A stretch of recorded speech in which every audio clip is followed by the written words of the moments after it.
Oh my god, hi! Oh my god, Animate! Thank you so much for the 26 months! Me 5 Oh my god, hi! And Soulcat, thank you so much for the 6 months. I really appreciated you guys. What the heck? Oh my god, hi! Hi! Hi! Ugh. Oh my god, chat. How are the exams? Well, I had one exam today, and I just did the multiple. Well, I still have to submit it. I'm gonna look over my answers after stream, I think. And so I did the medical ethics in-person exam, and that was good. I think I got an A on that. And then I did the multiple choice part. I have to look over my answers after stream. And let us look over the answers for you. You want me to pull out my school laptop and let you guys go over the answers? Hi, Antimatter Prism! Also, Storms of Brune, thank you for the follow. I really appreciate it. And Cosmos Winterfell, thank you for the follow as well. I really appreciate it. You guys have fun hanging out with us. You were asleep yesterday, but it says you still have your watch streak. God works in mysterious ways, chat. Midterms? Yeah, I'd panic too if my terms were mid. They're not mid. Dude, they're not even mid. This is like beginning terms. These are Here, let me close up my trash bag. Because I have to take out my trash today. Because chat, holy shit. I don't even know what to tell you guys. I don't even know. Yeah, wait till it updates. And oh shit, it might update to like 0, yeah. But, chat, I'm freaking traveling. Holy shit. Not today, but tomorrow.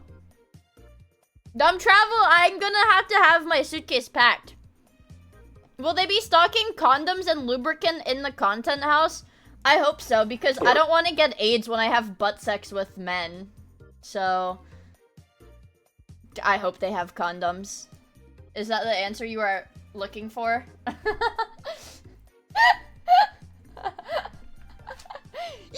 Yes! Okay, chat, hold on. You guys, I'm getting my school laptop. I need my... Where are they? I'm tweaking out of my mind. Where are they? I haven't had them in like weeks. Where are they?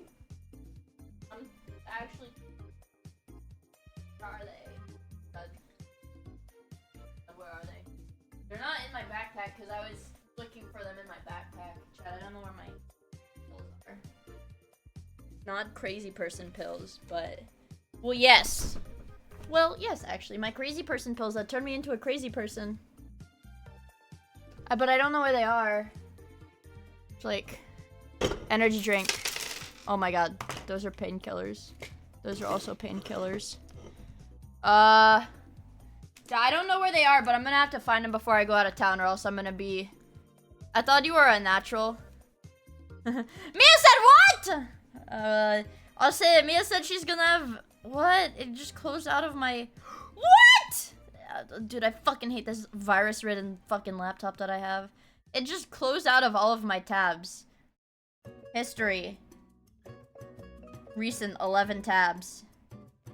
Fuck it. No! Oh my god, and it logged me out of my freaking university system. Do this.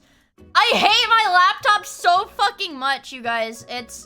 I've been using it like non-stop for like 4 years. So it's kinda dookie. It's got viruses on it. And shit.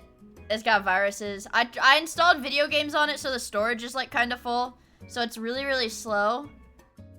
Alright.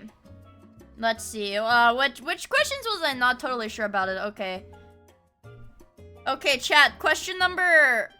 Okay, well... Okay, chat. In terms of Kantianism, to treat somebody with respect refers to treating them as though they were someone of intrinsic value. B, to treat them as though they were something to be used. C, to treat them as someone with instrumental value. Or D, to treating them as though they were something that had earned your admiration. I'm gonna kill you. I actually, chat, I saw a really funny tweet today. B, A. Well, I said A. I said intrinsic value. But let's see.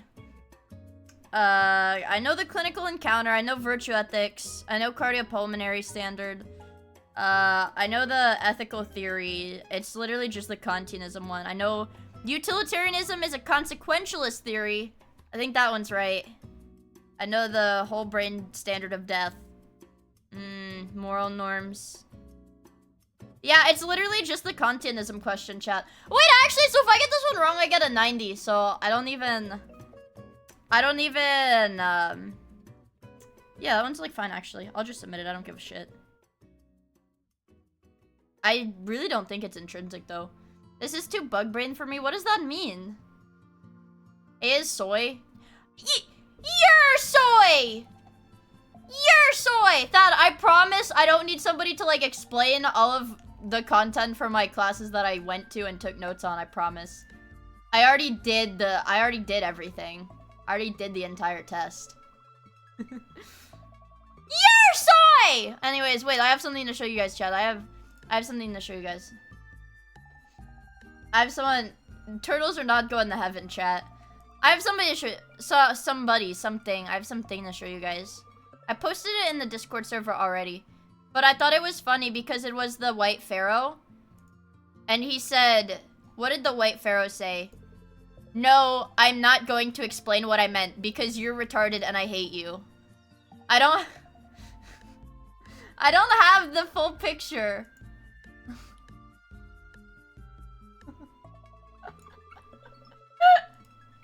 He's literally me. No, he's me.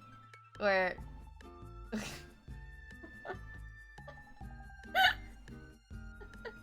Nice crop. It's a screenshot! Because I wanted to get both of them! It's a screenshot of my Twitter account on my phone because I wanted you guys to have both of them. He's me? Nuh-uh. He's me. He can't be literally you. He's already literally me. I think the Lorax said the same thing.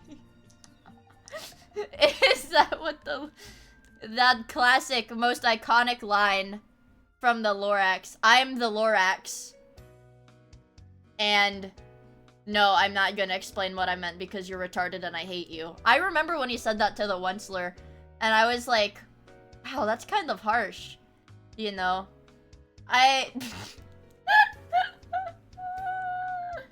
With the new Windows update, they added screen recording to the snipping tool in Windows Shift S. What do you want to know something?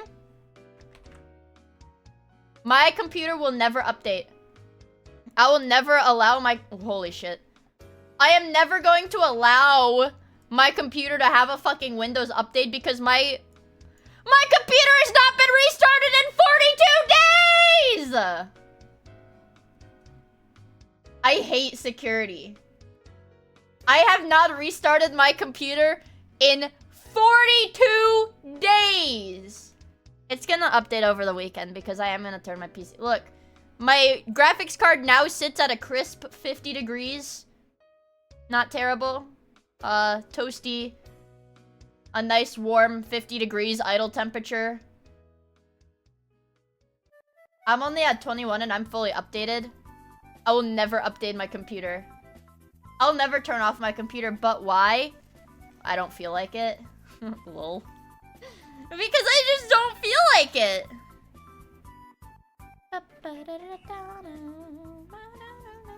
Okay, wait, I need to Google intrinsic versus instrumental value. Value of something in itself, while instrumental is the value of something based on how it helps achieve a goal. I feel like intrinsic value is more virtue ethics. Crowbar, look, this is you. No, it's actually me, but this one's also you. I saw it on Twitter.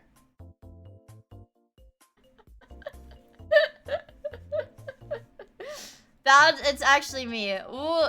So now we can have a third pharaoh because I'm the Homelander one.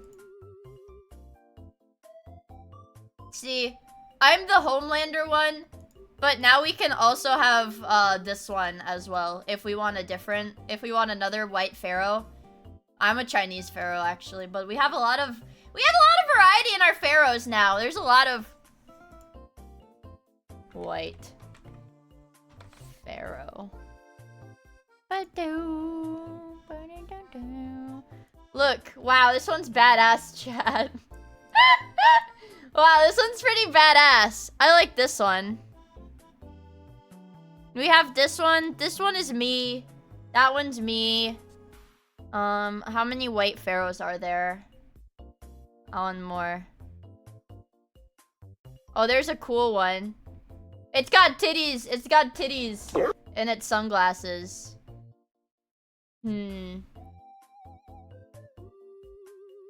I want different pictures, like different white faces on the white pharaoh. You could be this one. This one is AI generated, so it's slop. This one is AI generated slop.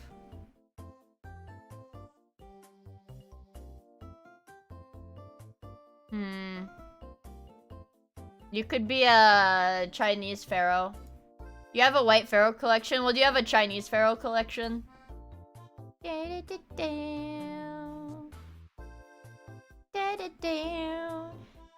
like I like this one! I like this guy!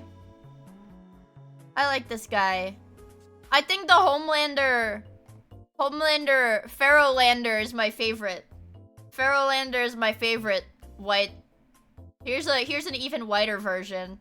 Like a snow filter Homelander. See, it's like a snow filter one.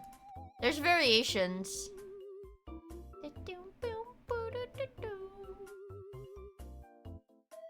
Show me more. Show me more. I like... Where's the Jade Emperor? I don't know! I just have pictures of the... It's so fucking big! I just have pictures of the white pharaohs. Because I like them. Okay, hold on.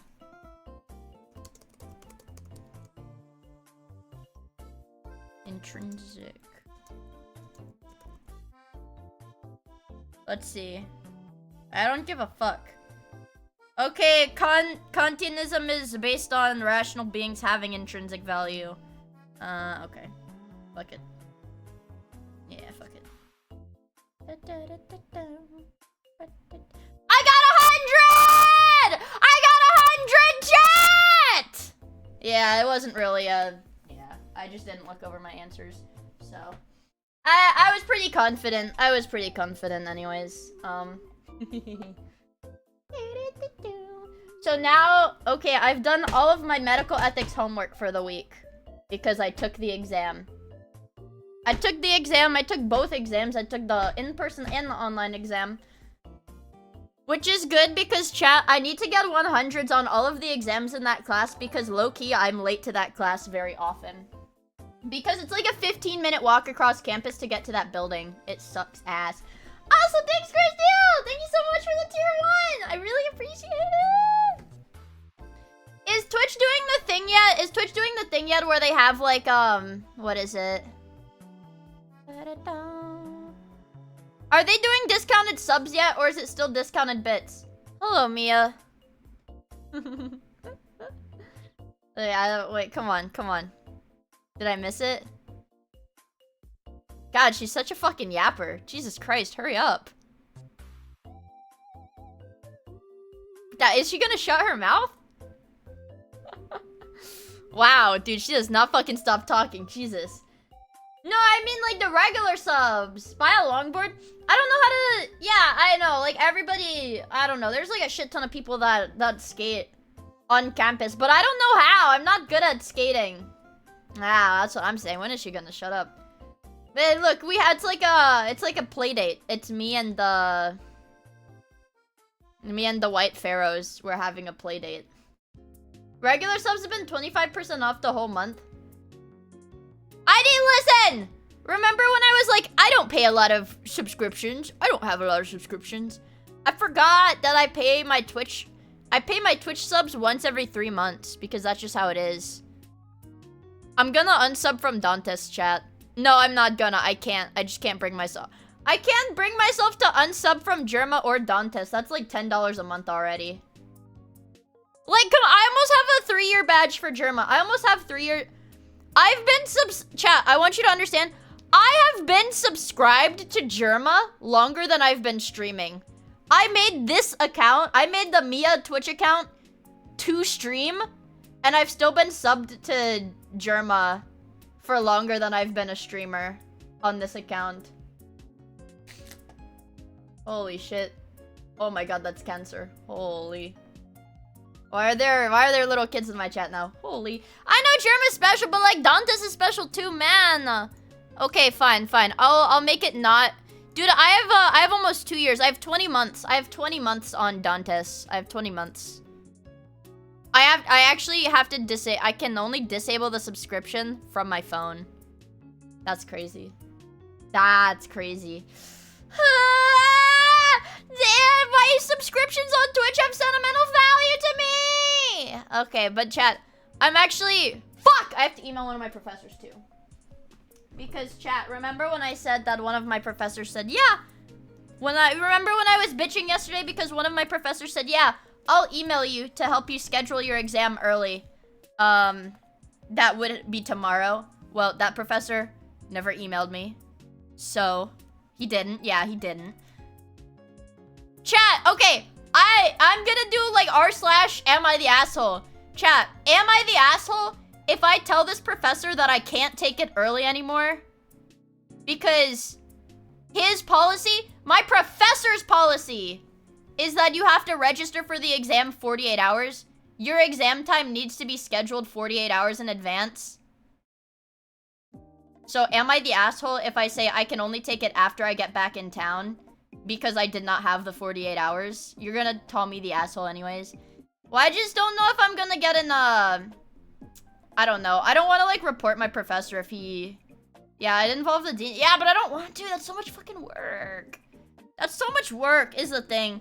That's, like, my work. I don't want to, like, contact the dean about it because it would be fucking annoying. Literally, it would just be annoying. I'm gonna email him one more time.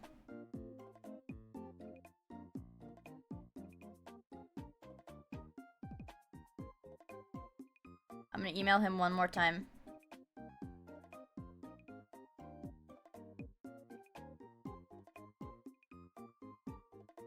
What's the fizz?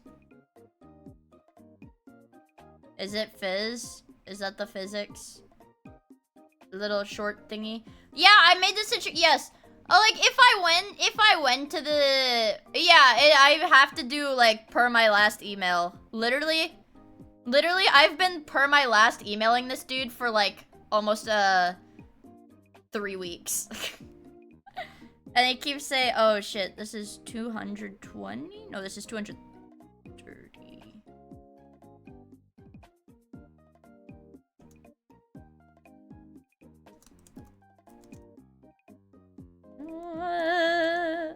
It's not typing!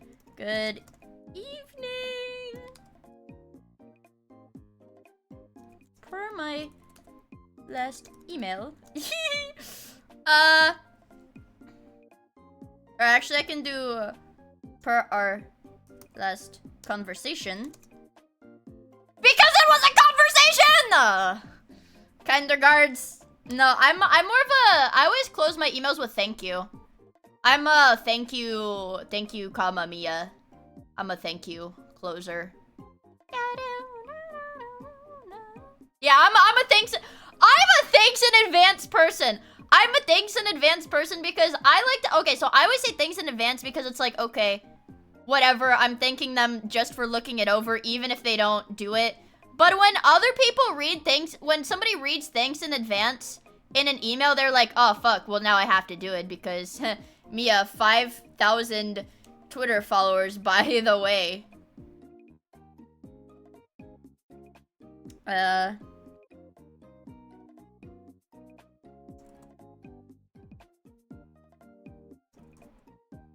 There's no way to send this email without sounding like a bitch. And I hate sounding like a bitch to my professors. Like, I'm not, chat. So here's the thing. I'm not mad. I am a little bit stressed out because I don't know. Because now it's basically like a pop exam. Because I don't know when the fuck this dude is gonna have me take the exam. But, like, I would not be mad if I had to take the exam when I got back in town. So, like, I'm not mad. I would actually be very happy. I know I am a natural at sounding really mean. But I'm not even mad. I would actually, in fact, I would be very happy if I could take this exam when I get back in town. But, you know, I have to put on the good student air and say, oh no, I'll take it early. I'll take it early. But now I don't want to take it early. Threaten him like you threatened us. I'm gonna sand off your balls! I can't say that. I would get expelled. Also, hi, taking out! It's good to see you. I hope you're doing well. I can't say that. Damn, that works.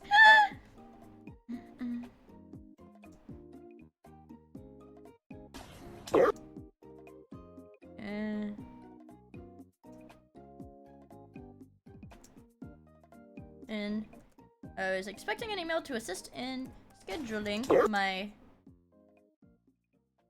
written exam early, as I will be out of town on a business trip.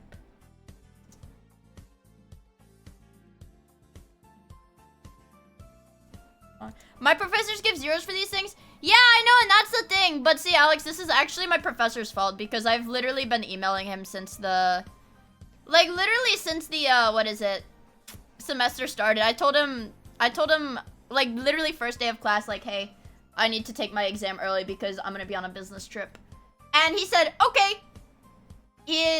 The first time I said it, he said, okay, email me closer to the exam date so I remember. And I said, okay. So I emailed him 2 weeks before the exam and I was like, hey, just following up. I need to take my exam early. Is that okay? He said, he emailed back, he said, yes, email me the week before the exam. So I he's like, email me the week of the exam. So I emailed him the week of the exam and then I went into class and I said, hey, it's still okay if I take my exam early, right? Because the testing center needs us to schedule it 48 hours in advance. And he said, yeah, also, I'm not done writing the exam. So, I'll email you today or tomorrow about it. And I said, okay. And then I went up to talk to him again after class and I said, I was like, I want to be very clear. I am still okay to take the exam early. I will need you to help me schedule the exam because you did not set the exam to be able to be scheduled early. He's like, yeah, don't worry, I'll email you today. And if I don't email you today, email me. So now I'm at the point where he didn't email me yesterday, so now I have to email him today. And I'm supposed to take the exam in less than 24 hours, but I don't think I will because there's no way he can get me into the testing center. Yeah. I can hold this over him forever. Yeah, I mean... Yeah, I don't think that's on me this time. The professor is chill though, so like I'm not mad because the professor's not rude to me. He kind of relatable as fuck though. Low-key, if I was a professor, okay, why do you have to do it in a testing center? Because that's just the rules. That's the rules for certain science classes. Is that the exams have to be proctored, and they're like when there's a lot of people in the class, they have to proctor the exam separately. Until if he gives me a 0 for this test, I will actually like report him and drop the class. I already told like my mom that actually. I was like, yeah, because what else can you do? That's literally like the only thing that I can do at that point is to drop the class so I don't get like a freaking failing grade. Like, damn!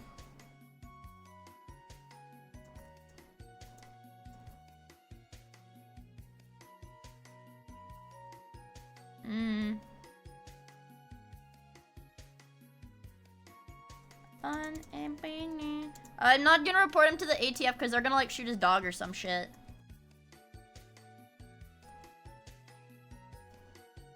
I don't even like. What do I fucking say in this email? There's no way to say this without sounding rude because it's like I just have to reiterate like you did say you were gonna email me the scheduling information, but you didn't. So now what? Is literally how my email. He's not lazy, I don't think, but like that's what I have to say in the email. Like, you said you would do this and then you didn't. Why?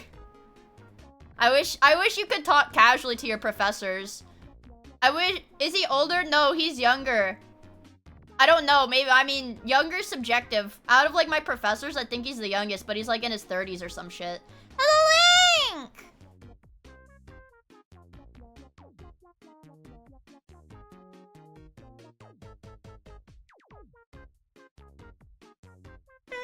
I have his class tomorrow though, so we'll fucking see. Hey, jackass! I'm in dire need of scheduling information. I'll get kicked out!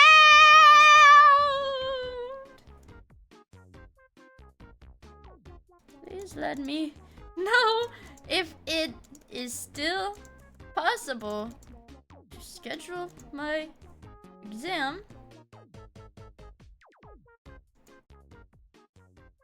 I will.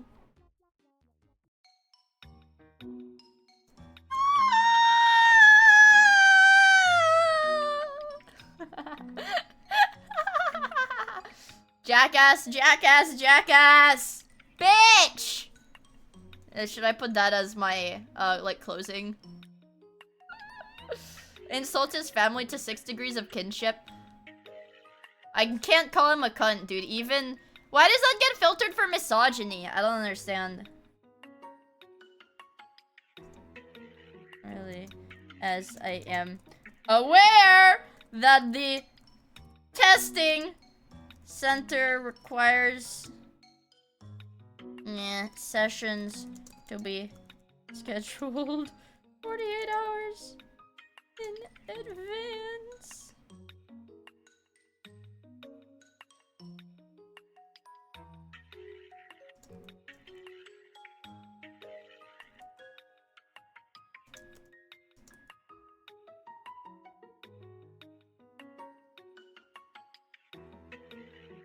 If this is not possible, please let me know if I am able to take the exam as soon as I am back in town. The earliest time being 10 a.m. on day. I'm gonna kill you! End game.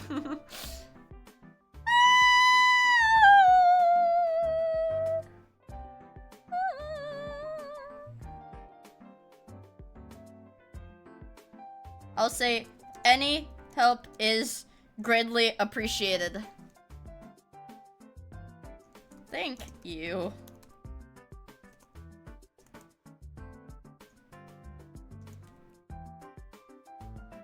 I'll say per our last conversation and previous emails.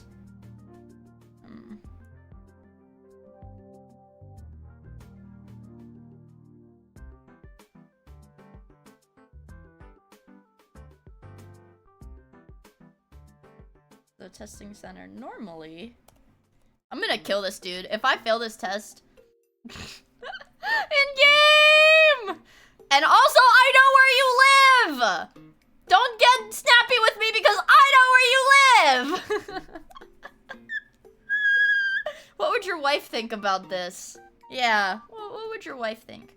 I said, good evening, per our last conversation. I was expecting an email to assist in scheduling my written exam early, as I will be out of town on a business trip this weekend. Please let me know if it is still possible to schedule my exam early, as I will be traveling Thursday morning and am aware that the testing center normally requires sessions to be scheduled 48 hours in advance. If this is not possible, please let me know if I'm able to take the exam as soon as I am back on town, the earliest time being Okay. Any help is greatly appreciated. Damn, I'm so pissed. I'm so pissed.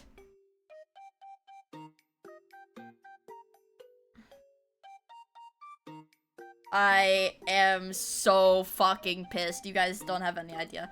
Let me go on Canvas. I'm so pissed. Let me see. Because chat, I have to go to lab tomorrow. I have labs tomorrow.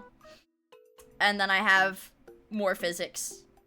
And then I have research. I have a fucking project for my research class due tomorrow. These people. But then it's like gonna feel like, I don't know. Maybe it's how you feel when you give birth. Like right after you pop the baby out, maybe you feel like super relaxed or some shit. Or like when you're trying to shit really hard and like the shit comes out. And then you're like, like you can relax. That's how I think I'm gonna feel tomorrow. That's... That's how I'm gonna feel on Thursday. Let me like make sure I didn't even get... Okay, let me check my inbox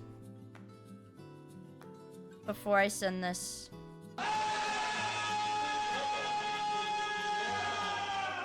No. Nothing. I got invited to a physics group me. But I don't fucking trust group me. If any of you, I'm pretty sure I've told that story on stream before of the last time I joined a group me for a college class. The last time I joined a group me for a college class was in organic chemistry. Somebody asked for help on their homework. I gave them help on their homework. And then I went to class the next day. And the lab instructor gave me a paper with pen, like a written message on the top of it saying I was gonna take a 0 for the next quiz because I helped someone with their homework. Yeah, pretty grim. Pretty grim, so I don't do that anymore. Pretty grim. Okay, let me see. Maybe there's like a, maybe it's like an announcement. No.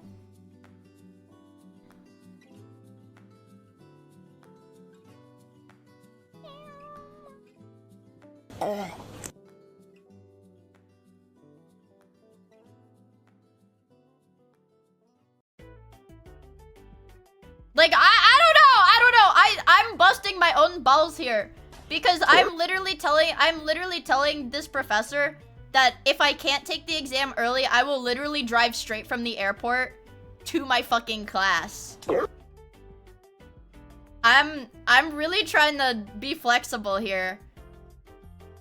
I'm literally willing to drive straight from the freaking airport to my school to take this goddamn fucking exam.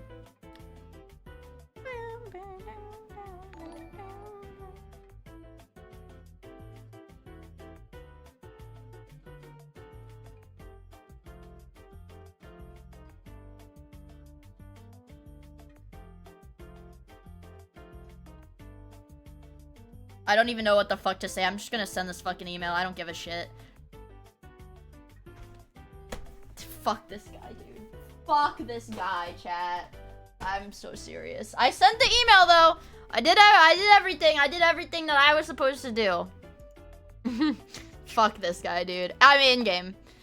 I'm not being hateful or anything. Alright, let's calm down. Let's calm down. Penis, boner, or shark gambit? Fucking weeball. Genuinely, I'm a very fucking weeball kind of person. Alright. Shark gambit? Alright. Ooh, okay, decent start. Decent start.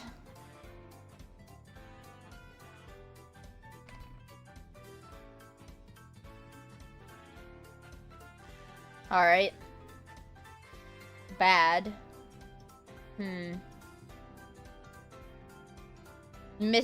Oh no, I wanted to do Mr. Beast. It's not boner. It's not boner. It's not boner. It can't be boner because it ends with a T. Boner doesn't end with a T. You didn't like this one? Okay, let's see. We could do...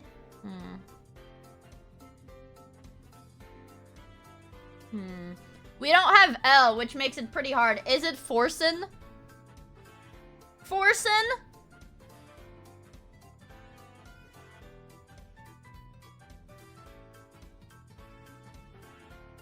It's not Forsen. It's not taint. Guys, it's not boner, and it's not taint, and it's not penis either, and it's not horse.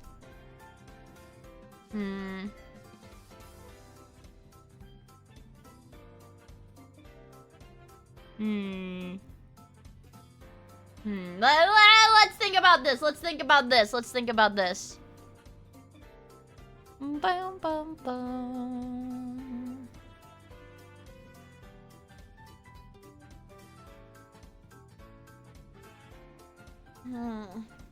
I'm trying to think what, like...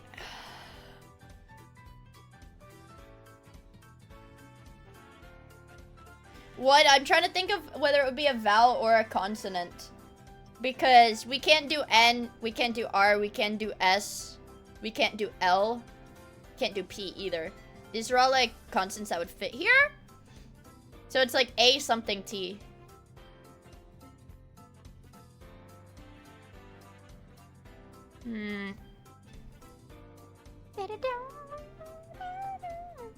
So it could be...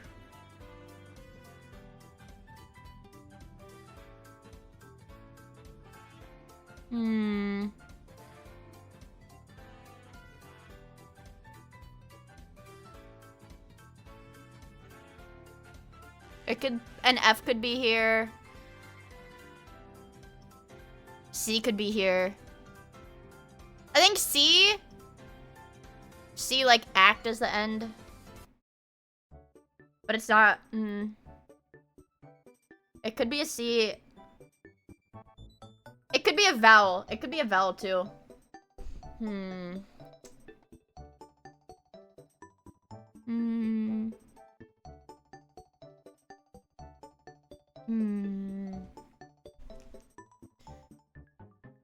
Yeah, it could be another T, but what fucking 5-letter word is A and ends with 2 T's? Gyat!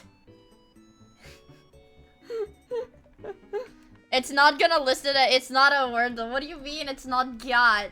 It is! It is gyat! Literally fucking 1984, Chad. What do you mean they don't have gyat in this? Let's see. We don't have R's. That's what makes it hard, because we don't have R's, H, L's. So it's like, it's hard for like the consonant. It's hard for the consonant combinations, you know?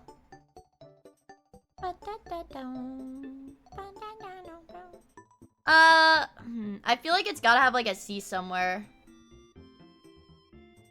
Wow.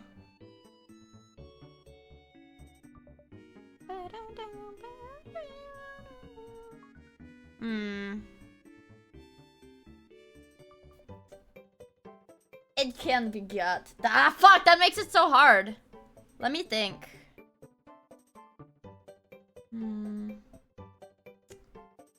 I feel like it's gotta start with like FCB. But it's not beast. Yeah, everything makes me want to say beast, dude. I want to say beast, but I know it's not. But I know it's not beast.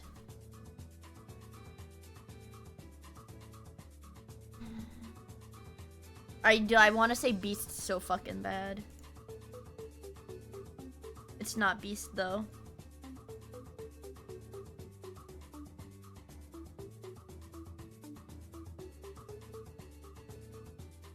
I want to say beast so bad.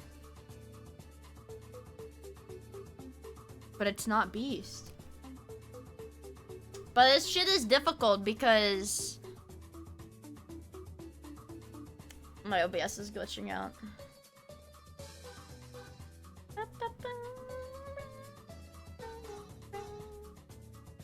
I like, what fucking other word?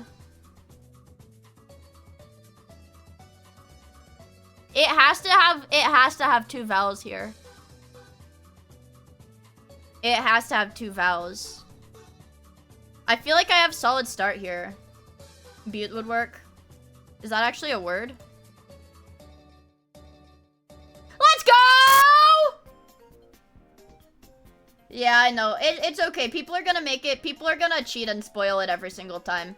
I didn't think that was an actual word. Though. Wait, do we have to do the mini first? I have to do the mini first. A mini! Without an account. Game of Thrones.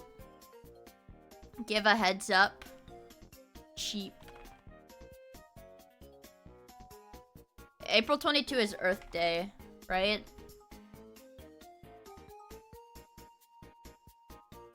Dance. Aloha. Treat.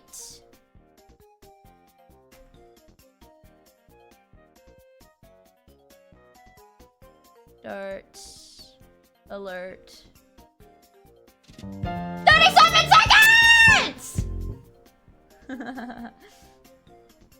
I wanted Gyat. I wanted it to be Gyat. I wanted it to be Gyat so bad. That was an easy one. I wanted this one to... This one was too easy, actually. Let's do the connections now. Too easy! And then we'll do Bando. Okay. Let's see.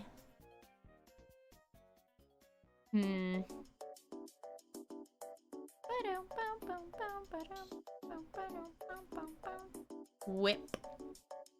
Things I do to my balls. Okay, that's hard.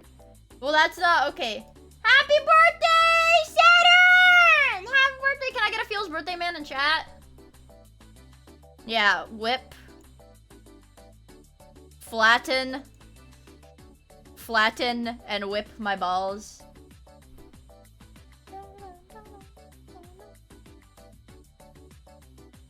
Oh, April 22nd. It's not his birthday. He lied to us.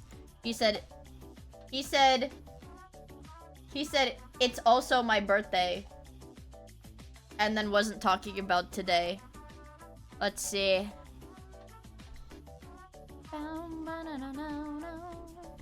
Let's shuffle them. Flatten my balls.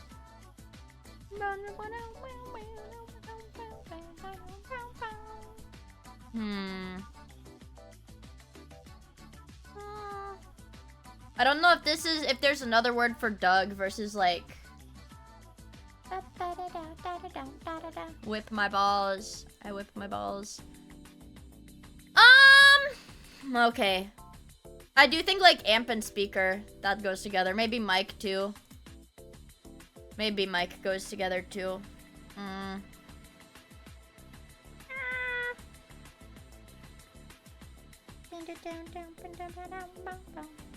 But then, I don't know.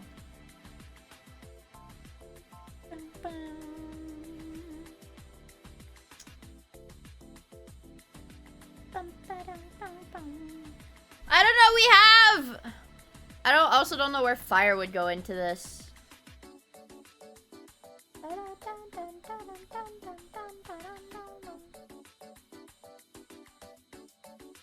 I don't know. Maybe hype.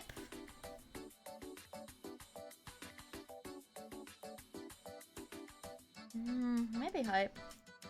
I'm not reading chat because I just see people posting 4 things.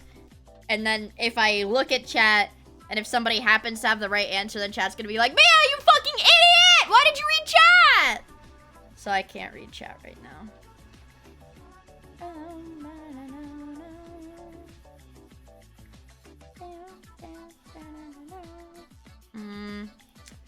I don't know though. There is like...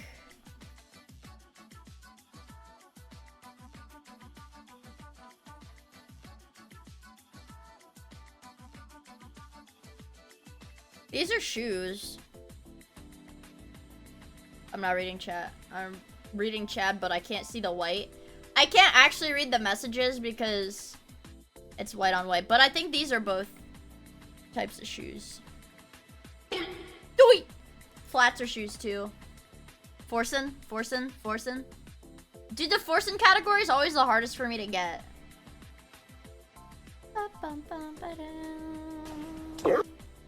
Forsen.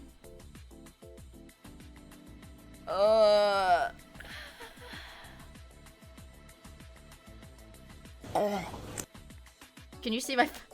I just like tilted in my chair like that.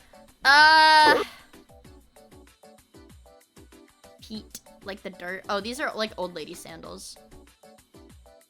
Okay.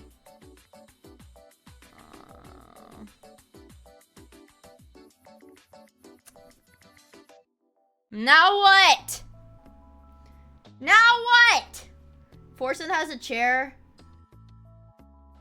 A mic. Oh, that is the Forsen category? Damn, that's smart.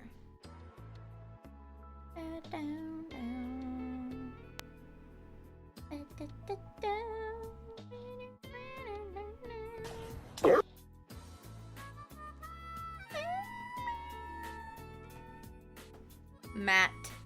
Oh yeah, boobies? See it, chat? Boobies? There's boobies there. See, but I don't know. Like, what the fuck would it be? Speaker and mic, but there's no 4th one, so it can't be a category. Fire. Travis Scott, Astro World. So it can't be... It doesn't make sense. I feel like hype. Hype, fire. These are like things that are good. Hype. Fire. I think this is like good. Good shit. Hype, fire.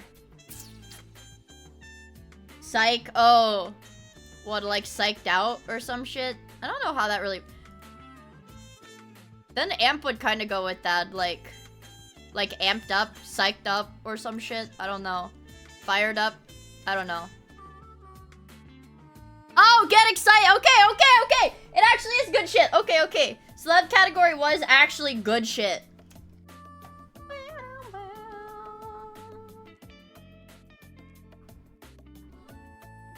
I feel like leader and speaker would go together. Whip. Things I do to my balls. Whip. Pete. Mike.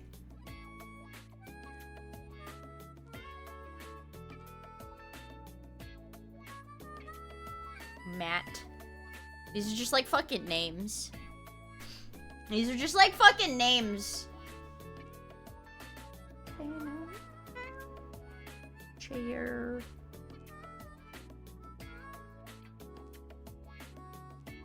Alright.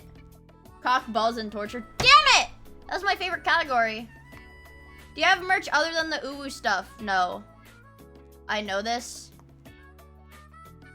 Matt. Pete.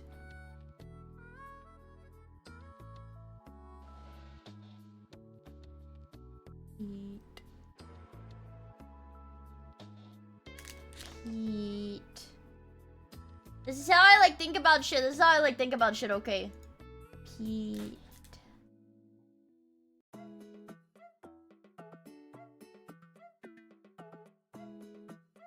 I don't know. I feel like these might go together. Well, I don't know for sure. I'm actually one away. It's Matt.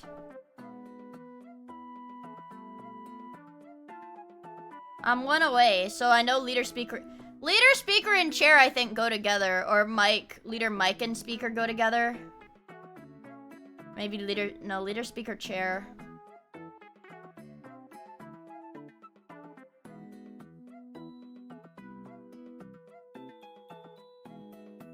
I know a guy named Doug. I had a coworker named Doug, and he was like 50. And we were like, Doug, why did you try to work here? And he was like, he's like retired, like on pension, or I guess he was like 55 or some shit, but he like retired from like whatever government thing, and he was like, I'm just on pension now and I got bored, so he started working a medical job. He didn't like it. He didn't like it and he quit, but what the fuck is whip? I don't know! This category is actually things I do to my balls. Chair. Whip. Things I do to my balls. Alright, is there anything I didn't do? Oh, let's see the spelling bee. I don't really like the spelling bee. The mini! Let's see. Word.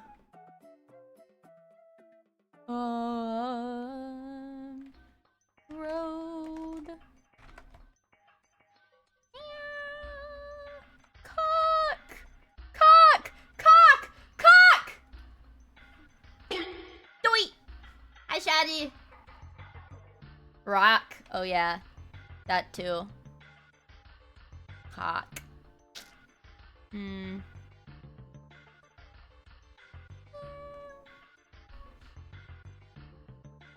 Cork.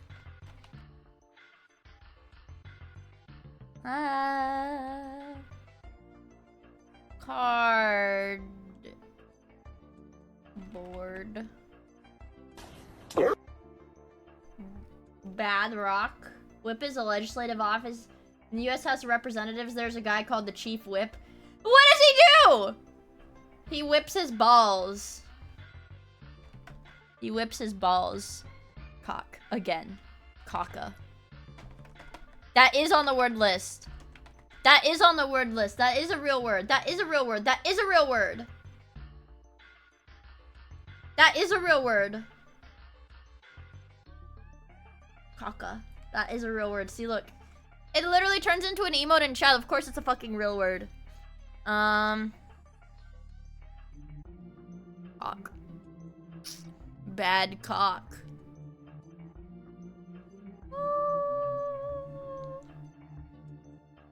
Oh yeah, did I do orca?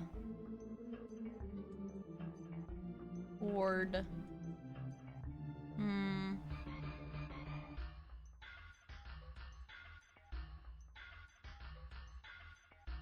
Fuck. Oh bro, that's true. That's true. I don't know when it cuts me off. Because this one always... No 3-letter words. 4-letter word minimum. Dad cock, that's not... No, I don't think that's a word. Not a word. Sorry. Not a word. Sorry.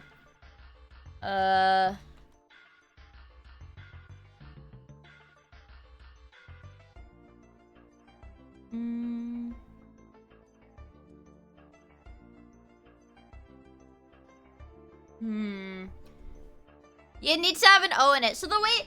This game is kind of annoying. It's like set up weird.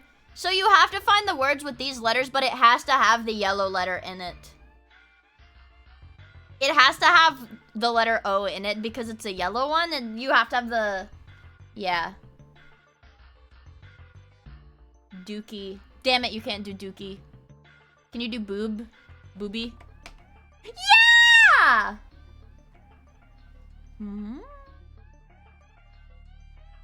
Rook. We can do...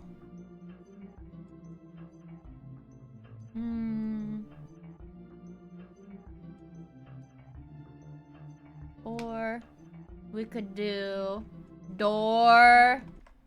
It's gonna kick me out soon, I think.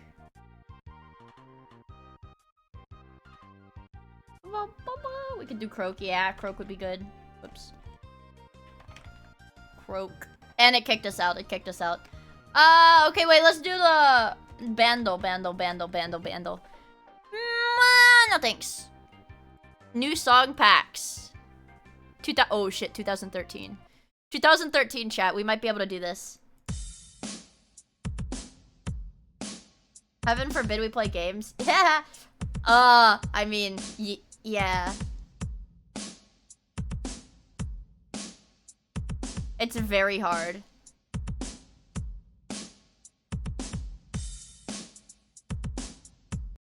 Don't know.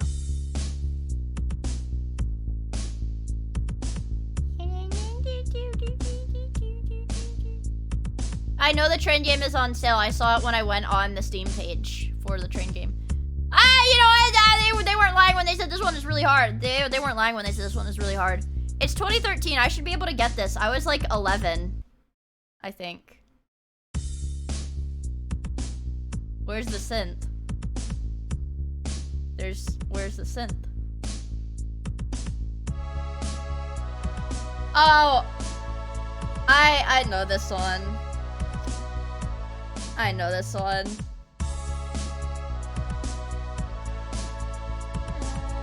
I know this one. I know this one.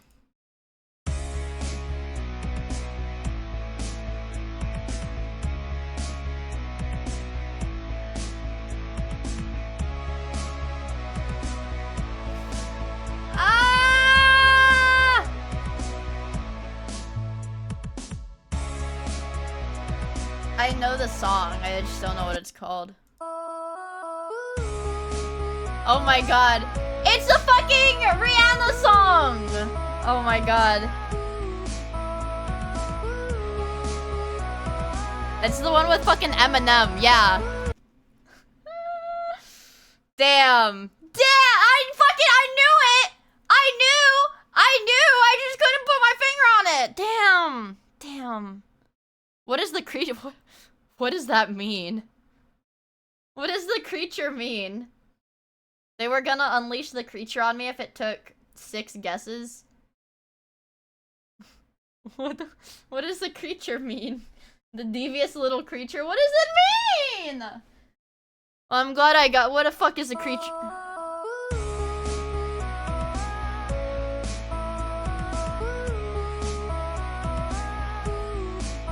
I can play 9 bonus rounds. Do I have to spend money to do that? Alright, stop playing it. Stop playing it. Stop playing it. Okay. Oh, so, Lord Smooth, thank you for the follow. I really appreciate it. I hope you have fun hanging out with us. Let me see if it costs money to play 9 bonus rounds. I have to install it on the Google Play Store. Unfortunate. Grim. I have the Google Play Store. They send the airsoft fatty to attack me if I fail. We'll keep this one up. Damn it! Oh, chat, I'm so fucking stressed about tomorrow. Delete cookies and get it wrong to hear the creature. Okay, fine. New incognito window. Vandal.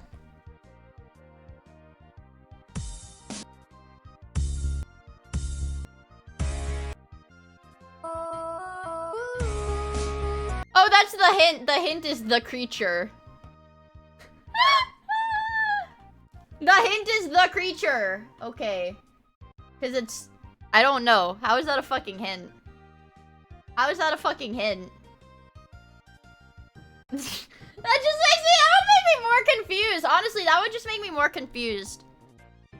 That one wasn't so bad, honestly.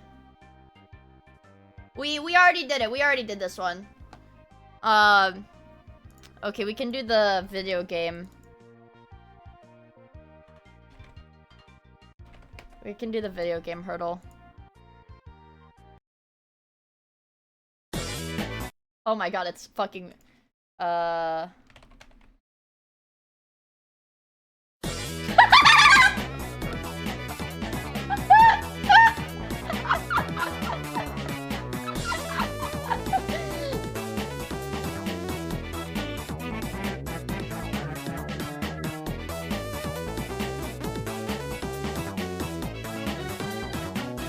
didn't even need the whole second.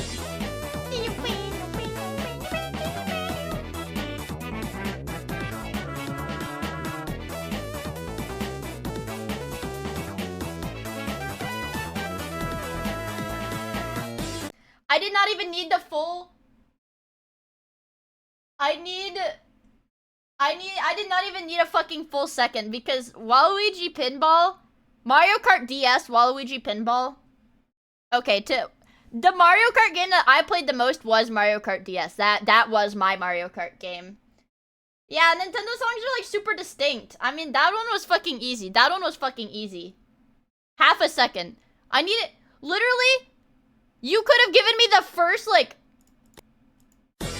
That's all I need. That's Waluigi Pinball. That's all. That was all you need to know that's Waluigi Pinball because that's like one of the more iconic Mario Kart DS themes, I feel like. I feel like that and like, I don't know, maybe like the DS Rainbow Road. What's another? Or Yoshi Falls, like the DS Yoshi Falls. That's like an iconic one.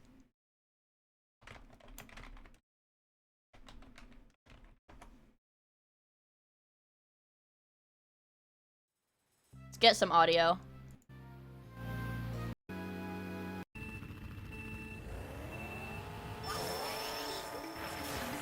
Can you hear it? I would have gotten that one like first half second too. Yoshi Falls. Or hold on.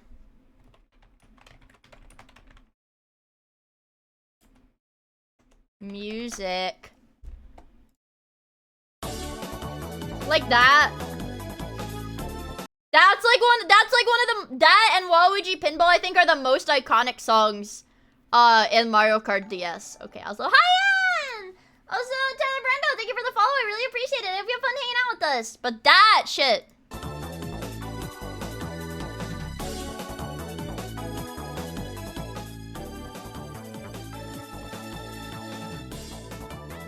That's an iconic one. What's an iconic one as well? Waluigi Pinball is definitely the most iconic Mario Kart DS. I've already listened to it. Hold on, look. Most iconic tracks. Top 10 Mario Kart DS tracks. Hey guys, it's Troy here with okay, what Mario the fuck? Kart shortcut. However, that shortcut... Why is he fucking... Okay, sorry. I meant tracks as in music, not tracks as in race tracks. Oops. I was like, why is he talking over this shit? Mario Kart has always been... What the fuck?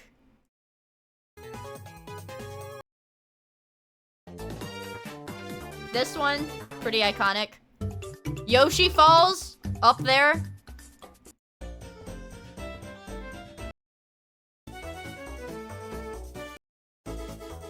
Delfino Square. Yeah, this is an iconic one.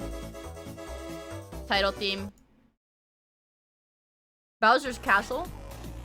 Not so much, but Rainbow Road? Rainbow Road for sure.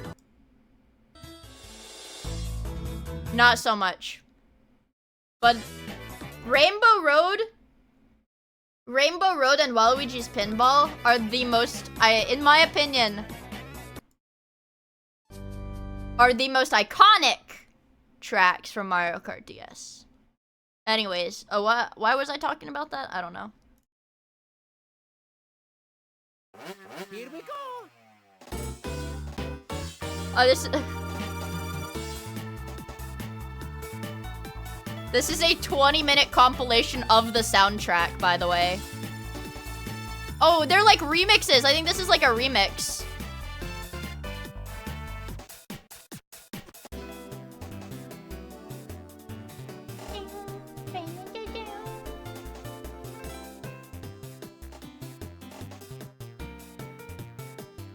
I think it's like, okay, I think Nintendo music a lot of times is given away by you, like the little farty, yeah, like the little brown notes, the little what is it called? It's not the melody, but it's in the background. That little farty melody thing. That's farty shit. Oh my god, it's Low Tier God. Wait, this video is actually fucking good, actually. This is a good video.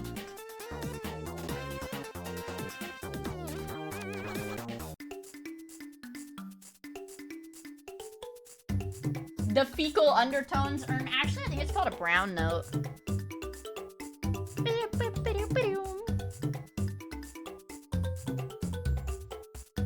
a whole lot of homework to do after this stream. I hope you guys know that.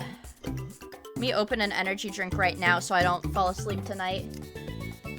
Cheap Cheap Beach? Is this Cheap Cheap Beach? Holy shit. See, oh, you see, Chad, Mario Kart DS, I can hear the track and say, oh, that's XYZ map. Like, I know, bro. I know that shit. That's the beach that makes you old. I feel so old. Did you go to the beach that makes you old? I've never seen that movie. Wasn't that movie like dog shit or something?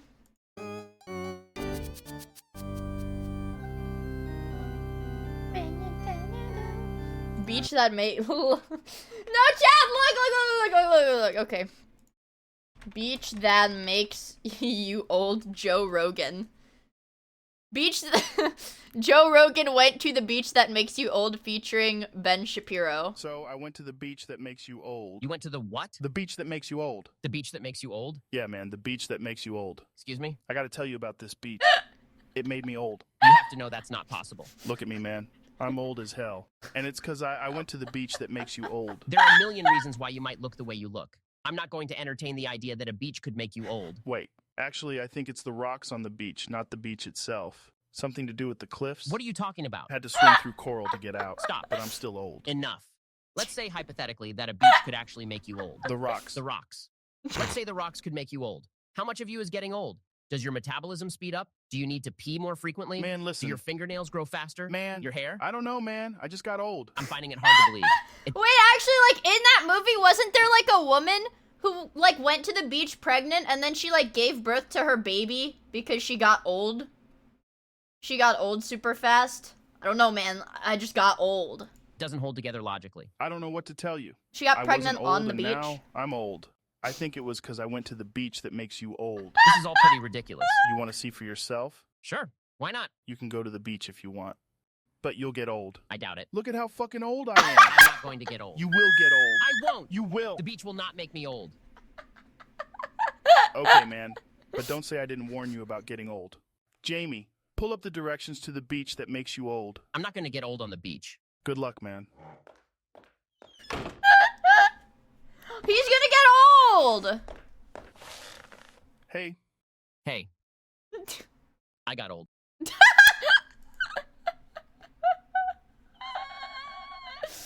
God, I forgot that video! That video is fucking Kino. That video is fucking Kino. Lobotomy craze, Rule 34, Hosho Marine. I don't even know if I can play this on Twitch. Her titties are swinging in this one. I'm gonna be honest with you guys.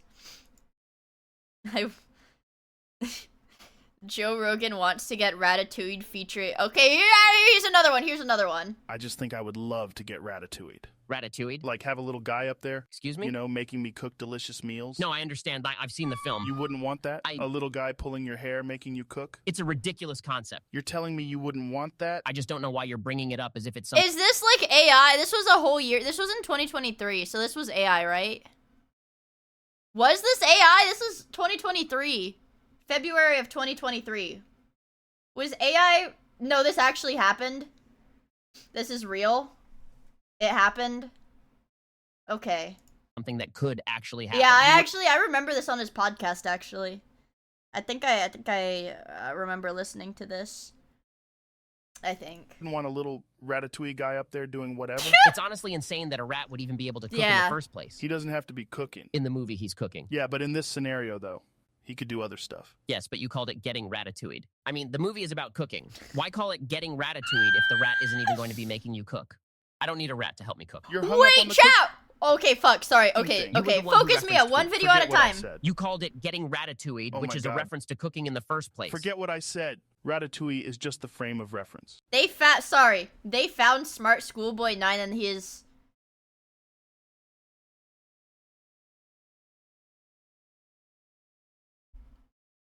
I had to mouth Like, it. you can get ratatouille into doing other We're stuff. watching It's just that important next. to remember that words. It's fucking pyrocynical.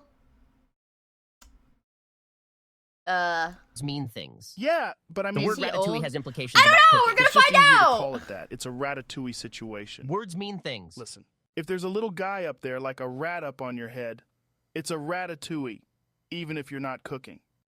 Okay. For this conversation, we can call it getting ratatouille, but I think moving forward, we should establish a different terminology. Okay. Okay. I just want to know if you would want to get ratatouilled. Yes. I think I would want the rat to help me write a screenplay. Thank you. Thank you. That's pretty cool, man. Thanks. Jamie, pull up my favorite scene. Look, man, Wait, I'm just saying, no. I just think I would love... Wait. Well, okay, wait. We have to watch them talk about Dark Magician. Can you add this emote so we have a way to represent your ADHD? Okay. That's literally me. That's actually me. That's actually me on stream. That's actually me on stream, like a little monkey. This is the emerging story of Smart Schoolboy 9. It goes without saying that this person is nowhere near the age of a child, despite his efforts to appear that way. Everyone on the internet is perplexed, confused, and I don't like that little Jeff the about Killer Smart face. Show me Schoolboy 9. pictures of him. Peculiar mystery awaits. I don't want to see Pyrocynical. I want to see pictures. I want to see pictures of this man. You've probably seen the name Smart Schoolboy. He's like XQC, but like, I don't know. There's not like a single word descriptor that I can make him be like, he's XQC, but. Smart Schoolboy 9 was Pyrocynical. Fuck! Dude, I knew it. It was Mr. Beast. Huge Mr. Beast update 1 hour ago. I don't. XQC, but furry. Boy 9 appear. But he's not like this. He's not like this. He just had, okay, he XQC hair. Everywhere. Literally everyone is talking about how bizarre the situation is. He's scary. Which is probably what I'll call the title of this video. Before I get into this, by the way, some of you are probably wondering, where is the main channel video? Where is the Darkwood video? I said I'd be getting it out on Saturday. Just show me his fucking we still need face. to work on it a little bit more, but so we can laugh at him. This date is locked in. Darkwood will be coming out the upcoming Friday. So Friday, I'm going to be doing a meet and greet in Melbourne, Australia at PAX the 11th of October. That's going to be between 5 p.m. and 9 p.m. We're going to be selling some exclusive... You're really hard! There. You're really hard to sift through. Alright. That's what he looks like. Most likely real face.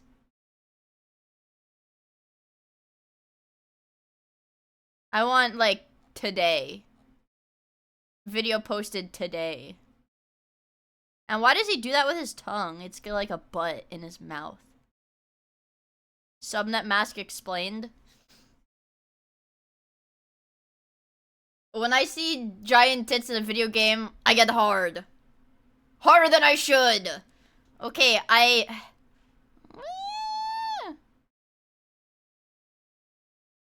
This is just like a photo. That's just like AI.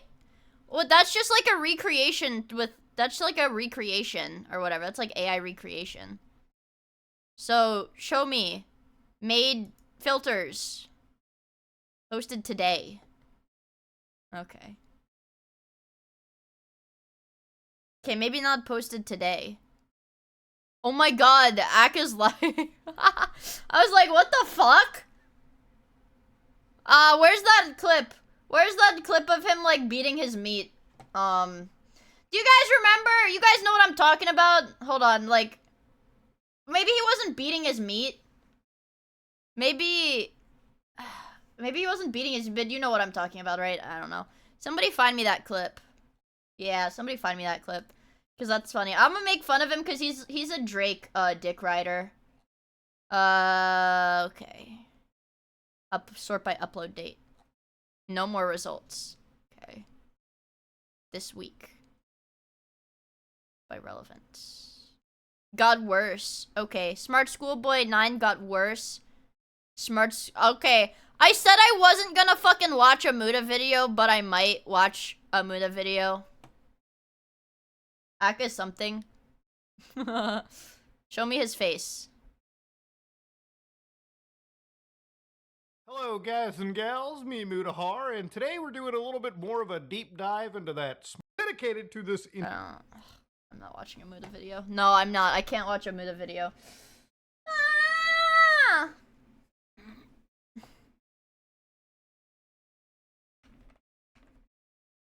I'm trying to find. I need to find the clip where he was like, what is the clip? Smart Schoolboy is actually Muda? Dude. Yeah, but Smart Schoolboy looks white. Was it like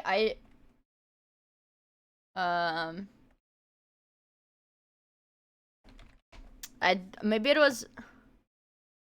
was when I have not watched this. But it's the fuck, somebody needs to find me that fucking clip. Cause I don't know who it was. I don't know if it was just like a random, like somebody random on his live. It's white face, he's not white. Oh. Most white British man. Let me try to look it up on Twitter. Maybe I can find it on Twitter. Hold on.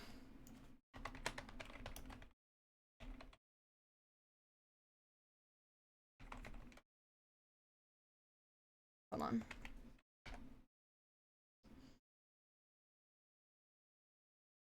Okay, I think this post is...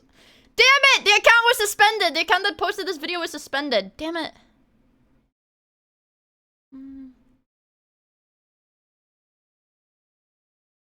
Okay, here it is. I found it on r/Playboy Cardi. I found it on r/Playboy Cardi.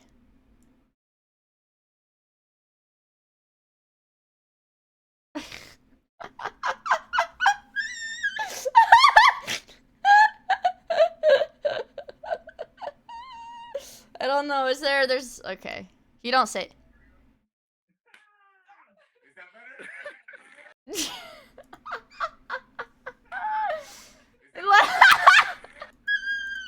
Stop fucking replaying it! Yeah, bro, nutted, dude. r/Playboy Cardi, what do they got here? Look what I have found today on my way home. In r/Playboy Cardi. Dog. Deadass crashed my fucking car again. Did Cardi predict the future? Don't hawk to me. r/Playboy Cardi's fucking weird. I have to like be really careful.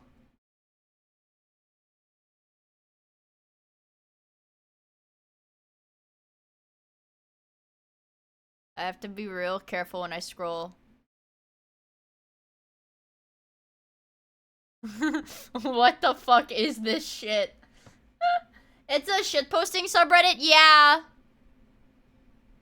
Yeah, it is. But that's part of what makes it so funny.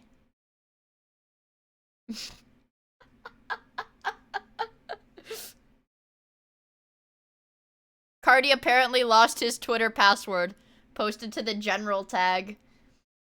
The Vamps are deranged as fuck since he doesn't put on music. Yeah, but they've always been deranged. He's making songs in a genre that doesn't exist yet. Good soup. Good soup. Okay. Let's do this one. It's loud. This one's pretty loud.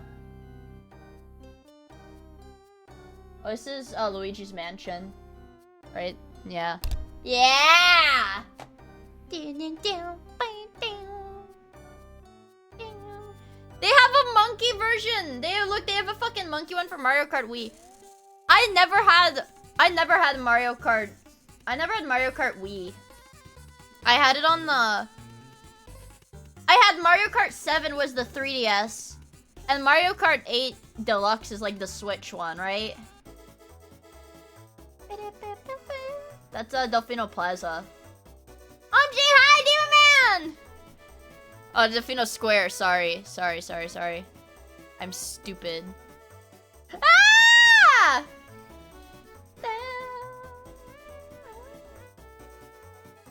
What episode? There's Waluigi Pinball.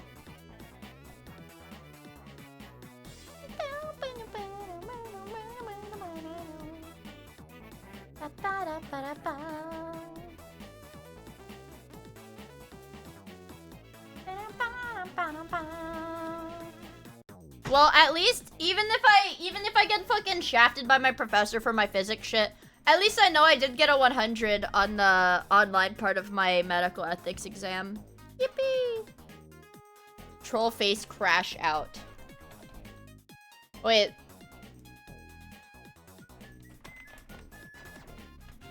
Mode galaxy gas. Images. The evil troll face shit. Do you guys know the... What is the ADHD emote? It's XQC! XQC! How does the physics test go? I don't know. Adelar, I was supposed to have it tomorrow. My professor said, I'll email you the scheduling information yesterday! But if I don't email you the scheduling information yesterday, email me tomorrow, today. So I emailed him today because he didn't send me anything, so I don't fucking know. I don't know if I'm taking the physics exam tomorrow.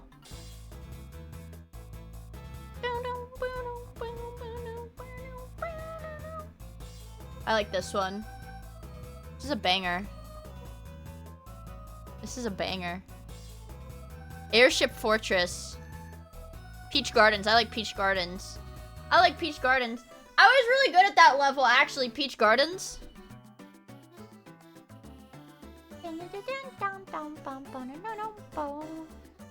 I don't know, man, but I literally, chat, as soon as I get home from like school tomorrow, then I won't have anything to stress about because my first round of midterms will be done. And then I'll only have to stress. I'm a Rainbow Road slut. Rainbow Road is good.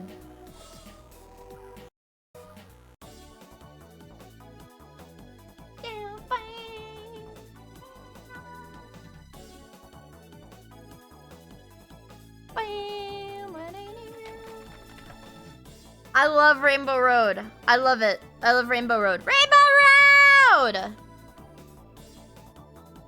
The Giggly Goon Clown Files. Did I see a soy jack?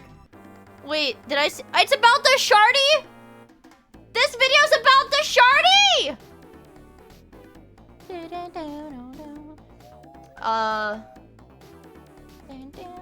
This is the Mario... Is this N64? SNES. And SNES. Mario Circuit. New Jack? I don't know. It's not a new Jack. It's not a new Jack!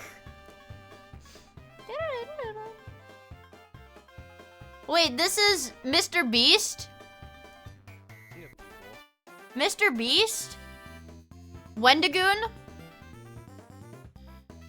Wendigoon! One React Andy. Please. I promise we'll do less React Andy. I promise we'll do... Guys, I promise we'll do less React Andy segments when I'm not so stressed about school. On 1.5x speed, we're gooning at 1.5x speed. Is that a threat? No, it's not a threat. I love React Andy! I don't know. When I'm on the plane and shit, I'll be able to watch my own. I'll be able to do solo React Andy, right? Chat. I just, like, Wendigoon commented on this. This is about pedophilia. It seems. Last video, Boogie2988. We already watched the Boogie2988 video, though. In August of... Alright! I love Turkey Tom! And I don't fucking care if people tell me he's, like, evil or, like, I don't know, politically incorrect. I don't give a shit. He's funny. He does good videos. I like his YouTube videos. 2023, a series of screenshots began circulating on Twitter. So Giggly Goon Clown is a lol cow. Okay. What did he do? I don't know. Apparently, I don't know. Some people say that he's like... some people say he's like a pinwheel guy. Okay, he says the N-word. I didn't know he said the N-word. He doesn't say the N-words in the YouTube... He doesn't say the N-word in the YouTube videos that I play. Right? Right? So it's okay. Did he? I don't know.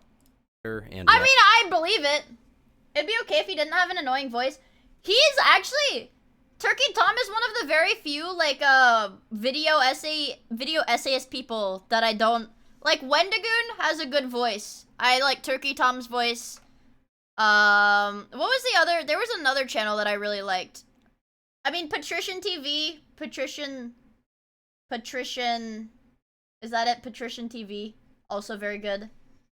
Kiwi Tapes. I don't mind Kiwi Tapes, I think, actually.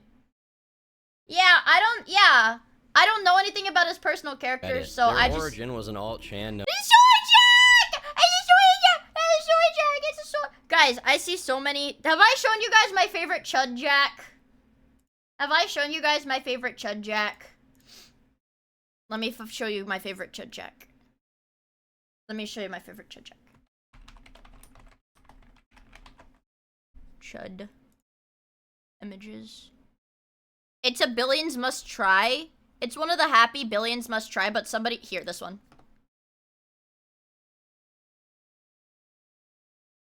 This is my favorite Chud Jack of all time. It's very new. Billions Must Try. He's drawing his little anime, his booby anime characters. He's writing Chud's cool story. And this one makes me really happy to see. This one... I like this one. I like this one. It makes me really happy. This is a wholesome one. He's so happy. Look at how happy he is. He's unashamed of his... He's unashamed of his interests, you know? This is a gem. This is not even just a gem. This is like a... I don't know. What's above gem? Gemerald. Here. Copy image. Address. Copy link address. I'll post it in chat. It's a gemmy gem. There. That's the chud. That's the chud. Anyways. That's my favorite chud right now. Known as Soy Jack I like a lot of them, and though. Claims to be proof of a ring of people trading illegal material online, with one person involved even being tied to Chris from Mr. Beast and Finster. While the involvement of these two celebrities is non-existent, what Soy Jack Party did manage to find are some of the darkest, most horrific leaks we've ever seen circulated online. These are the Giggly Goon Clown files. Giggly Goon Clown. You're gonna tell me that this motherfucker was named Giggly Goon Clown and people thought they weren't a fucking predator? Like, thought they weren't a fucking criminal and predator? Their name is Giggly Goon Clown. What the fuck, dude? Feature stories about that a should lot be of common horrible sense. people. I don't endorse any of their actions. This video is for educational and documentary purposes I have to only. take out my Viewer trash. discretion is advised. The Giggly Goon Clown joined Twitter in March of 2022. To address complaints ahead of time, he goes by any pronouns. Giggly described himself as a 21-year-old Porn Messiah? Does that say Porn Messiah? Stream Anal Mints. Thank you for the follow, Stream Anal Mints. I really appreciate it. I hope you have fun hanging out with us. goddess on HRT. Needless to say, the Is that title what is it well said? earned. His name is a play on gooning, a meditative state achieved through hours of prolonged Through masturbation. edging! There is no short... God, guys, imagine being a video essayist and you have to, like, explain gooning. You have to explain gooning objectively without laughing. It's literally my ult. Shortage of tweets referencing this addiction. For example, break your brain for hentai and waste your life. But that's only the beginning of the sheer degeneracy. Furries, diapers, farts, and scat. If the fetish existed, he had it. So there was the usual stuff. Fuck? And it took people that long? It took people 2 fucking years? No, it only took 1 year. Okay, my bad. It took people 1 year to figure out that this guy was a predator. I assume predator. Like anthropomorphic rats farting in vivid detail, and other even more bizarre plays on social taboos. He was a proud member of the Black New World Order, calling for the extinction of his own race. These fantasies... This is obviously, like, ironic. This is obviously a fucking bait account. Imagine you go through, like, fucking so much training. You're so excited to get a job at the FBI. You're so excited, you're excited to, like, serve your country. And then they sit you down on a computer and they tell you to post this shit online. declared white people as subhumans is he obsessed over BBC beatdowns. One retweet includes a The fuck disturbing does that story mean? in which home intruders assault and murder a family. Looking at the news today is basically just watching this perversion of Watch this highly relevant song. This is gonna be a good one. Incelcore.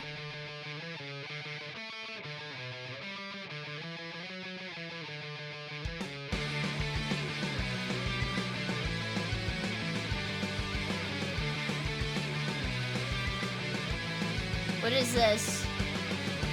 I think that I'm cool, not your typical loser. Ever since high school, I've been a gooner, 6 feet tall. Got a chiseled jaw, nothing that's a fattest on me at all. All these stupid Stacy's always wanna fuck me. Honestly, I find them disgusting. I don't like this one. I don't like this one because I want it to be a chud. This is not about chuds. This is about a Chad Gooner. This is about a Chad Gooner, but I want it to be about chuds. I fuck with this? Okay. Who is this character?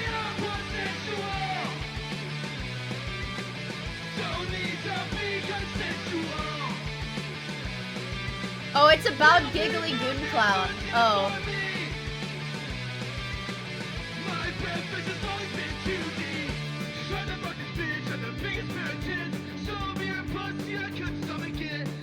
Wait. So is this like about Goon Clown? Did this actually happen? No, I don't think Goon Clown ever had sex, probably. You don't even look like a cartoon horse. People are surprised when I say I'm into that. Bitch with gore and even that. Nothing in this world that won't make me hard. I even fuck my dog in the backyard. You might say I'm bisexual. Did that happen? Don't need to be consensual. Real people never did it for me. My preference has always been 2D.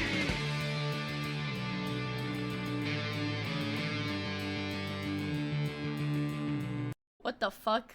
Okay, let's keep learning about Giggly Goon Clown.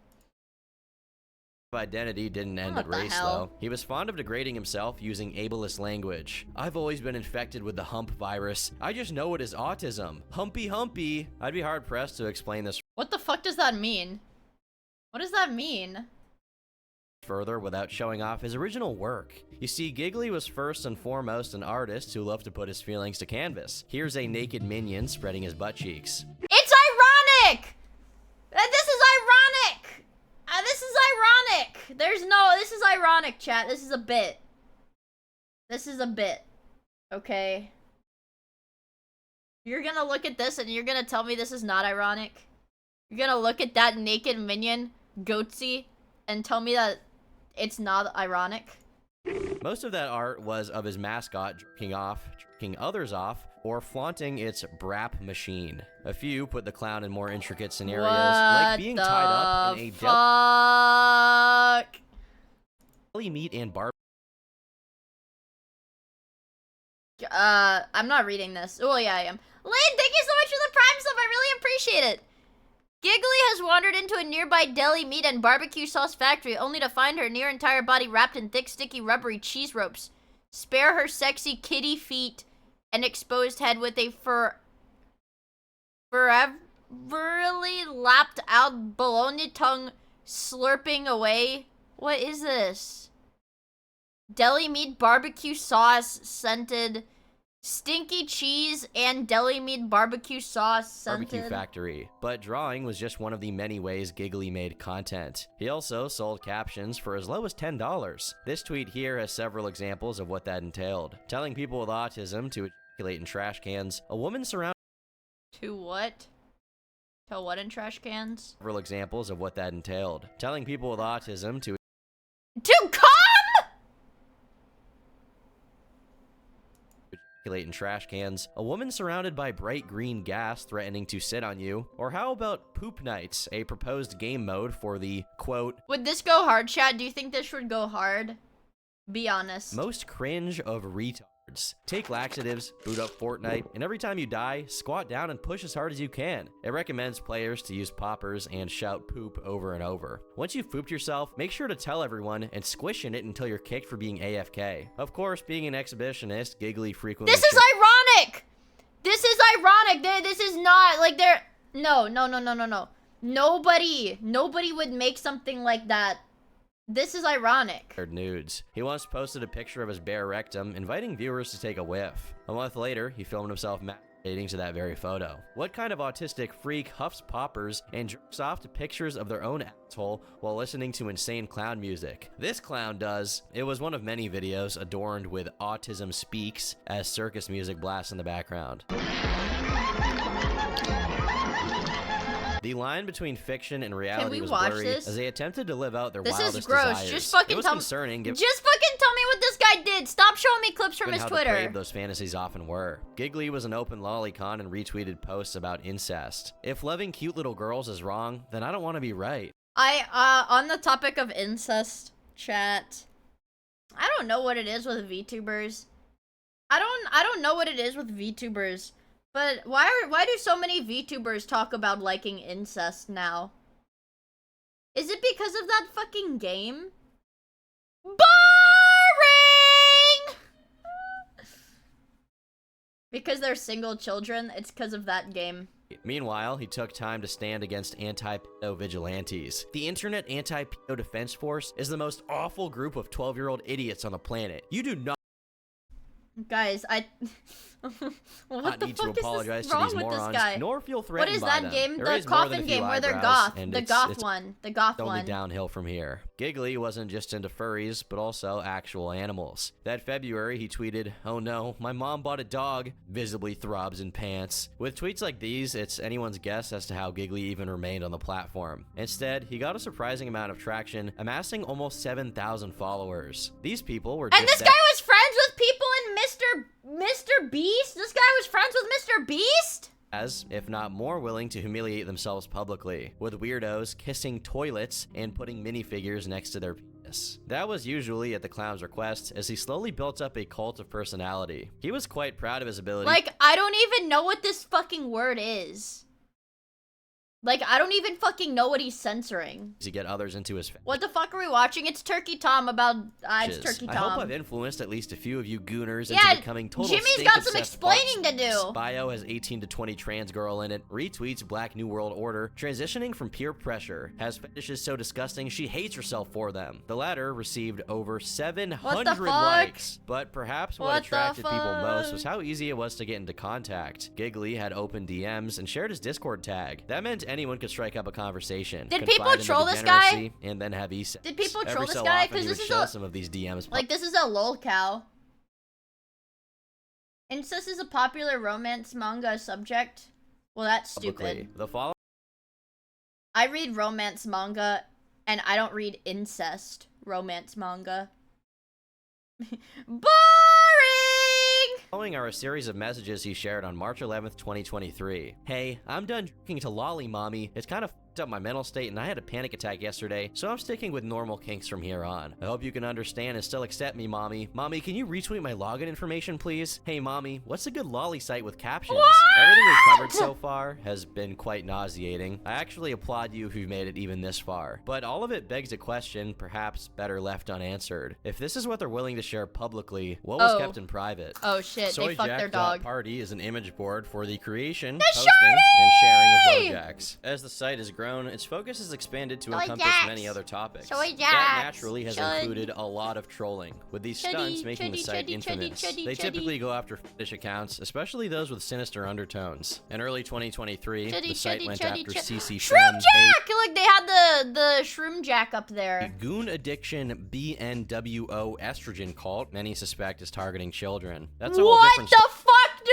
what does those words mean? What does that word mean? Story for another day. But between the forced I don't feminization even know and what racial fetishization, it's not hard to see parallels. Those similarities are why Giggly became a target in the first place. Am I When Attorney users General? stumbled onto the account, it was hard to decipher if it was satire. I mean, just look at this shit. But many That of his is posts satire. became memes with his art and masturbation videos spread across the boards. But they It has quickly to be realized he was satire. not only genuine, but a potentially dangerous individual. The initial thread targeting Giggly was created on July 26. It called for him to be doxxed, noting his connections to the aforementioned Twitter circle. They wrote that he lived in Arizona and was studying ecology. One of the earliest replies revealed he previously went by the username Almond Milk. This profile places him in his 30s, though it was later determined to be a lie. Most Oh, it was a of lie. the posts came from Okay. people exploring his timeline in pure disgust. However, It was the a catalyst / of becoming a meme on the site was when he got It's his own a soy jack. soy It was jack. after this gem that a second thread was made Gem.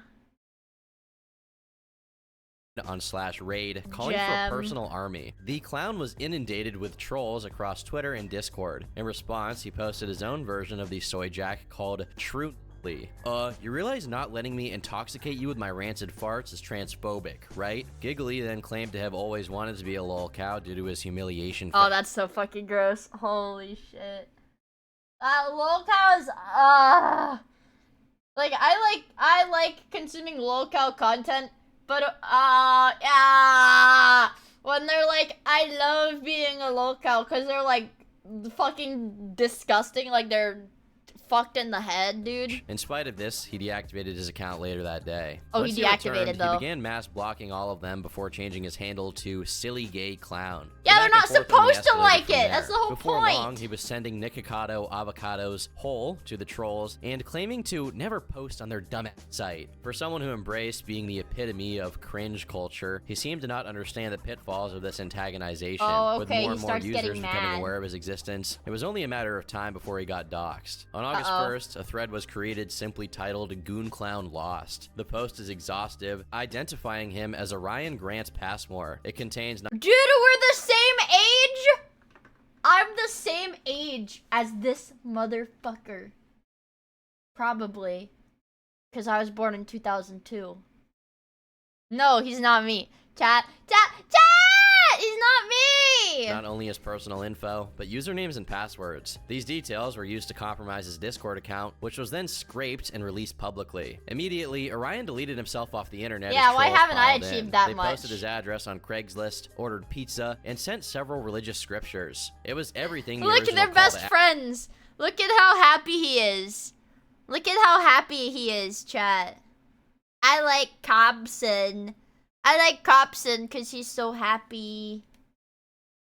He's so happy. action it asked for. But amid this raid was a growing sense that more serious action needed to be taken. Those paying close attention may have noticed an image attached to the original post. In addition to many of the tweets we've read before, it contains evidence of criminal activity. Uh-oh. For as nauseating and bizarre as his fantasies are on their face, Orion's reality was even worse. Because it was through these leaks that they finally saw a clearer image of who he actually was. An unabashed predator. The Discord archive not only contains proof he was actively grooming minors, but exposed a ring of pedophiles distributing CP. So much proof, in fact, that he was reported to both local and federal authorities, as people were warned against downloading the file. The following is an in-depth exploration of the logs, spanning over 21 servers. Holy shit! And 170,000 private messages. Holy! Viewer discretion is advised. With how enigmatic the clown was, it led many to wonder about the circumstances that created him. Yeah, what the Fortunately, fuck? He explained his background several times over the years, giving insight into his childhood. Wait. He didn't even... What the fuck? This dude didn't even get, like, beat or anything as a kid. He just was on the internet unsupervised. This is what legit unsupervised internet access does to a motherfucker. Jesus Christ. But I still don't understand that. No, I still don't understand that. How do you have unsupervised internet access, grow up, and decide, I like little kids? Unsupervised internet access doesn't make you a fucking pedophile, bro. Oh my god. No father figure? I guess. Maybe it's... genuinely, Orion maybe grew it's up in because a no father single-parent figure. household with a mother who paid little attention. This gave him It's a mental unrestricted disorder. access to the internet, which he found comforting. It became a place of escapism, one that proved necessary after a I have babysitter coffee and an apparently energy took drink 'cause I advantage of couldn't him. find The my trauma did irreparable harm, sparking an obsession with I forgot I shouldn't hire a male babysitter. By age 11, he was browsing Rule 34. Wait, learning what did about he it. say? What did he say? Oh, he did get diddled. He did get diddled, chat. It became a place of escapism, one that proved necessary after a babysitter apparently took advantage of him. He The got trauma diddled. did irreparable harm, sparking an obsession with sex. I forgot I shouldn't hire a male babysitter. By age 11, he was browsing Rule 34, learning about it through memes. A year later, the boy joined got- Tumblr to participate in Oh, English he joined communities. Tumblr, This exposed that- him to sissy hypnosis and racial fetishization. What the latter the made him insecure as fuck? he identified with the alt-right, but he eventually created his own BBC Sissy Tumblr at 14. The blog primarily consists At 14, he was alt-right running a sissy hypnosis Tumblr at 14 years old. I don't think you can be rehabilitated. That even 14 years old, I think it's too late. I genuinely think it's too original late. captions, though he claimed to have also posted his own genitals. Most It normal attracted over Tumblr user. 3,000 followers as the boy got addicted to the attention. For someone who had few real-life friends and went otherwise unnoticed, it was validating. Orion slowly fell deeper into degeneracy. Yeah, chat, what were you guys doing when you were 14? I'll tell you guys what I did when I was 14. What did I do when I was 14? I did martial arts. I played Splatoon.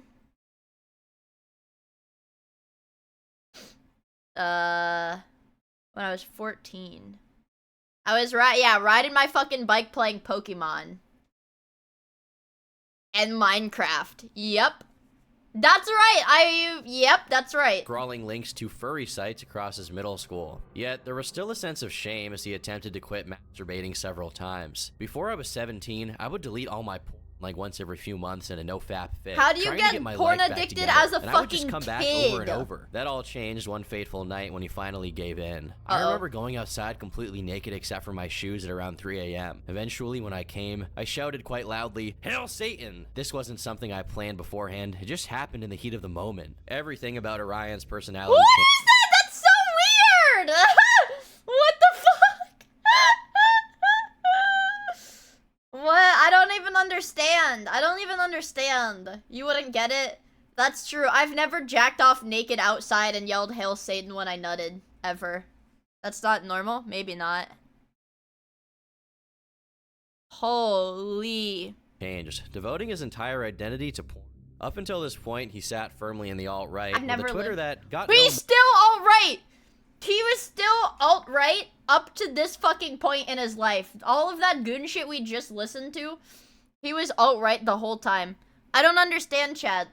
I don't understand. more What did than I join 400 to? followers. It's pretty The bad. account was banned a year after. Shortly thereafter, he created the Giggly Goon Clown, which quickly surpassed 2,500 followers. It was no coincidence this was around the same time gooning became a viral meme. Perhaps he'd been inspired to embrace the degeneracy. Regardless, by 2020, he was posting videos of himself in diapers and selling captions. Sometimes, I feel like so- made me an unlikable alt-right loser just to swipe that from me and make me into a perfection piggy. It became impossible for him to do anything else, evident by What does this mean?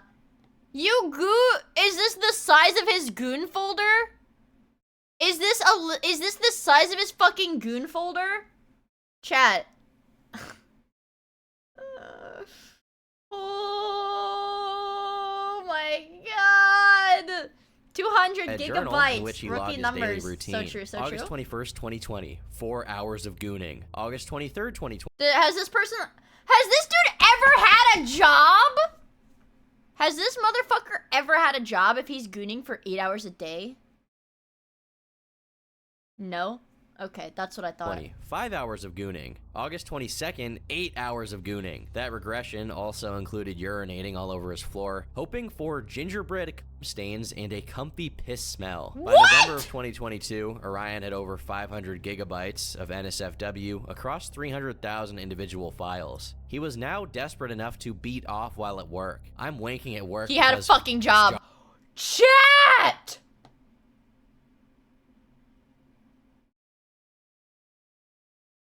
The smell of boys' bathroom as Holy. drunk fat bikers grunt and burp and piss loud as while I Holy. stroked a cartoon horses 4 feet away from them. He even contemplated jizzing in people's food. What's your job? Cook. Come in the food. I've thought about it. No, If I brought a no, little container, I could slip it in the pizza sauce really easily. No way no. anyone would notice. These compulsions ultimately led him to identify Jail, as prison, prison going so time, far prison as to time, give prison up time, on dating prison real time. people. That came after a particularly messy That's breakup, Abby? which she recounted as follows. I would send her porn and tell her my fantasies, and she thought I was flirting and wanted to suck my weenie. Then she started asking me to That's how I talk, chat. That's actually how I talk. She wanted to suck my weenie. bring her over to my house like every day. It was annoying, so I told her I want to be left alone most of the time, and she just started crying and being like, so you don't love me? I realized, OMG, I don't, because you're not even a cartoon horse or something comfy and awesome. You're just a human woman with a penis who doesn't even like me either. You're just desperate and stupid. I didn't say that, but I told her I was a pornosexual, and I don't want to have sex or date real girls anymore. He fell deeper and deeper.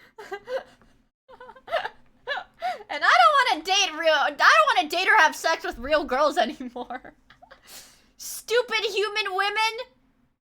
Ew! Deeper into the depths of his own depravity. Actually, and was Sigma met with support Chad. every step of the way from his I don't think we're community. even halfway I'd done. like to read this We're not message even he halfway wrote done. explaining the difference between his actual self and Giggly. You begin to become more invested with the internet than real life. You feel insecure about your real self and how people don't really like them. Meanwhile, there's all these people online who will give you attention from being depraved and perverse. The second me sort of split away, became someone else, and now I'm someone totally This guy is different than the severely person mentally here. ill, Giggly, holy you fuck. might say. Giggly does what she wants. She doesn't need my permission. Sometimes she does things and I don't even know about it. I feel like this dilemma is, like, very, very severely common, mentally but it feels ill. so real to me. That is not common. Chat, is that common?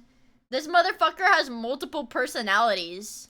Ryan wouldn't do these things. He can't. He's so sweet. At least I think he is. He buys presents for his nieces and nephews on their birthdays, visits his parents often, is always wanting to help, and gets all sad when he thinks about the state of the world and just wants to fix it all up, even though he's basically like a tiny helpless This is puppy. He even genuinely, put on like- different voices to emphasize the difference. This is his voice for the giggly goon clown. I'm just a little silly bimbo. I would put this in the same vein as his worship Oh. of Satan. It's self-aggrandizing and performative, but most likely rooted in some truth. I'm By gonna creating this throw disconnect, he's up! able to absolve himself of guilt mentally. You see, This there's one guy, aspect thank you for the to follow, his I really online appreciate it. I hope you have activities fun that's hanging so out with far us. been ignored. In a message from June 19th, 2023, Orion admits to having looked at CP for 6 years, starting when he was 15. At the time, he would do so before crying immediately after. However, upon embracing this new outlook at life, one that favored hedonism over any and all morality, he began to feel proud. Bro, I'm serious. I'm such a hardcore pedo. My friends and family have no idea. I could What?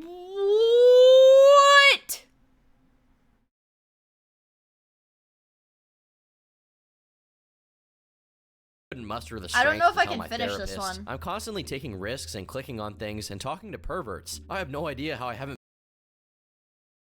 Have I watched the video about the dude who went on a rampage because of the character from Danny Phantom? If it's a Turkey Tom video, I'll watch it. been Zim, arrested bro. yet. Unironically. I've given up on stopping. How was my test? I got a 100 on the... I think I got an A on the written portion, but I did get a 100 on, like, the multiple choice portion. 100! So... Pretty good, but... Pretty good. Yeah, if you're planning on clicking off, now is a good time because it's not going to get better. It may seem like a drastic jump from one Chat. thing to the next. It's To not understand gonna how get this better. happened so It's not gonna quickly get better, requires an chat. explanation of his new social environment. If you'll recall, Orion amassed nearly 7,000 followers. Many of these would end up joining his Discord. Okay, is this Turkey Tom? Oh my Everyone- god, it is Turkey Tom. Chad, do we want to watch the Danny Phantom one, or do we want to keep watching this terrifying pedophile one? Where's the retard room? This is literally my Discord server. This is my Discord server. I'm invested. server, Giggly's Cringe Circus. If it I gets just wanna worse, I'm gonna turn it off. read the list of channels real quick because it is truly ridiculous. Lewd Gaming, 2D Humans, 2D Furries, Captions, Animated, Audio, Cringe, IRL, Gay Porn, AI, Autism Oh my god, Speaks, it's literally my Discord server! It's literally my Discord server! This is my Discord server! BNWO, BRAP, clussy corpo worship. This is actually the clussy drug addicts, emoji gay sexual, sex. feet, feral fuckers, fursuits, hog sexual, hypnosis. What is hog sexual? Is that like cranking your hog, or is it like sex with hogs in real life? Oh, fuck. It's having sex with hogs in real life. Latex, macro, objectophilia, photomorph, pink pill, What are these? files, I don't even know what these Satanism, words scats, mean. Vor, Bugs Bunny, FNAF sexual, FNAF as in Five Nights sexual! at Freddy's, Fap Night, as in Fortnite, Fap Night! I've never seen 90% of these. Me either, dude. TD Assassin, this shit is insane. It's Leah's server. Homestuck, Pony Sexual, Sonic Sexual, Stitch, Memes, DM Me, and finally Hook Up. This server became quite popular among Wowee. gooners who gravitated towards his dominant persona. They Hop- referred to hop him on as their Fap Night. mommy, with the most loyal simps getting a special role. I'm not quite sure why, but they were really susceptible to his bizarre demands. It was something not even limited to direct interactions. Orion was a frequent- God, imagine your only lasting impact on the internet is being one of these fucking freaks in the Turkey Tom video that was like responding to Goon. user of Clan. 4chan, and It's often literally spammed a gooner boards with his cult. messages. He went on to receive messages from 40 different people, claiming his insistence got them into farts. I had over 40 people message me saying that they started masturbating to fart because of me. That's literally 1/3 of the people in the 4chan thread. I love having that power. I can just change someone's entire sexuality and make them something else. I'm doing it right now. That power extended far beyond mere fetishes or roleplay. He was able to get several people to submit full control of their social media. They came to him for things as innocuous as what to order from McDonald's. 20 nuggets, 2 large fries, a large Mommy Giggly, do you think you could write a McDonald's order for me? 20 nuggets, 2 large fries, large Coke, Big Mac. Coke, and a Big Mac. Then there were times it seemed to cross the line. It was also that power that got users to cut for BBC and imagine their own mothers getting assaulted by black studs. He begged a user to post creep shots of his girlfriend for him, but perhaps most controversial was his influence on their gender. By his own words, he convinced 6 or 7 gooners to take HRT. He always had a map of clinics that provided it without psychological evaluation. This is extremely concerning given his views on trans issues in private. Now, Orion himself began transitioning in September of 2022, but it had been done with ulterior motives, intentions he only spelled out in private. The first excerpt comes from DMs between Orion and a user named Manadrain. Every single trans girl is a horrible pervert to some extent. I haven't ever heard of one who isn't. I should become a T-slur too, just to pile on. And women don't feel safe around you, dude. They just know they'll be canceled if they don't act that way. God. I wish it would be something worse. Lamau, every T-slur finds out one way or the other. All it took was for you to realize sexual predator equals T-slur. The second was where the Goon Goddess 69. Can I tell you? Whoa! I don't know if I can play this. Obviously, this guy is like very wrong and saying like bad things. Obviously, this guy is saying like really, really bad things. I like the way she cook my whopper. I like the way she cook my whopper. I like the way she cook my whopper. Cook my whopper. Cook my whopper on the grill. You know that's a good meal. I $2.99 good deal. That's what crosses the line. No, yes, that's what's gonna get me banned on Twitch is rhetoric like that. I guess it's okay because it's censored. I guess it's okay because it's censored. 91! Thank you so much for the 10 months of the tier 2! Wide Doug Shaker. With the number 2. I'ma eat that too. Girl, I stay so hungry. I could eat for so long. Eat a big hamburger like a big King Kong. Girl, this is some good food. I could eat it from the go. You think I'm playing with you, girl? Order some more. Some chicken, some fries. This ain't no lie, girl. Order that right now before I start. Yeah, that's a Kino. I like 25 cent. 25 cent. This is important. Thank you.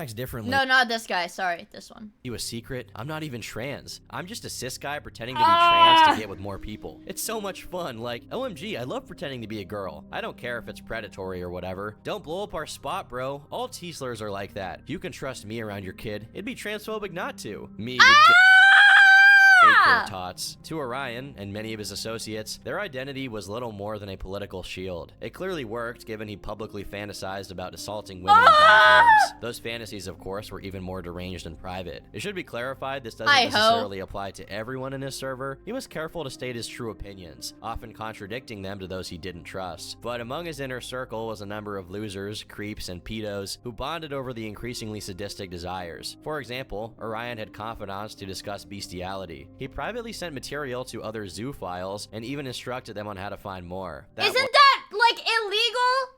Isn't that illegal as in, like, you get sent to jail for that shit? Because it's animal abuse. What the fuck? A lot of this is? Oh, shit. Was while expressing their desire to assault dogs to death. It's only real dogs if it makes them cry. Like, they loved it, though. He was also convincing other users to engage with the material in an attempt to get them addicted for life. He even tried to get someone to abuse their dog on camera for him. That's the level of severity we're talking about, which is already horrifying. So did this guy get sent to jail? Is this guy in jail? Is this guy in jail?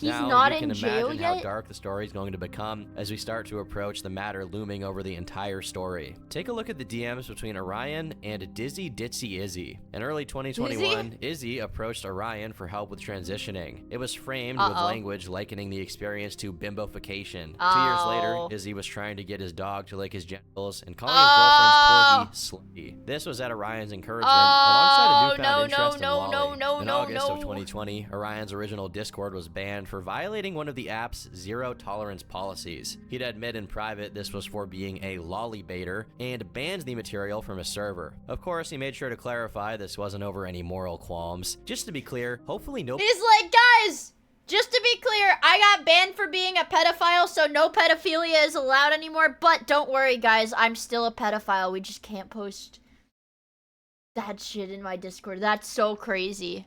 Nobody on the server gives an actual single fuck about lollipop as a moral question. It is okay to get off to it. It's better than okay. Get off to ConquerCon. It's f***ing sexy. I just don't allow lollies because Discord, despite being the number country one is that platform flag for from? peas, is against it for the some laughing reason. crying Orion's emoji. thoughts on the material in private were much darker than mere enjoyment, and in exchange with Goon Goddess, they discussed using it to normalize pedophilia. These pics feel so weirdly wholesome. Why are there so many pedophiles on Discord? Okay. It is. Oh Some god, conversations Chad, indicate this is he terrible. was trying to get people to goon to art of babies. Even more disturbing, however, was the fact that lolly was often used as a code word. These messages are between Orion— It was a code word for actual kids.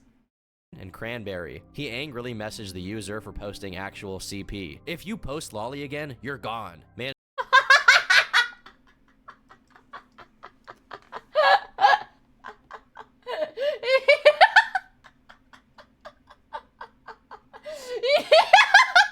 He's so oh, it's not, I know it's not censored. I have to keep playing the video. It is censored.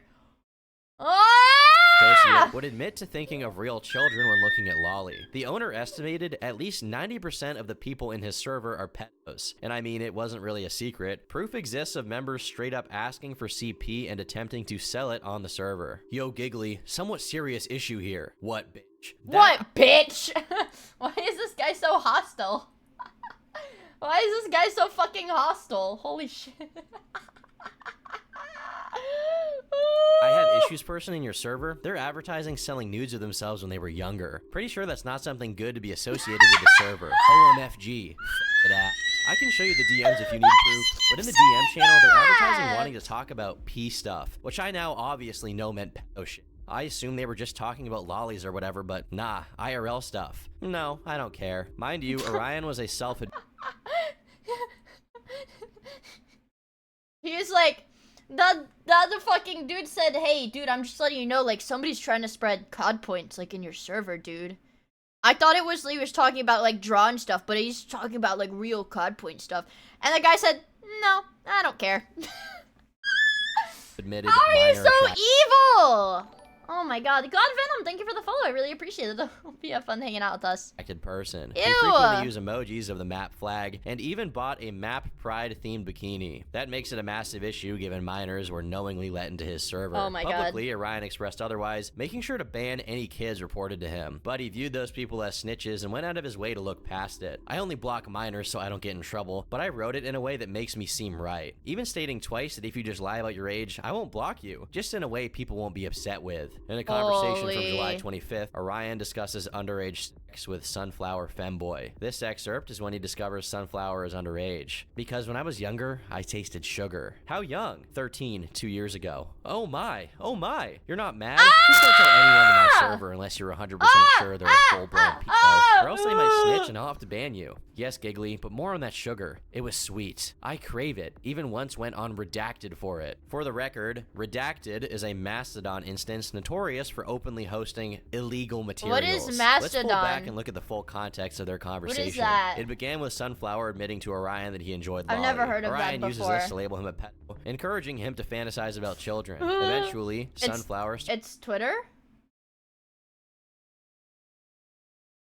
What does decentralized mean? I don't like. Oh, like Misky or like Blue Sky. Oh, but it's like I don't know. It's like WhatsApp versus. It's like WhatsApp versus Telegram. Like WhatsApp would be like Blue Sky, and Mastodon would be like Telegram, where they do all the illegal shit. Starts to talk about his 9-year-old sister. I shouldn't. My little sis is 9. And unless you're thinking about your little sis while you look at these pics, it's no big deal. It's completely normal. And It's like not you normal. said, It's not even normal. if it's not real, It's not normal. It's not normal. It's not normal. It's not normal. It's not normal. It's not normal. It's not normal. You're going to hell. You're going to hell. You're going to hell. This is the crux of their methods. A recurring phrase you're going to see a lot in these messages is EPI. EPI is a shorthand for Small early penis introduction, humiliation. in which minors are In this like fucking FBI porn lingo document, they've got SFM. SFM? Oh, like the Overwatch thing?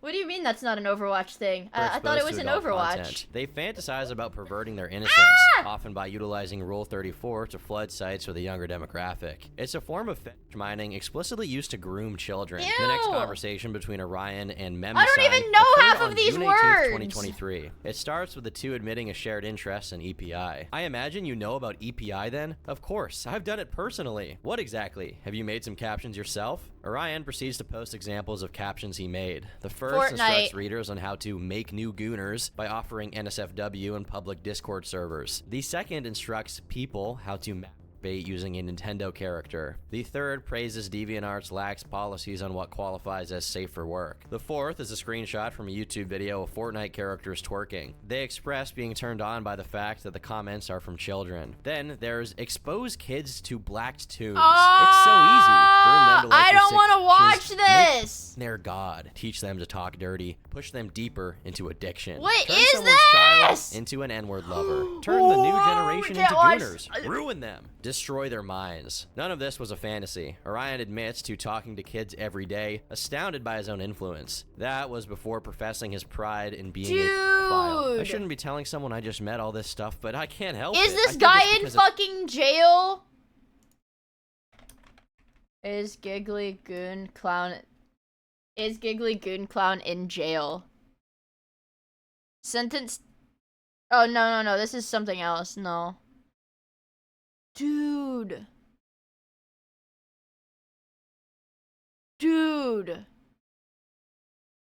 There's nothing about this shit. Feds don't care, but this guy is a creep.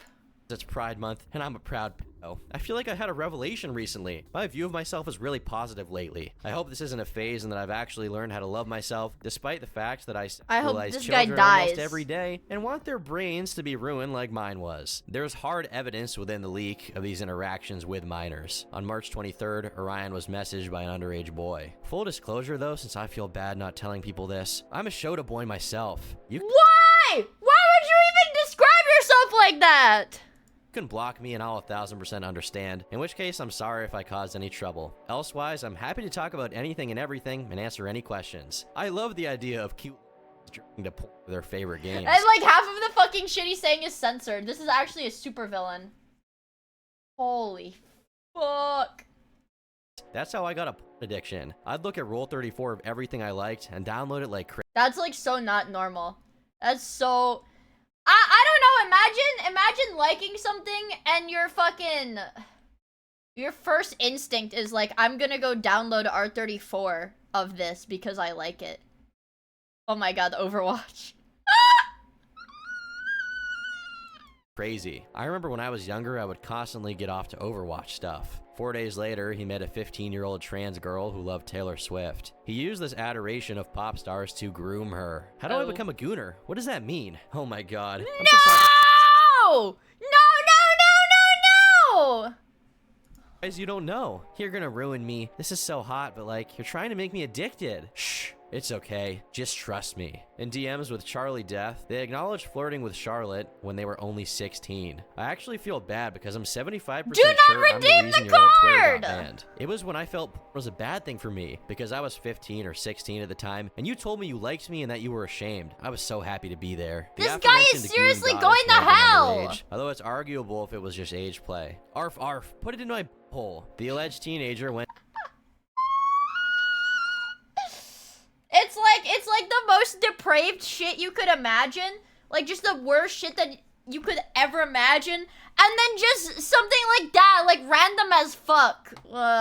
Went on to send nudes to Orion. They also discussed looking for CP on Twitter. Trying to find teen vids to get off to on Twitter is so hard. I remember when Map Twitter was a thing, and you could find it all over the place. SMH. Orion also sought to meet with children through video games. Roblox, as you all know, is a widely popular online platform whose fan base largely consists of children. This has led it to attract many predators looking to befriend them. Several members of his server created profiles with highly sexualized models. Their accounts make heavy references to content. Lexicality created a profile called Lexi for the BNWO. His skin is a skimpy woman with a censor bar over her eyes. The description reads, last bio nearly got me banned. Chocolate and snow bunnies only. Fuda preferred, cute bowls allowed. How is that not... What?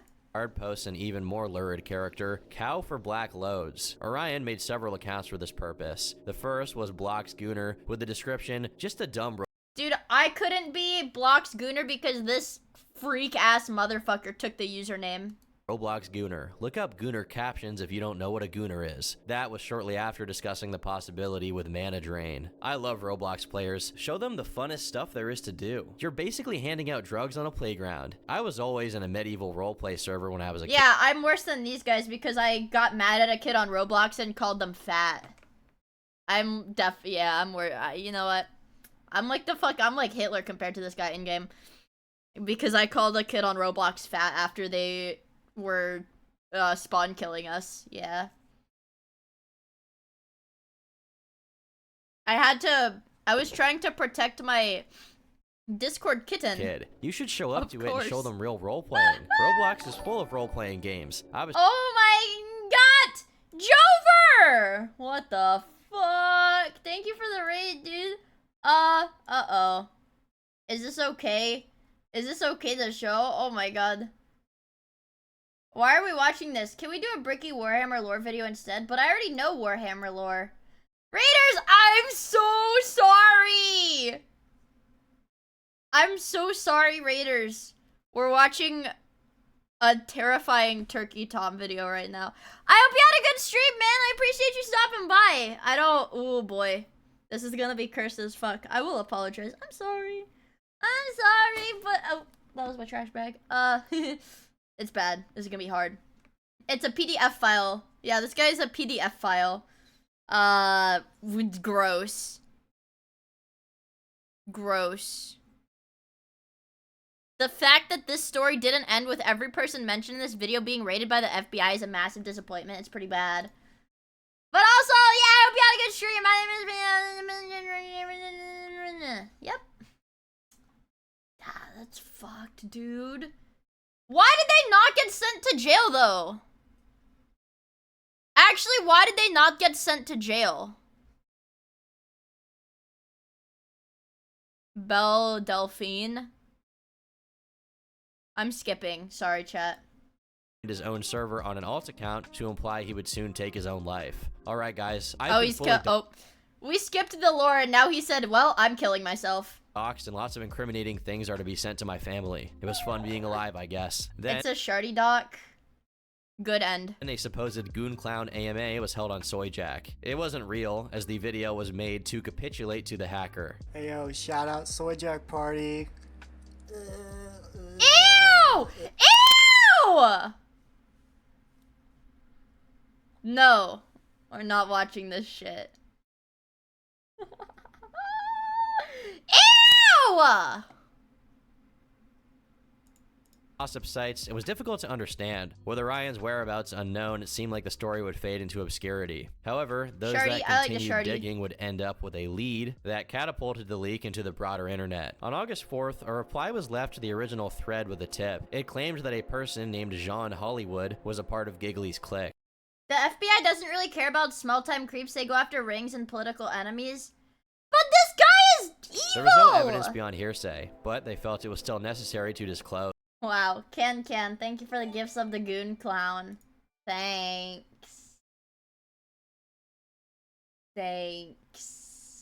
Yeah, they arrested P. Diddy, though. Also, hi, NS! This rumor shockingly had substance, with the individual being found within the logs. Not only that, but many of these messages felt damning, enough so that the people began to investigate who he was. Jean wasn't some nobody, but a famous adult video star with over 300,000 followers. 500 he has gooner. connections to both the adult industry and Hollywood, supposedly helping Chloe Cherry get her role on Euphoria. He's also— No! Do not gift a sub to Giggly Goon Clown!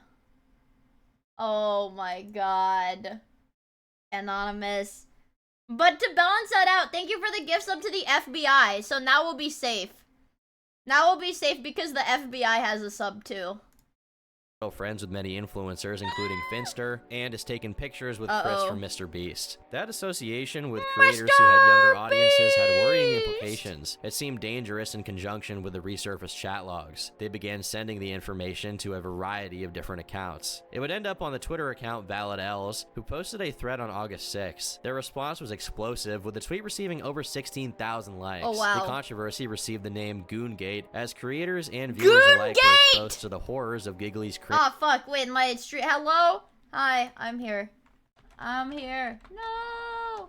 I'm here! Okay, stream's back. Hi. Circus for the first time. In fact, for those of you who know about the situation, I'm willing to bet Valid Els is the first time you heard of it. So, let's finally look through the case against Jean Hollywood and the evidence implicating him in the Goon Clown leaks. To be upfront, Jean Hollywood has gone by a lot of different names online. He used to perform under the name Ella before detransitioning. That came with a rebrand of his social media to SodaCat XXX and SodaCat TTV for streams. However, what many fans didn't know is that there was a third secret account. Gift a sub to 2021, Jean made a tweet referencing Gooners. He later admitted it was to follow people on a secret gooning alt account. That account was apparently called Toon Soda, which he explicitly described as having no limits.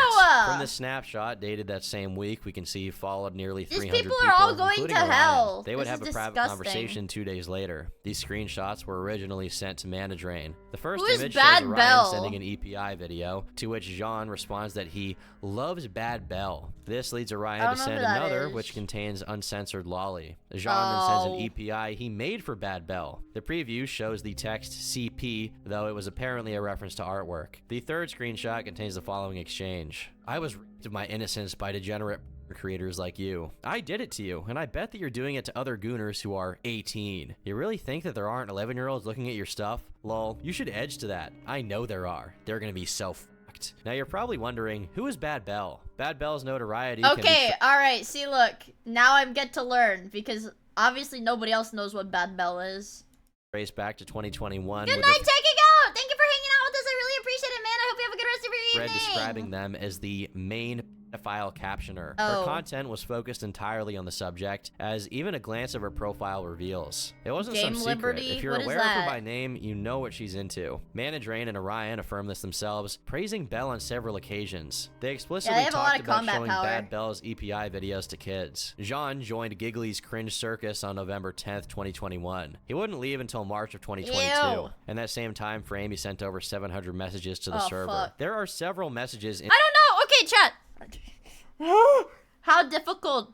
How difficult is it to not, I don't know, to not like God kids? save my soul. Save all of us.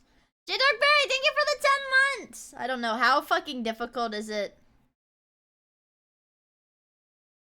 EPI, as mentioned earlier in the video, EPI is showing porn to, like, kids.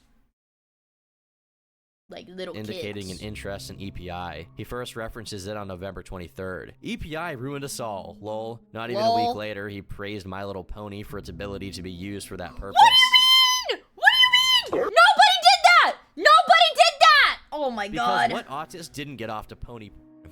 Clop your brain away. My Little Pony was made for autists. I'm convinced. It's the perfect blend of colors and cute designs. It's an absolute EPI engine too. I have no freaking clue what EPI is. Hush. Ask someone else in DMs. He also cheekingly joked about Bad Belle with Manadrain. Jean later referred to himself as a cute little Shota boy and described a jailbait outfit that, if leaked, would be career suicide. I bought a cute outfit for the party anyway. Short shorts, baseball tee, and a little Lego backpack. what His the association fuck, with dude? the shady community Good night, didn't go Kabal, unnoticed. Kabal! Ella Thank you for Hollywood was hanging out called with out us. I really publicly as appreciate early it. as January of Yeah, 2022. you're gonna, that's why you guys have to keep watching my streams so we get a palate cleanser with a different video. Did I just, okay, I had to make sure I didn't just break my phone. So that you don't have nightmares about this freak. For interacting with underage teen grooming content. He vented about it on the server. Block this retard. If you're incapable of nuance too, let me know so I can block you. The tweet in question was archived, allowing us to see the images. Jean can be seen on his alts praising a pedophilic EPI. It has art of an anime child underneath blurbs about young boys. Robbed you of your youth and innocence. When you were most vulnerable, you never stood a chance. The last message from Jean on the server was sent on March 2nd, 2022. He gave no farewell before leaving, though there is an explanation. This is kind of like you guys, chat. He said, make your penis fart, and then left the Discord server.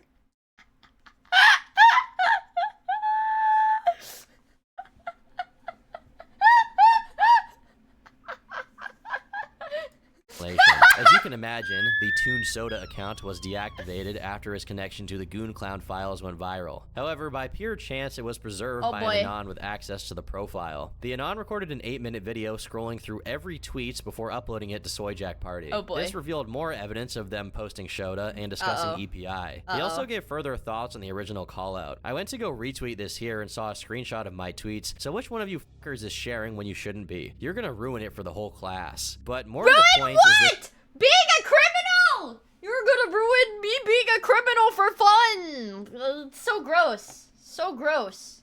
Holy tweet shit. from 2 days after his last message. On March 4th, a Twitter user made fun of him using a screenshot from Orion's server. Talking in public channels like this convinces me you are maladjusted to society and require being manually reformatted like a hard drive. Jean did not take this well, calling the person a stalker. Cool that people join the Gooner Discords I'm in to take screenshots of what I say and send it to someone who stalks me. The timing of this post and expressed concern seem to indicate this was the impetus behind leaving. That's all the evidence against Jean in relation to the Goon Clown files. There are no Discord DMs between Orion and Jean. It's unclear if they remained in contact afterward or drifted apart. It is worth pointing out that what I've described here differs heavily from the Valadels thread. Valadels claimed that Jean groomed Orion, which, as far as I can see, is baseless. There was also debate at the time over if the Discord account actually belonged to him. Because of this, I actually reached out to Jean to ask for his comment on the allegations. I'm sure this motherfucker said Surprisingly, nothing. He agreed, explaining his perspective in private. I talked to Giggly all at once. I was briefly in their server, but left quickly after I discovered it was This a viral is like place. not true because this motherfucker said I hope your penis farts or whatever before he left. This motherfucker was a weird ass gooner. Bye night Jam, it's good to see you. It's good seeing you. Hope you have a good rest of your evening. Was actually a huge den of psychosexual abuse and evil. I did not groom Giggly, and I did not know them personally at all. You said Jamie, pull up the screenshot.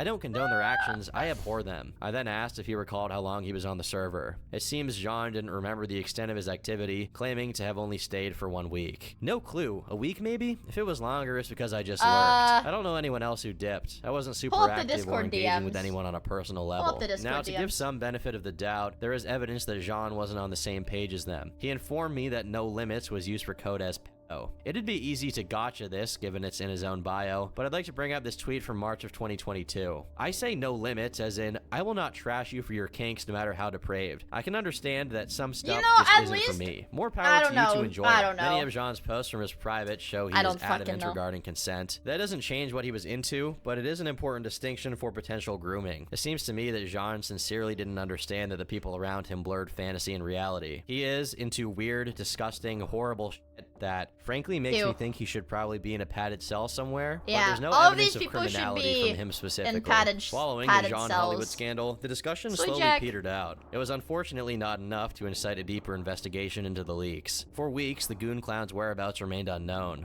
I mean, most people assumed he was dead. However, it was around this time Orion was given access to his account again by Discord. He broke his silence on August 10th to proclaim his innocence. To those of you that haven't left, if you aren't aware of what's been going on, a group of right-wing teenage boys hacked my account and doxed me for being gay and weird. They took screenshots of age play convos I had and are posting them out of context. This is literally not to make me look like a pedophile. I'd never hurt a real-life child, nor support anyone who would. Those conversations were strictly about Lolly or Shota and were complete fantasies. No, they weren't. Holy shit.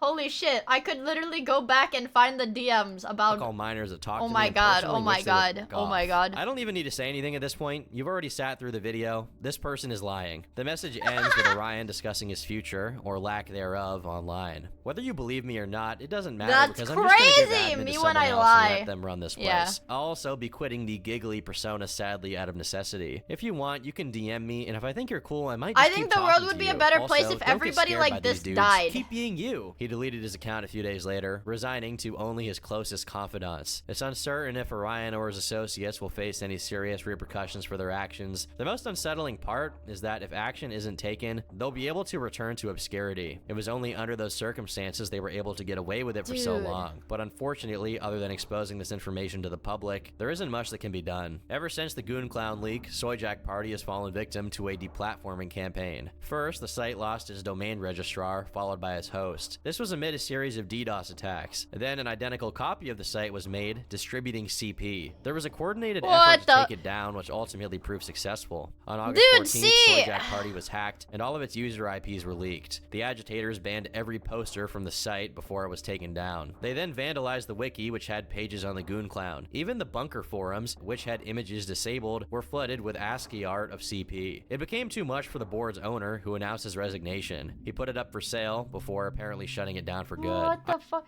See, that was like... Ew! Man, even though that guy was like, yo, no, I was never actually into it, bro. It was just a joke.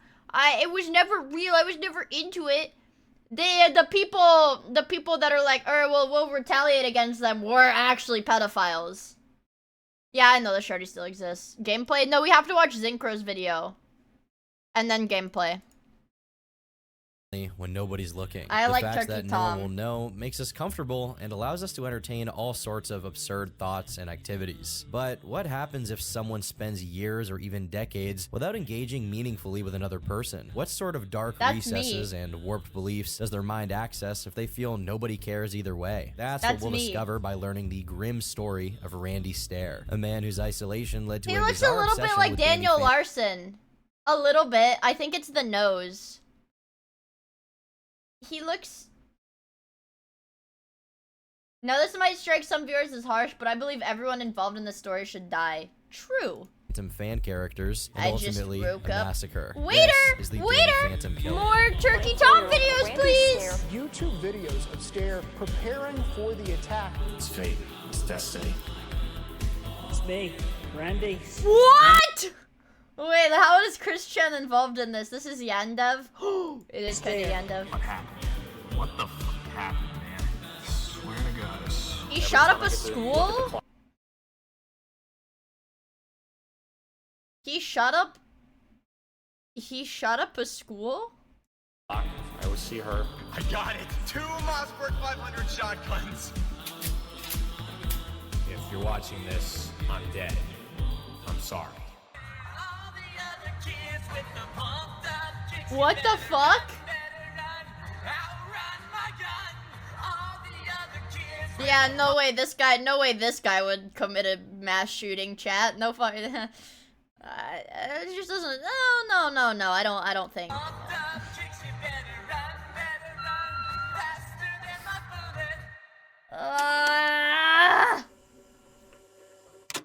Very little is known about Randy's personal life other than what he said about it himself. In a way, this is revealing. Until the very his last eyes look moments of like his he's on life, like fucking no one cared coke about or his some story enough shit. to document it. And even then, people were only sharing what he chose to publish online. Not that he's deserving of attention given his heinous crime, but it's worth noting that negligence is a motif that punctuates his entire life. One of the documents he eventually posted online focused on providing information on his early years. In his own words, born in 1992, Randy was his parents' first child. He's and 2 years old. later, they had his brother. He decidedly doesn't go into detail about his parents, neglecting to even name them, which, as we'll glean later, is a subtle sign of his disdain for them, struggling to acknowledge their He relevance hates his in his bitch coming mom to be. and dad. His mom had a background in nursing and had been working as a biomedical equipment technician for a general hospital for about half a decade by the time Randy was born. In a very strange coincidence, her name is the exact same name as the mother of Joe Stair, who was not only a student at Columbine, but the founder of the Trenchcoat Mafia, a group which the perpetrators of that particular crime are frequently, and wrongly, thought to be members of. His father, on the other hand, was a store manager for the Wise chain of supermarkets,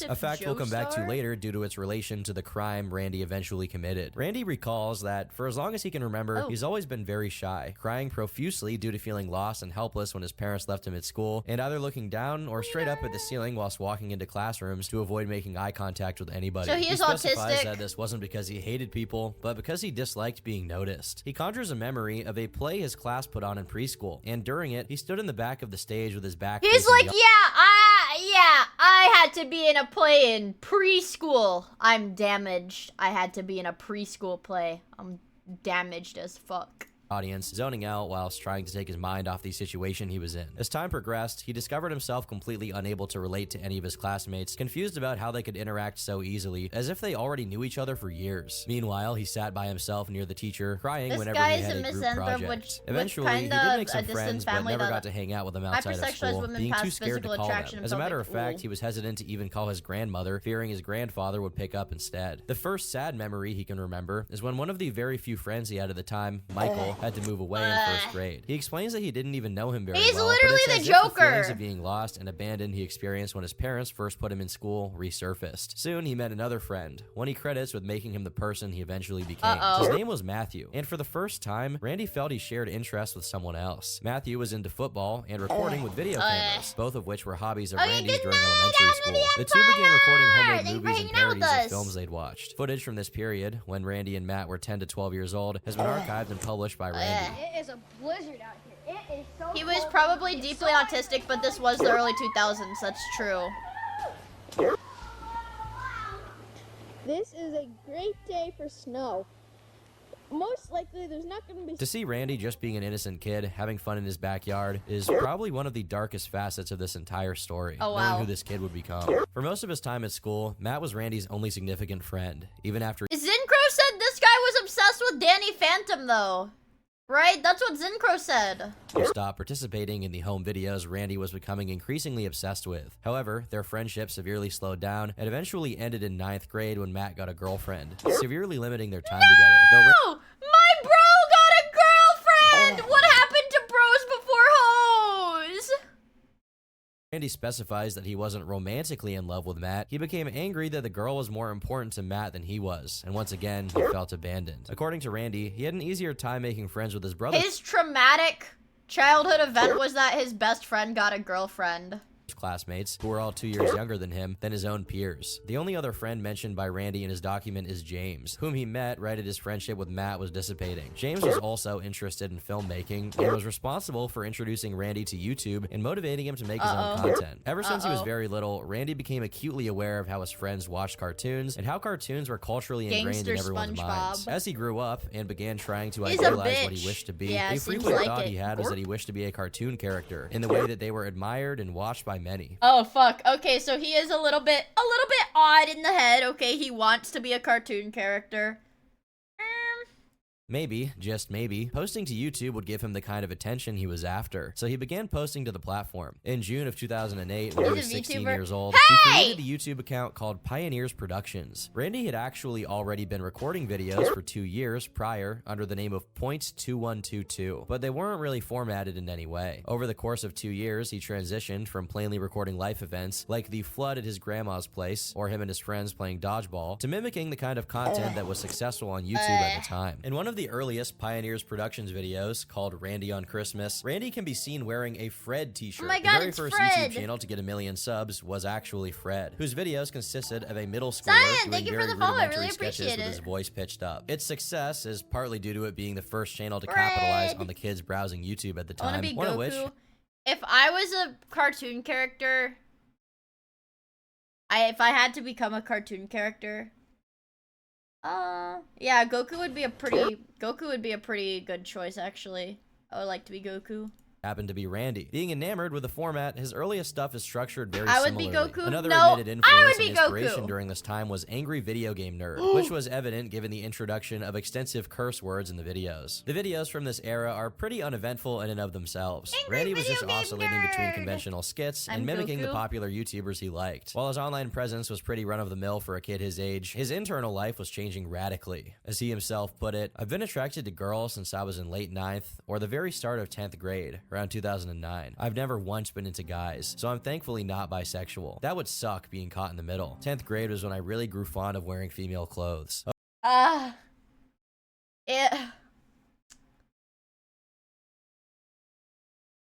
It's always okay. I jerked off. What?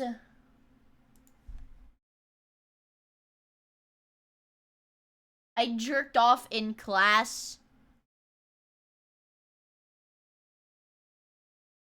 Of course, being in a house with only one brother and a father, I had to start wearing my mom's clothes. It felt so wrong, but I became obsessed with wearing a bra, especially after the Ember phase started in 2010, which obviously fuck was is never the a Ember Quite phase? often, when I had the house to myself, I'd either A, film a YouTube video, or B, cross-dress. I must have been a master at putting things back exactly how they were, because my mom Ember never is- once oh, said it's anything. significant? I just became obsessed with fantasizing about girls in 10th and 11th grade that the hormones were impossible to ignore. I jerked off in class a total of 4 to 6 times. It wasn't easy, but I would keep my hand in my pocket and go to town slowly for sometimes as long as 25 to 40 minutes until, lo and behold, there was success. I remember I did it in my 11th grade history class and my first period ecology class. I wouldn't recommend that, but when you're horny, you're horny. It was rare, but I even tried on my brother's girlfriend's jean shorts once while on vacation in June 2010. Anyone who's anyone can say, "Oh, Andrew's a fucking pedophile." It's called discovering yourself. It's not a crime.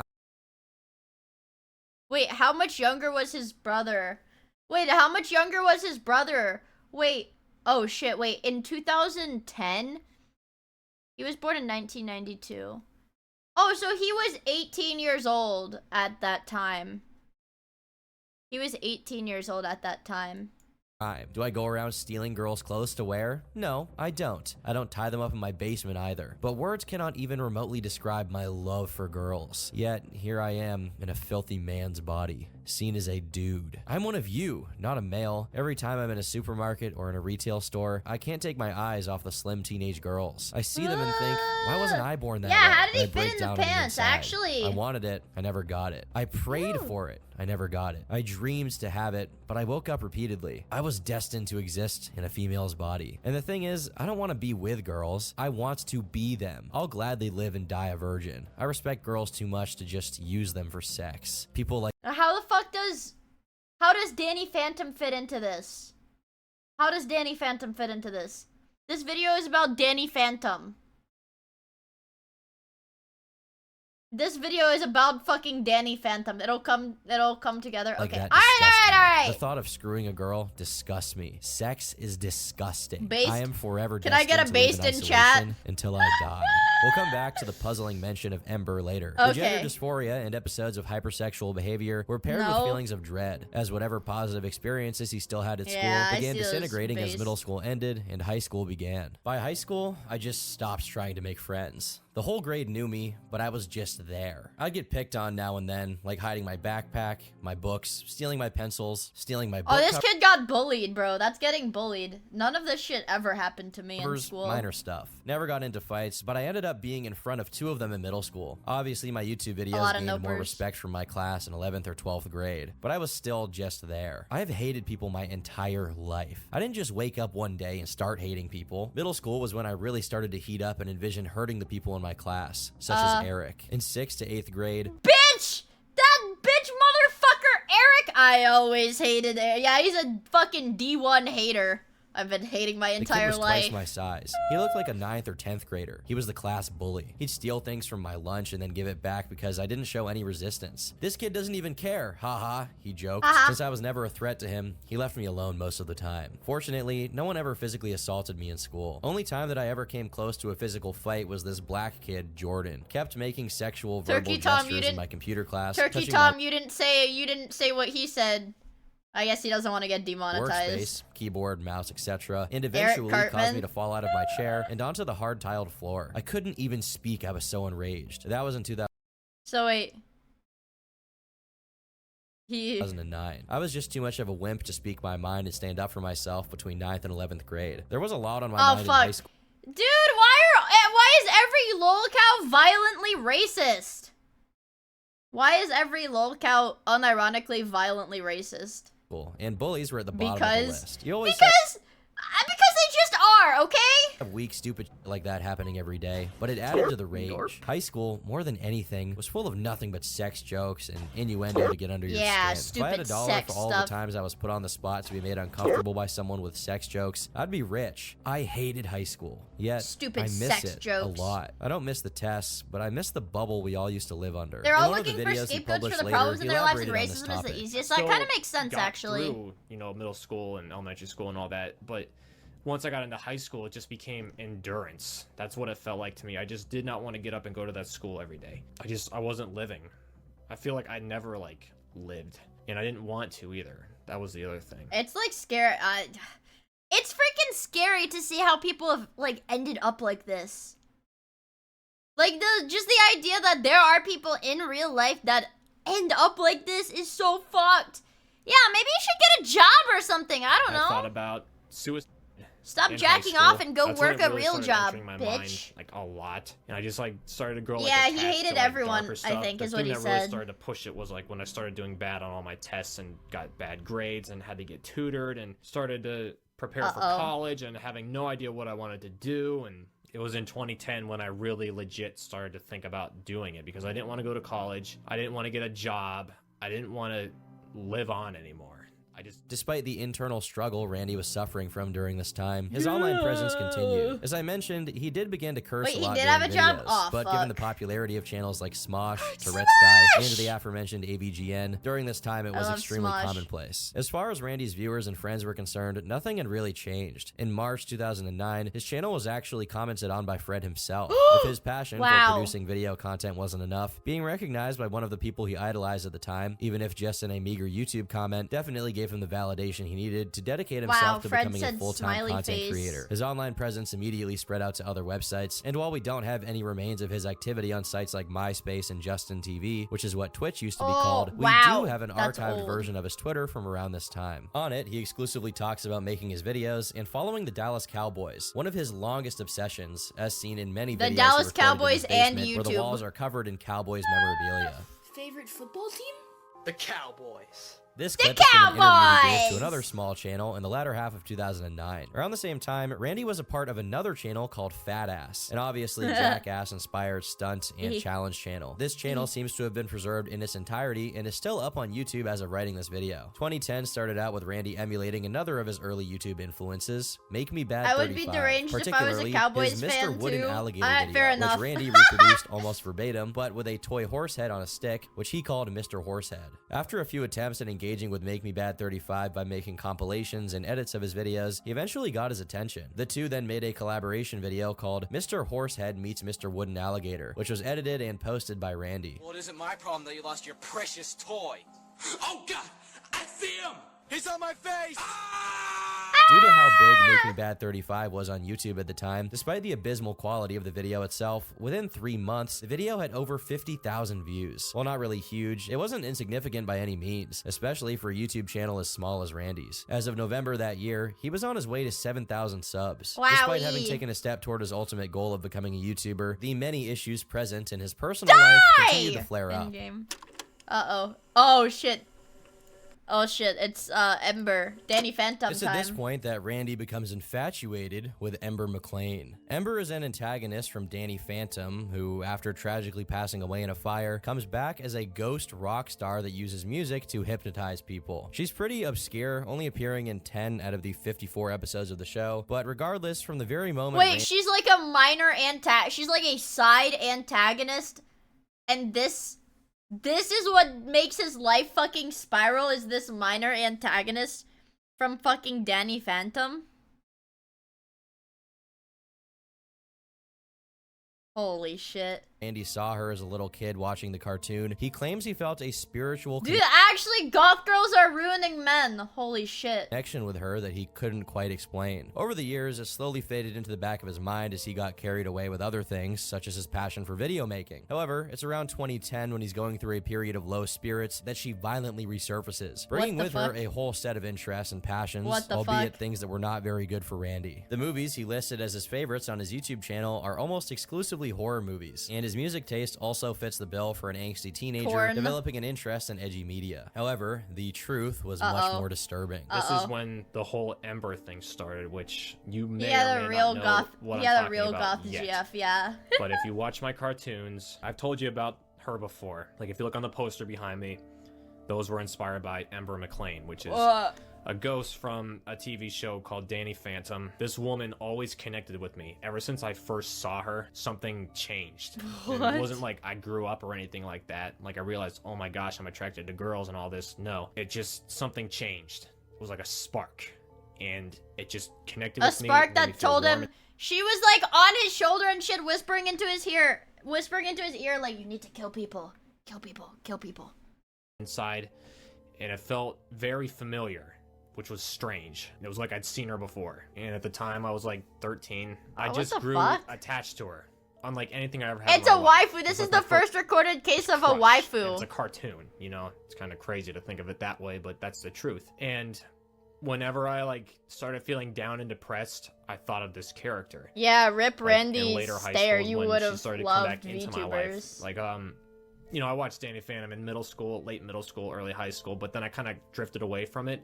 And once 12th grade rolled around is when I started to get, you know, depressed and venture off into this darker area. And this girl was just there all the time when I got into that darker place. If I had schizophrenia and like my hallucinations were goth girls, I'd be pretty happy. And she made this song called Remember. It's a song that basically sums up her death. You would have loved what's her face from One Piece? Uta from One Piece, like hypnotized the singer. Me. It changed me. Yeah, you would have loved After her, his interest in Ember resurfaced during the 12th grade, it went away almost completely as he graduated high school in 2011. As he mentioned in his diary, despite how much he was suffering during it, he ended up missing high school a lot. The song Perhaps is the mid. only reason the suffering was so noticeable And the while song he was there was the mid? fact that being at school contrasted his negative internal state with other people who weren't going through the same issues he was. At home, there was simply no standard to judge, but he was still dealing with the very same problems, just without showing symptoms. Randy describes graduation as a very positive experience, as it's almost as if missing high school gave him something real to yearn for, consequently sapping the hold his obsession with Ember had over him. Today is graduation day. It's just, I can't believe how fast these He past graduated in 13 years 2011. went. It's like, oh my.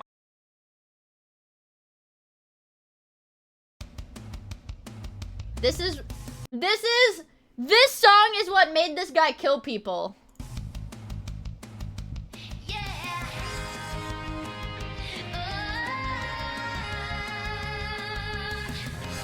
This made him kill people?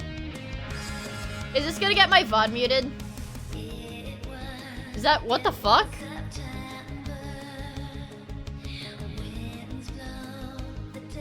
Is this official or is this?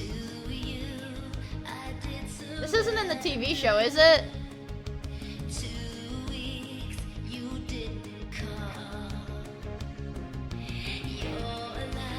Oh yeah. Whoever uploaded this is totally level-headed and doesn't have an obsession with the murder or Columbine. Wait, the history of this channel?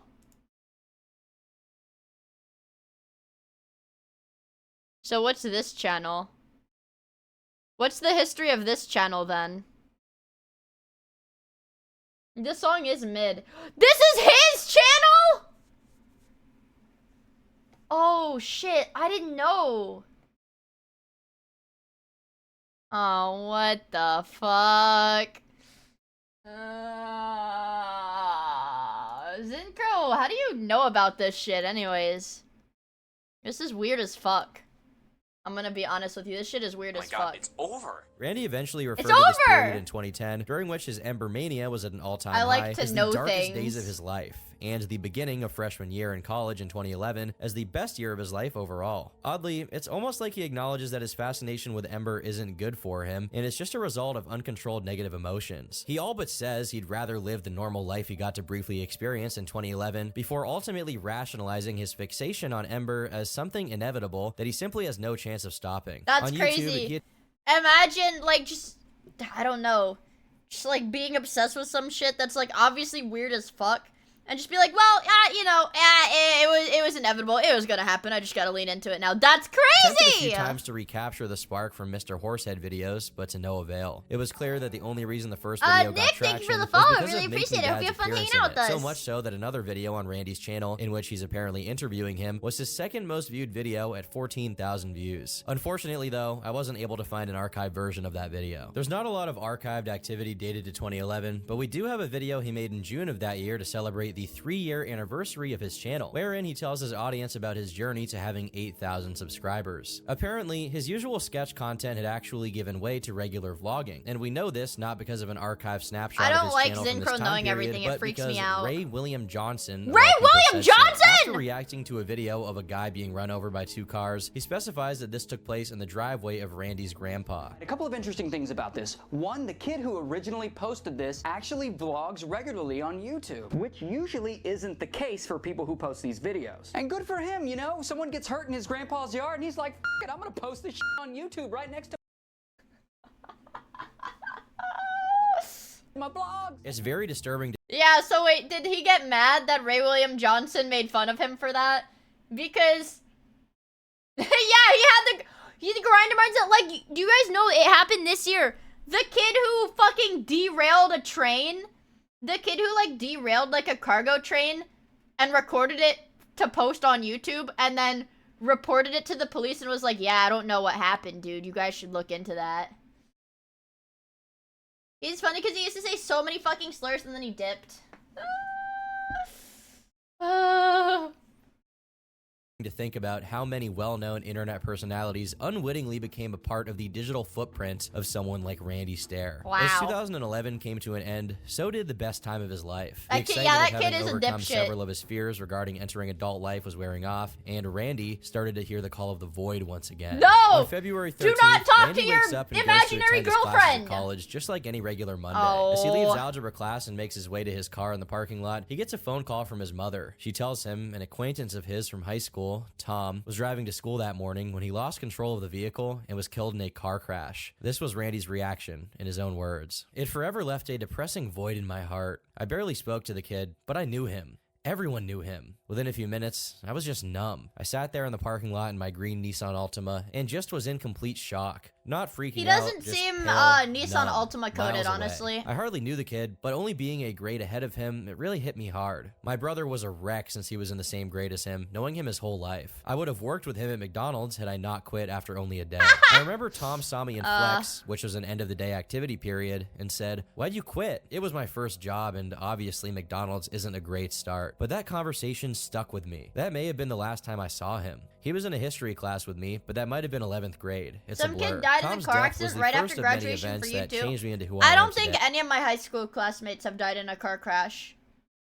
as far as I Tom's know. death sucked the life out of me. I've kind of made it an annual tradition to drive past Tom's crash site every February 13th, and today I did. He wrecked on the final turn that leads to a highway, was coming from a back road. I'll never forget it, and never truly will move on from it. This is probably one of the focal points of his story, since there are many aspects to examine here. For one, after quite some time of being fascinated with dark things, this is the very first instance of being truly close to death, and a No, particularly Anonymous, this unusual guy one killed at that. people. Tom was a year younger than him, driving himself to school. This guy isn't even a local. This is like, this guy just actually kills people. Part of why this was so impactful for Randy was precisely because he wasn't there. close to Tom. And because of this, his grief didn't express as intense sorrow, but a kind of numbness. Randy already struggled very strongly with the idea of growing old and becoming like his parents, so when he envisioned his future, the only thing he could see past his 20s was an untimely, abrupt passing, like Tom's. He expresses this in another passage of his diary. Didn't he die? I knew in 2012 I'd be dead by 2018. What When the discussing fuck? this time period on video, he elaborated on how he reacted to Tom's passing. From that point Okay, on, I'll wait. I was just Wait. fascinated by death. I was always like interested in like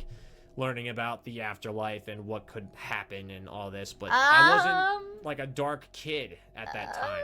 I was still like, I was kooky. I was doing my own thing with my YouTube videos, and I wasn't miserable. I wasn't upset. I wasn't depressed. I was just like, oh, you know, I just got to get through this year, and then I'm going to take my major classes in college, and everything's going to be all honky-dory, and things are going to be fun and awesome, and it'll lead to new, bigger and better things. It's the beanie. It's the beanie makes him evil. Something just went in my head. Yeah, It hit, this like, is the so Danny Phantom shooter, but I haven't learned about why Danny Phantom makes him kill people yet. close to home. Like no, I haven't learned the I've lore never dealt yet, with anyone but I who was, will. you know, a year younger than me dying. You know, and everyone deals with it in their own way, but I just couldn't get it off my mind after that, and I started over-analyzing the living hell out of it. And I had Tom on my Facebook at the time too, so you know, I started seeing all the stuff that got posted around the Dallas community on Facebook, and I couldn't. Yeah, get maybe he away had a from it all, Sonichu and I just amulet. kept You know, getting that shit that the Sonichu amulets, I think they do genuinely carry like a dark energy, because everybody that has owned a Sonichu amulet, like so many fucked up things happen to their sucked life. into it all, and I just wanted to know everything about it. I wanted to know what killed him. I wanted to know how fast he was going. The beanie's like the rubber bands on my head, but my head is like solid, so it'll never explode. Was he buried? And it just, one thing kept leading to another and to another and to another, but I just kept that all to myself. Because there's nothing inside of this it. Stuff. I didn't want to go like to that extreme of asking details like that, because that's not right. I just kept Yeah, going it's a into bad this luck dark artifact. place. And I liked 500 I wasn't afraid rubber of it. bands. I liked it. I enjoyed it. It felt natural to me. But as the year went on, I sort of kind of dug myself out of the little hole that I dug, you know. I got back on track. Sure, my grades plummeted at the time, but I still managed to pass. Why everything couldn't he somehow. just be normal? Again, not a lot of content has been Yeah, specifically Sun went dated to to Hassan. 2012, Cool. and it's difficult to tell when an archive video is from based on how Randy looks alone. However, he once again celebrated his channel's anniversary in June, which his tale ended by a montage of the videos he had uploaded in the past year. Now you gotta open your creaking door again, step on the duck again, and walk back again, and step on the duck again, and close your creaking door again. But oh, you forgot to take your contacts out. Other than the horse head related you videos, his forgot content to take seemed your much better contacts compared to the out. previous years, at least judging from what we can see in He's the montage. fucking the He was floor. even the subject He's of fucking yet the another floor. interview by a small YouTube channel. Obviously, these standards during that era weren't as high as they are now, but even still, if you showed people some of this stuff and told them that Randy was a mid-sized YouTuber from 2012, they wouldn't really doubt it, especially considering how many people in the early 2010s were basically angry video game nerd clones and developed sizable audiences. I want to doing be it. an There's a angry slightly video game noticeable nerd increase clone. in violent themes, but still nothing to be concerned about. Even with what had happened to Tom earlier that year, he not See, only it's managed tech to behave destruction normally, videos. but It's actually awesome. dedicated some energy to the videos he was uploading. An entry in his diary reflects this. By fall 2012, I was back to myself again and made two of my favorite YouTube videos, A Furby's Calling Yeah. and Crazy Wait. Christmas Maniac. If Yeah, that's true. He's bald. Oh, is angry video game nerd does not ghostwriting. Does he have a ghostwriter? No.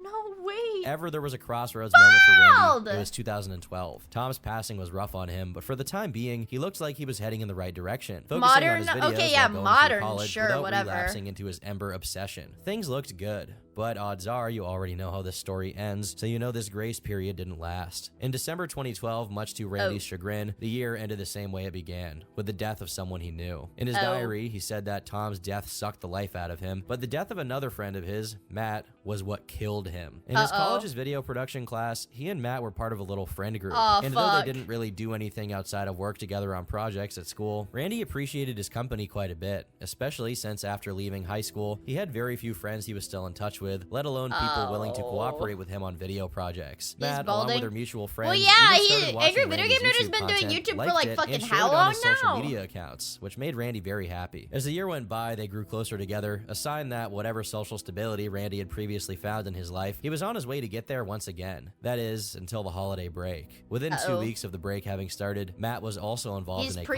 crash that led to his death. The accident took place just 1.5 miles away from the Wise supermarket that Randy was working at, and he caught wind of it while he was there, hearing some of the customers talk about some kid who died in a car crash. The only thing is, no one ever mentioned his name, and Randy had the custom of not speaking to his friends online, so for the entire holiday break, Randy didn't actually know the whole break? It was only 3 days after school had started back up that, during one of his script writing classes, the instructor took him aside before a 9 a.m. class and asked him if he'd ever heard about Matt. Initially, he was clueless and presumed nothing serious had happened, that Matt had just broken a bone or something like that. But, as the teacher informed him, something much worse had happened. She talked to me for like a few minutes and it's like, yeah, I had no idea. And she's like, yeah, I was on the news and all this, and that was it.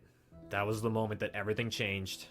And I was never the same since. He looks literally something just. He looks like fucking psychopath, dude. He looks like a psychopath. Shut down. It just completely f***ed me up. While not exactly the straw that broke the camel's back, Matt's death set something in motion that Randy wasn't even aware of at the time. Like, his eyes look Interestingly crazy, enough, Randy dude. says that he was always wary of the number 13, believing that it was, as common superstition says, an unlucky number. His skepticism regarding the number was all but confirmed when 2013 went on to be the worst year of his life, according to his own estimation. During the same year his grandfather died, the yard caved in and flooded his basement, which had many of Randy's old stuff in it. Holy Soon shit. after, he totaled his car, and just 10 days later, his brother Jeremy also totaled his car. Randy's parents let him drive their Jeep, and he also came very close to wrecking it in the snow and hitting a tree. Damn. Lastly, his iMac, graphics card, and hard drive all fried, which cost him $700 to fix and severely hindered his ability to make and post videos. One of his That's very actually last unlucky normal as hobbies. shit. The walls were closing in on Randy, and quickly at that. The results of this incessant sequence of catastrophic events made Randy severely depressed, leading him to not even want to get out of bed I would in the be morning, depressed let alone too, go to Jesus college Christ. or work at the Wise supermarket. The only thing he still felt remotely good about was making YouTube videos, but he was finding it increasingly difficult to get into the zany mind space he needed to be in order to make the kind of videos he'd been making for the past half So a he's decade gonna make now. like His evil channel and videos general now. online presence continued to be relatively normal, even doing some Let's Plays, which thankfully have been archived. Finally got the full game to work on a Mac, the original Five Nights at Freddy's.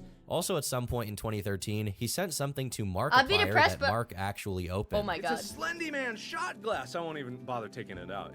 Now, here we go. Hi, Mark. I've been watching your videos ever since I came across your Slender Elementary video back in November, and I was hooked. I think it's Old great you use your Markiplier. audience for good, raising money for charity. Here's something to give you a chuckle. Wow. Take care from Randy Holy Stair, fuck. Pioneers Productions. Bing. Thank you so much for the shot glass. Regardless, whatever external Old positivity Markiplier. presented itself to him during this Damn. time, it didn't change how he felt overall. And that's when Ember came back into his life. Uh-oh. Many people have made jokes about how Sonichu is actually a demonic entity that torments Chris Chan. But if there ever was a candidate for a mentally unstable person's healthy obsession actually being a demon, it's Ember. Right at the lowest point of his life, when he could hardly muster the energy to get up in the morning, he feels fuck. tempted and compelled to look up her song from the Danny Phantom show, Remember, and the full brunt of the obsession overtakes him like never before. Paradoxically, despite repeatedly acknowledging how bad he felt and how depressed he was, he occasionally describes it as if this was good. I don't want to work anymore. I don't want to deal with anyone anymore. The 2013 curse is a hell of a strong one. I never thought one bad year would linger 3 years later, but the thing is, I like it. I love it. I love the darkness, the sadness, the abyss of it all. Sinking into the depths of the dead, it's literally Dude, a this drug. is I won't fight it weird. because it's where I Hi, belong. Angel. I love that place. I love it. He further explained how he felt in his goodbye video. I played the song pretty much every single day of my life and just fell down a hole of deep, dark. How does a depression and cartoon despair character make and you kill nothingness people? Into an abyss of I don't just understand. darkness. I can't even explain it. She's And telling every him day to it kill just people got or some shit? A little bit darker. from that point forward until the day I died. And I liked it. That was probably the scariest part for everybody else was I liked it. You wouldn't I liked get this it? dark place. It wasn't I scary guess to me. I wouldn't It get felt it. natural to me. Vox It was Akuma told home me to for kill people. Along with Ember, another compulsion of his came back with a vengeance. Cross-dressing. The more I wore girl clothes, the more I felt like that was who I was. Like I felt I like I was a girl. Okay, realistically, well, but here's the thing: Hosho Marine can fucking go on YouTube live and be like, "Okay, Mia, I want you to kill 10 different people," and I'd say, "Yes, Hosho Marine, anything for you." But this character does not. This is a fucking character in a TV show. She can't go on YouTube live and tell me to kill people. Kill the same person 10 times. This is a fucking character in-game, of course. This character is a cartoon character. She just don't know her secret I channel. found out that I was just a female soul trapped in a man's body my whole life. And I couldn't tell you guys that because then that would lead to never-ending jokes and you can't live your life like that. It's like, how do you live? And I wanted to get sex change operations and everything. I really honestly did. But I knew it wasn't smart to do because it ruins your whole life if it's botched or if it goes wrong. And not everybody looks good after a sex change operation. If Fauna came on stream and told me to that's what commit I wanted to atrocities, do, I would at but least couldn't think it do over for an And I'm hour. also Yeah, like, well, but probably if that's it was not Fauna. Yeah, I me, would. You know, I was put here in this body. I'm gonna have to live in this body until I die. That's how it was. XQC when he sees big titties in the video game. I always felt like I was a girl. I just did my best to hide it over the years, but I am. As much as it's definitely true that the fear of being mocked or not accepted by his family and friends prevented him from telling them about how he felt, another thing can be gleaned from his unwillingness to go down that route, and that's his determinism. Probably is an extension of his obsession with death. Fauna Randy probably often has a good expressed reason to he say believed that shit, negative so emotions who or am I states to, of yeah, mind who were am I simply to inevitable. disagree with Because her? of this, in his I got opinion, high they shouldn't be ranks. avoided but embraced. Likewise, in his eyes, death should be embraced. I'm That not is sure a what scary exactly this is fucking called, but it's face. not rare. There's no light in his eyes. For people who have an intense and unhealthy fear of something to start actively seeking it out. Because we can interpret what we fear as challenges, Why it's does only he keep natural to making that voluntarily expose face? ourselves to them. That's why It's people do freaking me things out. like parachuting out of planes and riding roller coasters. However, this impulse toward what we fear can get out of hand and become self-destructive. For people with death anxiety, which Randy seems to suffer from, doing things like visiting cemeteries and morgues may soothe their disorder because doing so gives them a feeling of power over it, taking away the mystique and consequently the Also, anxiety Potato, from thank you death. so much From for the Randy's tier 3. diary, What the it heck in seems the very 5 much to be the months? case. I really appreciate it. Thank you. Should I walk to Wawa to buy snacks? Fuck yeah. And you know what you should get at Wawa? The sandwiches. If the little sandwich bar is open, you should get like one of the paninis from Wawa because they're good. Because those are actually good as fuck. And also don't pay. No, those are actually good as fuck. Wawa is an East Coast gas station. East Coast gas station. Penis. Yeah. The East Coast gas station convenience store. It's like Buc-ee's. That Wawa has good milkshakes too. The last time I had food at Wawa, I was like really, really drunk. So maybe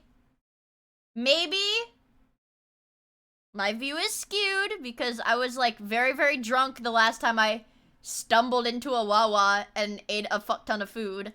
This is what But it was motivated really his good. It was really good. Session. I can't get death off my mind. It's on my mind at least 14 out of the 18 hours of my night. Death. The most beautiful, gorgeous, luscious thing about life. I can't emphasize how much death fascinates me. It's almost like an attraction. A sexual attraction. So many times in late elementary or middle school, sexual? I'd pray for the planes I traveled on to crash. Plane crashes are I'm virtually insta-death. driving They my never truck into Wawa. No, I walked there.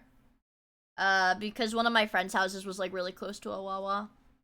happened. I didn't want to go back to school. Yeah, what the fuck? 18 hours of night? Jesus Christ, how long is this guy sleeping? Wawa jalapeno cheddar stuffed pretzel slaps though. I think I had like, it was like a Cuban. I think I had like a Cuban sandwich at, let me see. I'll literally pull it up on DoorDash and I'll give you my personal Wawa recommendation. No stores are available in your area. Okay. Are you sure? 100% on God? Search. Wawa. Let's see. The hoagies. The Wawa hoagies. I'll tell you what's good.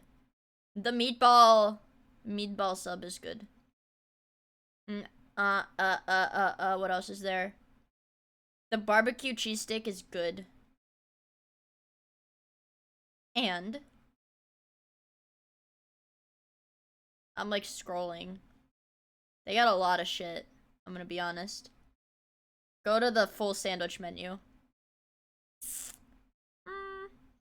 They how you do custom sandwiches. The custom sandwiches are good.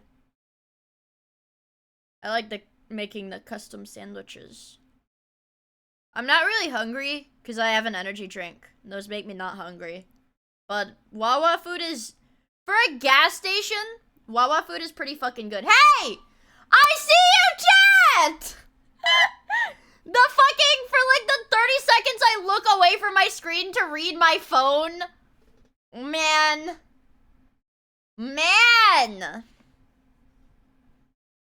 But they have bacon mac and cheese sandwich. That sounds good. Hypothetically, that one sounds pretty good. Honey mustard ham. Sounds good.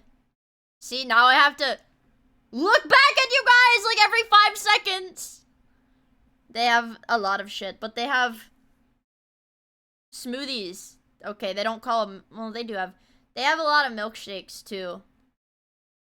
Yeah, Wawa food is pretty good. I love kissing men! Go back to work. Once I realized how the world works, I would either daydream in class about YouTube videos, girls, or death. To this day, That's those are crazy. still my big three. It never gets boring. I have fantasies of Actually, you know what? I also think about YouTube videos, girls, and death a lot. Men have 3 moods. killing girls and laying them on top of me and fusing into their bodies, absorbing their feminine traits and absorbing what little life is left inside of them. Wait a minute, chat. I think I missed something, chat. Chat, I think I missed something. Wait, what? I want to kill everyone on this planet. Chat! This shit escalated pretty fast. I'm a ghoul, a girly, feminine ghoul. I want girls' bodies. I want to become them, overshadow them, and eventually discard them for something better and more satisfying. The smooth skin, the curves, the stomach, exterior, the chest, the silky, moist, smooth arms and legs. Oh, he says he's gonna kill himself. Long hair on the head. This is how I'm meant to be. Virtually every 10 to 25 minutes, I think of something death-related. Maybe every 3 minutes. It's a lot. I just can't get the thoughts of my final night on Earth off my mind. Like, just to think, this will be my... Wait. Fuck you, Jeremy.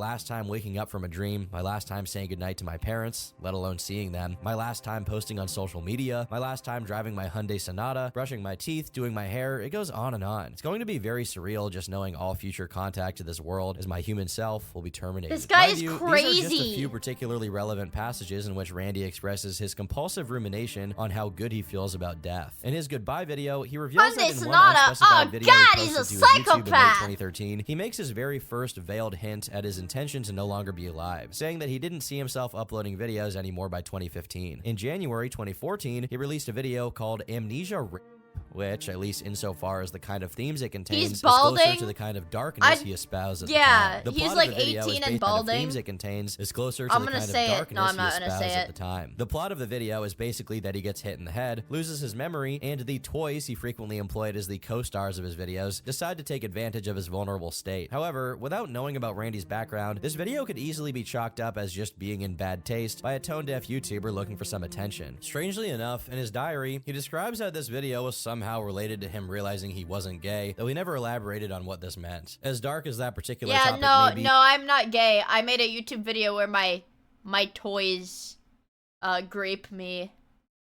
It's clear that Randy is Watch just playing it up Silence for of a the funny Lambs. video and isn't Okay. taking it too seriously. The real darkness comes at the very end, when, during its ending slate, we can see the shadow silhouette of what looks to be 5 embers. His secret obsession with the character finally began to bleed into facets of his regular life. While his watchers had no idea what they were looking at, this concept was dubbed Ember's Ghost Squad by Randy, or EGS for short. It's unknown how fleshed out the EGS idea was at this particular point, but I suppose it was enough that he felt confident putting it into his videos. Watch the Eventually, he Shiori said that he watch considered along. this video the Okay. first part of a 6-episode members anthology only? project that was his life's magnum opus. But we'll get to that. The second video, of a total of just 4 videos he uploaded that entire year, was called Search for Remember, which Randy says was the ultimate cause of his demise. The story behind the video revolves around Remember, the song Ember sang in Danny Phantom. As Randy recounts, for a decade after the episode containing it aired, the only version available online was a very low-quality video with a mono mix on the audio. In a terrible instance of serendipity, someone discovered that its singer had it up in perfect quality on her portfolio website and made the mistake of sending it to Randy, not knowing what the ultimate ripple effect of their actions would be. Randy took to his alternate YouTube account, Worthless Toaster, to upload it to YouTube for the very first time, where it now stands at over 5 million views. Randy saw this as a sign of destiny, and Ember took over his entire life.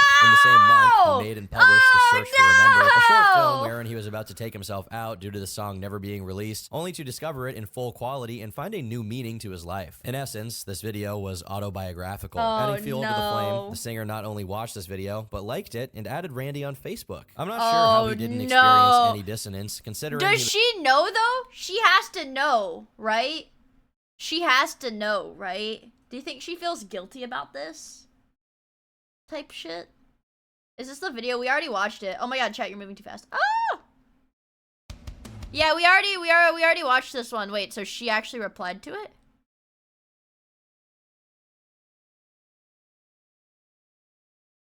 Wait, so where's her comment?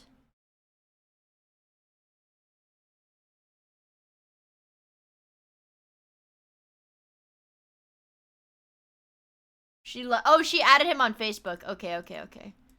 Dude!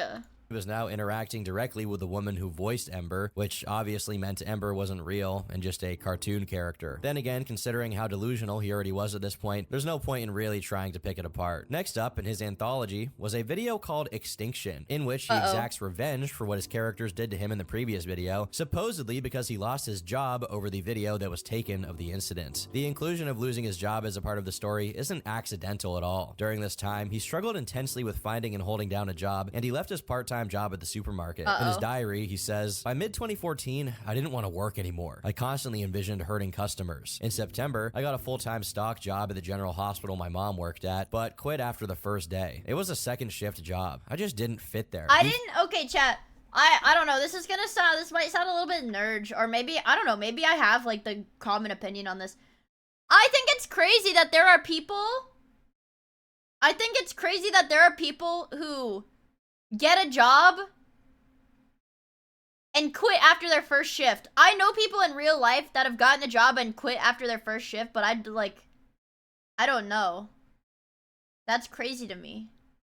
You were born at that hospital? It happens more than you think. Facility is enormous. There's like 16 It's really to 20 common? some Really? floors, and the stock could be for any floor in any supply closet. I would Yeah, I have give lost it my a few mind by weeks Christmas. at the very During that least. job search from spring 2014 through September 2014 was when I legit started thinking about suicide. The anger and hatred for the world was boiling like crazy. I got around 5 calls for jobs, but I never answered my phone or responded to emails. I didn't want to work anywhere. As the videos for the EGS anthology came out, so did their respective You had a crazy soundtracks, guy all of which where were you original lived. tracks Randy composed himself and released on Bandcamp. Soon after the midpoint of 2014 was crossed, another I've addition done it to the once, but it was anthology for a made, dishwashing a video gig. called I Extinction, guess that which makes was an sense. upload in which he graphically murdered the whale plush and toy frog he used to make his videos with up until that point. Near the end, he discovers that they had recorded a video for him in which they apologize for being so obnoxious, at which point he breaks down in regret, only to be interrupted by none other than Ember, as a painfully low-resolution cutout PNG that wasn't even from the original cartoon, but a drawing done by Randy, speaks to him and tells him that he did what he what he had to do and not to feel bad for his actions. While the comedic tone is retained in certain moments of the video, the more serious parts of it were dramatically outweighing them. Not only did the plot border on nonsensical, but they were rapidly crossing over into Randy's yet unexplained headcanon about Ember and the Ghost Squad. I can only wonder how the people who watched it at the time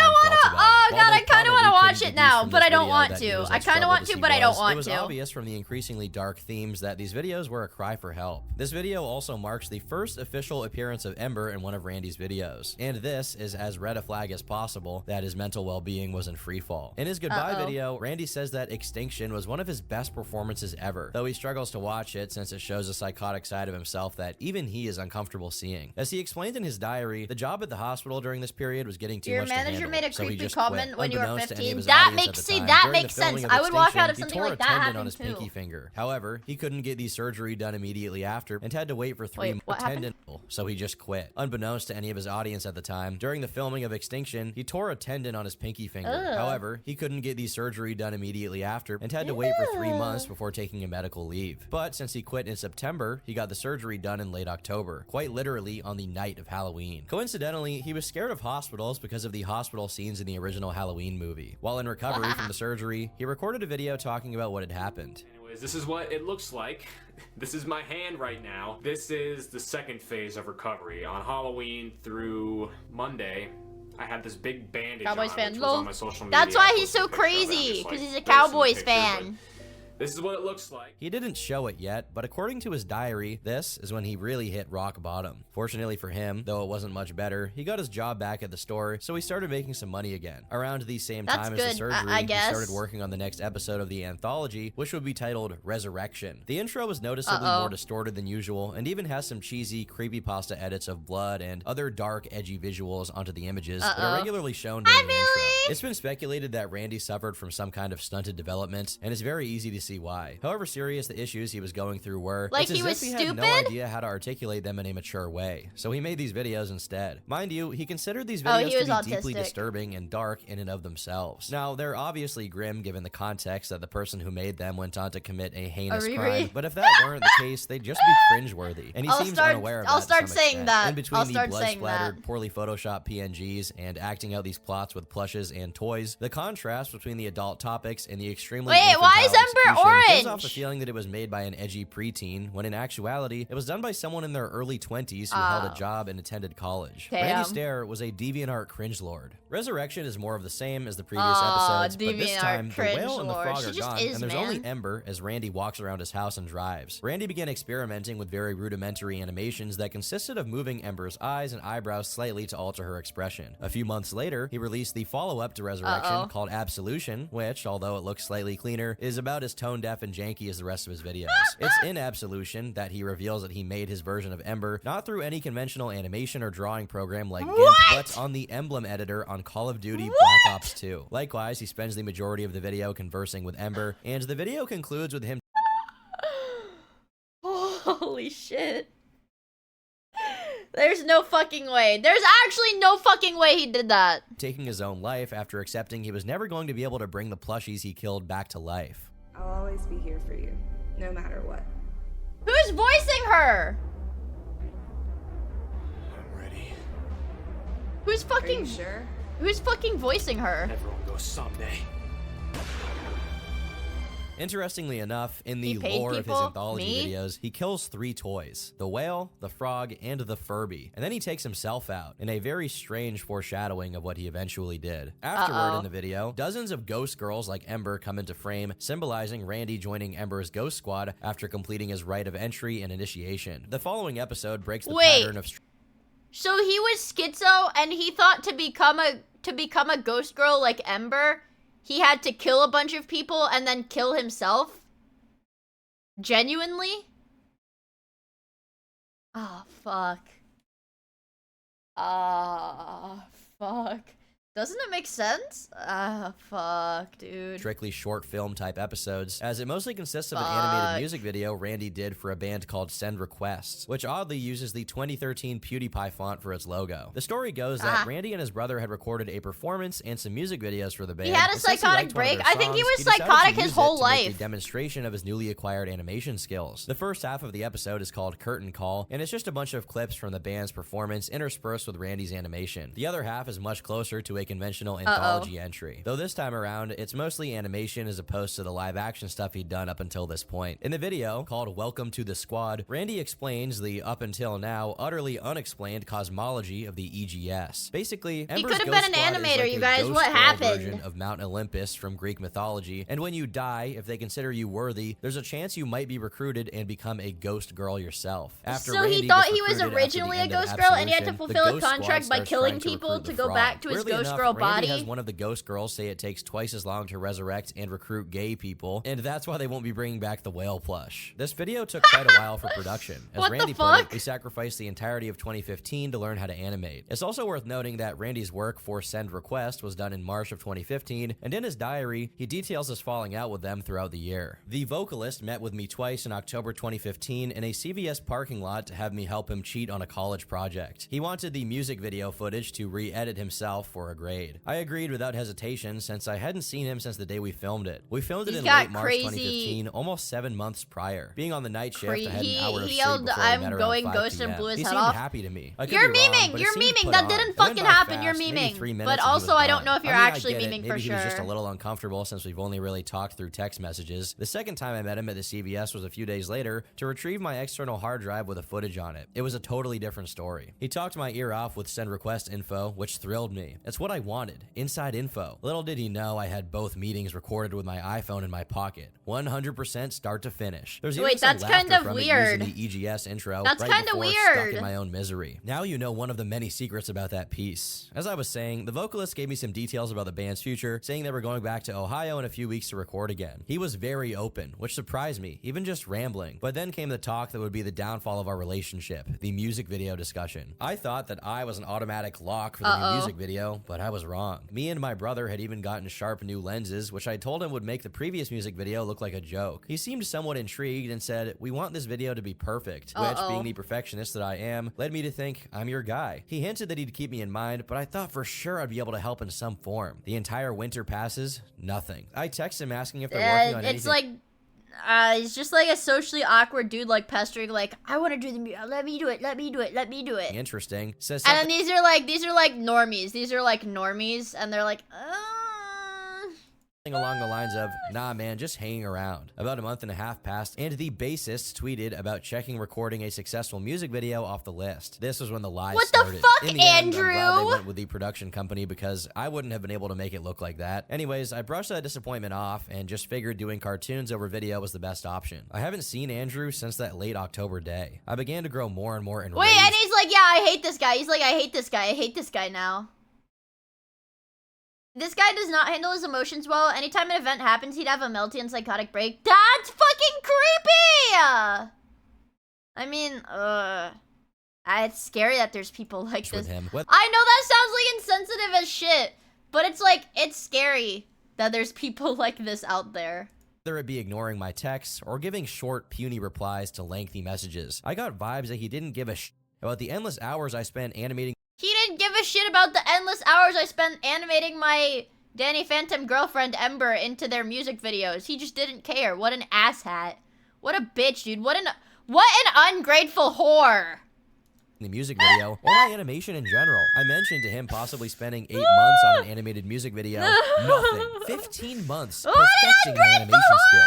Nothing. I filmed their first ever music video. 0 credit. He goes on to explain that he went back and forth with the band over online messages, trying to get the instrumental for another song of theirs, and after months of not giving him a clear answer, they eventually said the band had agreed not to give out stems from their tracks. Randy's reaction to this was to unfriend them on every social media and write the vocalist a 3-page letter detailing his feelings and struggles and how Send Request music changed his life unprompted. That's crazy!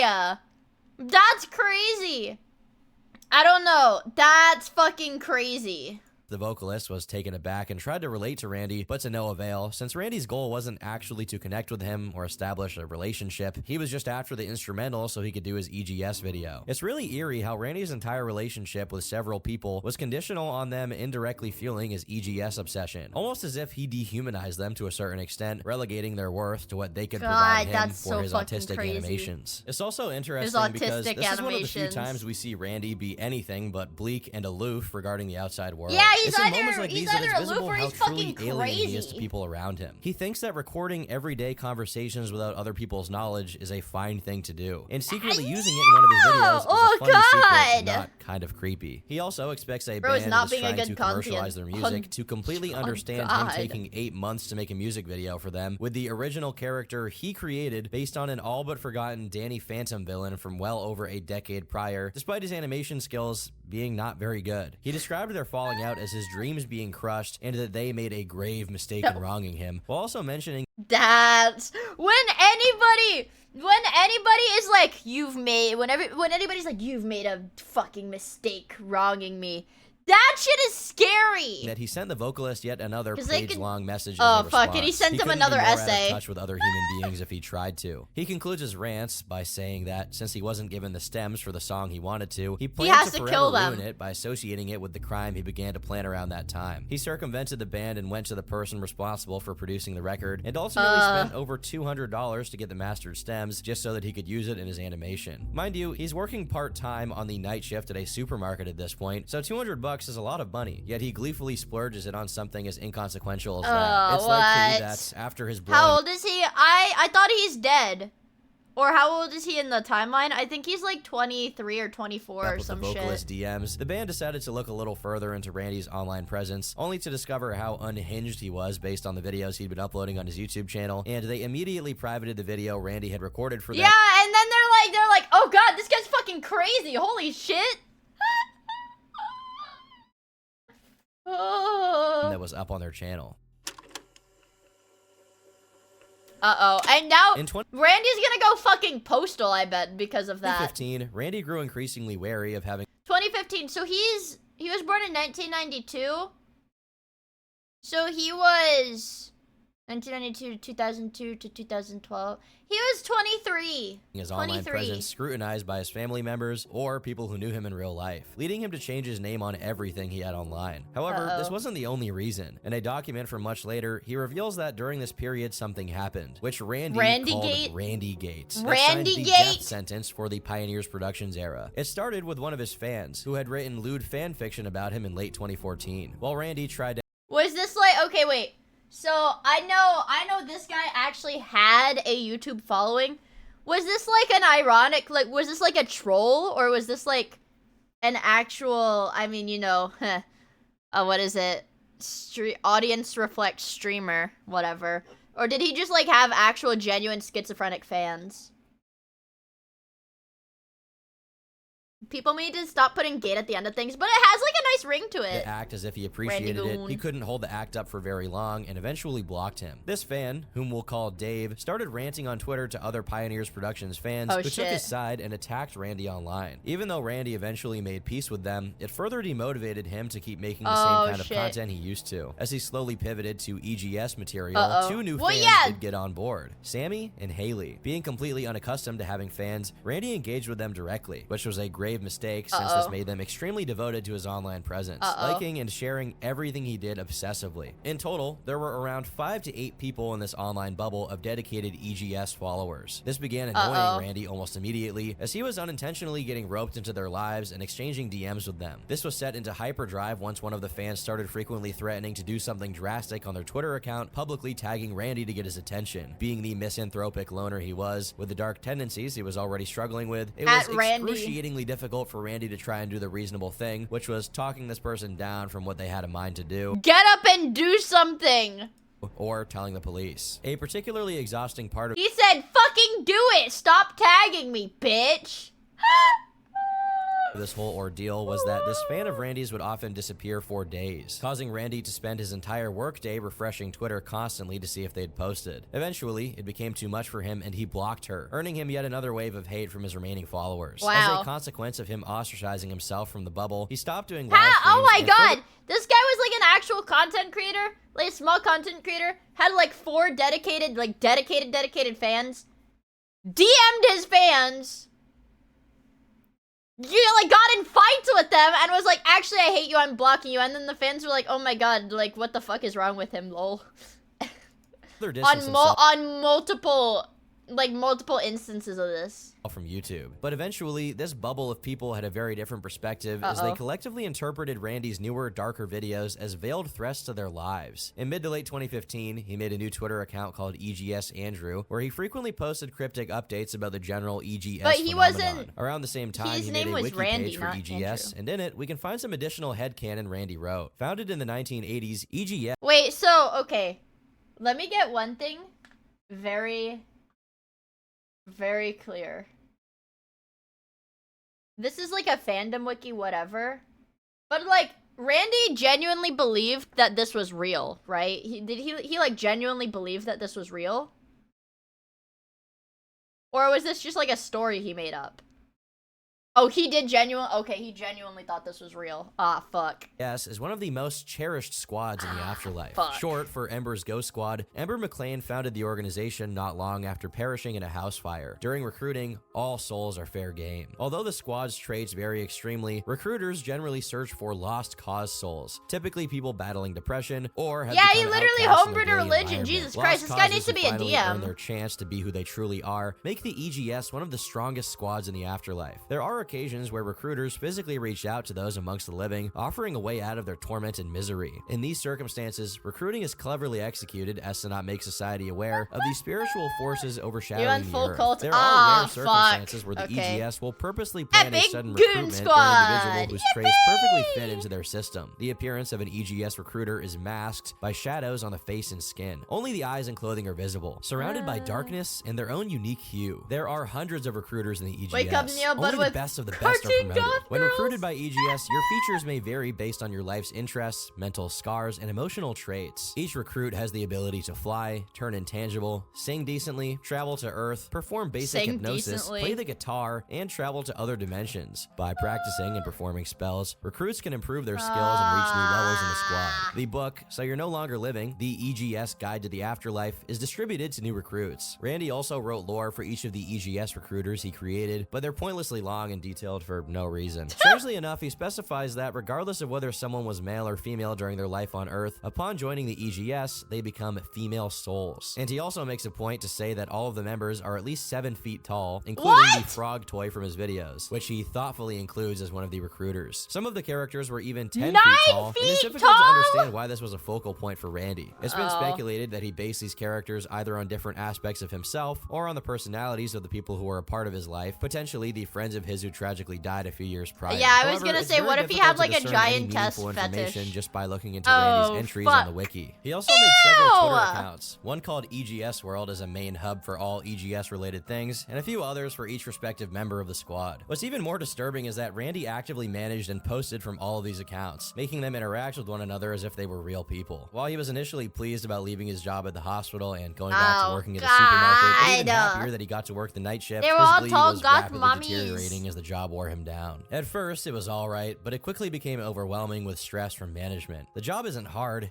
it just drags. Non-order nights feel like an eternity. I've long exhausted my music library. The best part is there's no one to bother you. I've even had shifts where it was just me and the floor guy who leaves at 3 a.m. and me all night. It's peaceful, but man do I get bored. You level the store and fill holes or do backstock on non-order nights. It He's gets so sold mean. fast. 2016 begins with the last entry to the anthology series, Abyss. The video is just a monologue by Randy, This in was which he 2000 does a little This bit of an is impression of Heath 2016? Ledger's Joker while trying to sound as menacing as possible, while the camera I'm the Joker, baby! zooms on his face or That's what pans he around did. his room, showing his My Little Pony memorabilia. Oh, The fuck, innumerable he was a images of brony, Ember he has too? plastered on the walls, along with posters from the movie Frozen and the Angry Video Game Nerd. The poster for which was actually signed by the nerd himself. Holy shit. See us as mentally ill, introverts, Society! balls, creeps, psychopaths. I see us as standout gifted souls.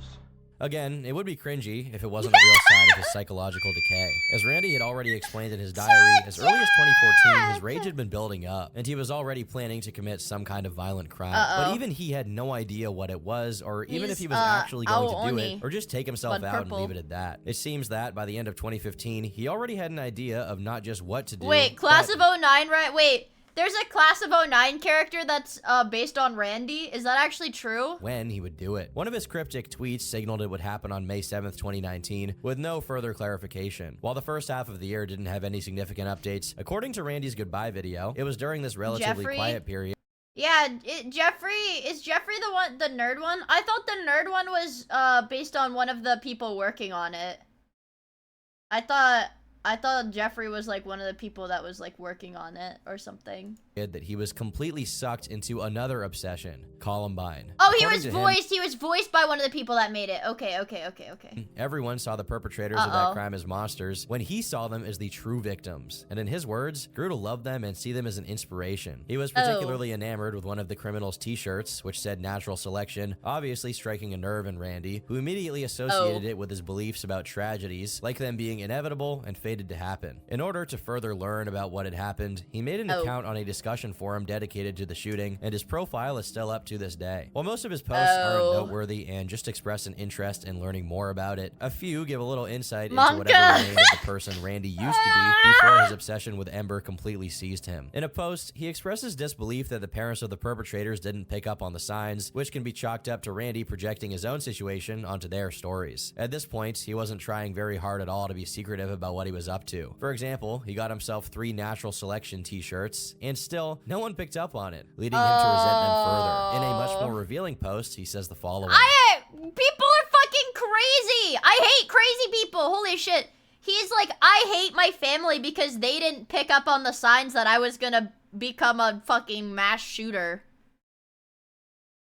I hate my family because they didn't think that I was gonna kill a bunch of people.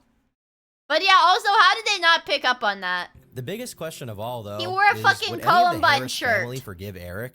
A big question I've always wondered is, if the shooter's family saw their sons in the afterlife, would they forgive them? However, since he no longer went to school, he began feeling discouraged from doing anything related to education. Since his college campus was either too secure or had too few clusters of people for him to effectively target them. Okay, maybe it's different because I'm a fucking Zoomer, and I was never like super edgy into that sort of stuff. I wouldn't, if I had seen somebody wearing a shirt that said natural selection, I wouldn't fucking know that it was Columbine. But maybe, you know, for somebody that like lived through it or whatever, through that time, I guess, like, I didn't know that. This is me just learning that now. And ultimately, he began contemplating just taking himself out in his room and being done with it. That is, until he decided to target the supermarket he worked at. After all, he already hated most of the people he worked with. Also inspired by the perpetrators of Columbine, near the end of 2016, Randy decided to start documenting his thoughts in a diary, as well as compiling everything he'd ever made online and his journey to the final acts of his story, something he dubbed the tapes. On November 23rd, he began writing what would ultimately pan out to be his autobiographical manifesto. Yeah, it happened in the 90s. Yeah, exactly. It's a long time ago. I have no regrets for what I may do or what I have done. I am who I am, and no human can take that away from me. I'm an EGS recruit. You're all worthless humans. One day, oh god, he's like actually schizo. He's so schizo. Especially when our ghost squad invades your pathetic, putrid planet, and you become our slaves for the rest of your lives. I will not stop. I will not change. I will not cower. I will fight for the squad and do what I've set out to do. I am Andrew Blaze. If there ever was a time in which someone could have intervened and stopped Randy from doing what he planned to do, that time was past when he began his diary. He spends a few paragraphs declaring his admiration for Eric Harris and begins to essentially rewrite the story of his life, adapting it to his current self, claiming he's always been this way and hated humanity since the beginning, which is clearly untrue. In an unintentionally pithy segment, immediately after he's done pontificating about how he hates the world, he begins expressing his distaste for his own identity, particularly his name. He explains that he's always wanted to change his name to Andrew since middle school when he learned about Hurricane Andrew, and explains the meanings he ascribed to the name. He believes this is the name he's fated to have as a ghost girl in the afterlife, which is ironic. Literally fucking Christian! He's just like fucking Christian! Like, I think now Christian is like Christine, Jesus, Sonichu, Weston Chandler, or some shit. Chris Chan, like, puts, like, writes their name as, like, with Jesus in it. I mean, maybe not the same degree of schizo, but Considering the still name fucking Andrew schizo. comes directly from Greek, and it means man. In another document released a while later, he mentions the incident that prompted him to want to change his name in the first place. One time when my mom sat down and asked me if I was okay due to a post on my Facebook that my aunt saw, it was a post saying something like, I wish I could be somewhere else besides this world, and to just get away from everything. It'd make me happier. I can't remember fully what I wrote, but that was the gist of it, and it really upset my mom. I never got confronted about anything in terms of depression since then. After that happened, I completely removed anyone who knew me. See, like, this guy is like, dude, I don't understand. I don't understand this. Because he was like, yeah, nobody cared about me, so I have to kill people. And then when people do care about him, he's like, I need to get away from all of these people so they stop fucking caring. And then he's like, oh, nobody cares about me. I know, it doesn't make sense. Media. They were holding me back. This was also around the time when I changed my name. I wasn't Randy Stare anymore. I was Andrew Blaze. I knew full well that no one would be able to find any social media if I used a different Classic name. teen. And later on, I realized that But Andrew he's Blaze not a was teen! He was like 24! He was like 24 when this shit happened! in fact, my spiritual name, at least I'm 85% certain, might be Rachel/Rachel something, but Andrew Blaze clicked. Going back to his diary, after declaring his they did hatred say he had for people stunted who smoke development. weed, he reveals what he thinks he'll be up to after he becomes part of the EGS. I can't stop envisioning myself in the Ghost Squad, being one of them, being happy. Fuck Recruiting humans after stoners! returning from I won't judge any drugs until I try them, but fuck stoners! I hate stoners. the grave, manipulating and seducing humans with my feminine charm, Based- and then brutally attacking honestly, them with a huge based- grin on my face. The power. I don't mind, like, people that smoke weed, like, whatever, but fucking stoners are actually annoying as shit. Stoners are annoying as shit. Revenge. The Ghost Squad. As somebody, like, one of my main friend groups, I would say friend group number 1 was, school people. Friend group number 2 was also school people. Friend group, my third main friend group, I think, was, like, mostly stoners, and holy shit, I want guys. it. And soon, it will be a reality. While he had seldom broached your this first topic in weed other this year? instances, he begins Let's talking about his fucking perspective go. on religion, saying Christianity is a fairy tale, but that there Dedicated are gods and goddesses. stoners are However, he follows annoying. up with a more uncertain outlook, saying that Oh, life fuck. could be a series Oh, fuck. Guys, this is getting Chris Chan territory. Resurrection of Jesus. Oh, it's getting gods and goddesses and Jesus. of other things. A simulation where only one person actually exists, a punishment, or how he prefers to see it, a mission. In his mind, he was sent from another dimension to Earth to learn some kind of lesson. He repeats the aforementioned May 7th date, but doubts He he's said even going fairy to be tale. able to He's a resist his urges to do something r/atheism drastic for that guy. long. While the EGS channel kept him going, Zaza it was getting Bert. harder for him I as he want became increasingly aware of the Crackbert. limitations he faced, trying to make animated videos mostly on his own. But he had been able to hire the help of a voice actor or two, who won't be named and had no idea that Randy would do what he did. But as far as the animation itself, he was having a very hard time getting it all done in a timely manner, which is unsurprising considering how depressed he was at this stage. On the same day, he writes about how he began to hate the mere Jesus thought of is a eating, fairy tale, regularly but going EGS 20 is the hours true with no God. food for the past year and a Also, half. But soon Bearded After, after, thanks his for the follow. complaints I about really how appreciate miserable it. he was turned into claims that he loved the darkness that tormented him, and he proceeded to write threats to the people who worked with him at the supermarket, What the even fuck? calling them racial epithets despite them being the same race as him. It appears that Wait, he was saying this to white people? I don't understand lolcows. This is a fucking lolcow thing. This is a fucking lolcow thing. It's always the fucking lolcows. They get mad. When they get really angry, they just start calling people the N-word. And it doesn't fucking matter. They just call everybody the N-word. It's so weird! his resentment for them was an extension of his resentment for having to hold down a job to fulfill his parents' expectations of him, which he saw as a hindrance to his animation work on the EGS projects. He only writes again a couple of weeks later, announcing that he would be shooting a handgun the next day. He recorded it though, and the footage has been archived. Don't be afraid of it. I'm not afraid of it. In the same passage, he says he wanted to go the same way Ember went, in a fire, but only if he's very sure beforehand that he will, indeed, be passing away, hence the need for a gun. He also mentions another character alongside Ember, Who is Mackenzie, this? one of the other members of the EGS, who became Randy's de facto muse, as Ember took on the role of a more distant goddess. He doesn't make another entry for a total of 3 weeks, and though he begins the next one with the typical topics, Yeah, that he giggle eventually is starts fucking talking about his scary. parents again. My parents don't seem to have a clue as to what goes on in my head. 90% of the time, I'm as pale as a lifeless corpse. In the end, if my mom says, "Why didn't I see the signs?" then she should just stab herself for being so stupid. I mean, honestly, I don't go anywhere unless I have to. This is psychopath shit! Holy. Holy. If I die and my mom regrets it, she should stab herself for being stupid. I don't speak to anyone unless spoken shit. to. That's I make terrible. 0 friends by choice. I dress from head to foot in black. Even my bra and leggings are black. Find those yet? What about my black panties? I always look like a ghoul sucked the joy and happiness out of my face. Ember, the blind parentheses, followers on my Ember. social media see the dark stuff from my thoughts on the internet anyway, but little do they know, it's actually real. In the next entry, Randy talks about the stems from the official Remember song he got from the woman who sang it, and reveals that he inserted subliminal messages related to EGS throughout the entire track, What? and revels in the thought of people downloading it and sharing. Wait, so he said he put subliminal messages in the music? This is like a fucking MMD model.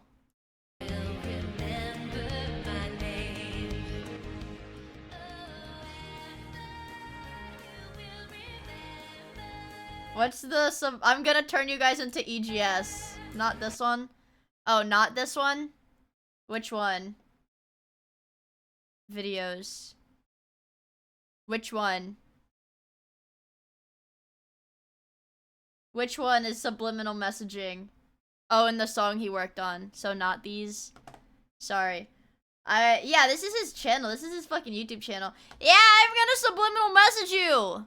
It with no idea that his voice is actually in it. Eventually, he gets more into detail about Mackenzie, essentially establishing her as his afterlife girlfriend, which is a bit odd since he was now in his mid-20s and she was forever 16 years old, as per the EGS lore. He even explicitly says the infamous "age is just a number" line. Before the years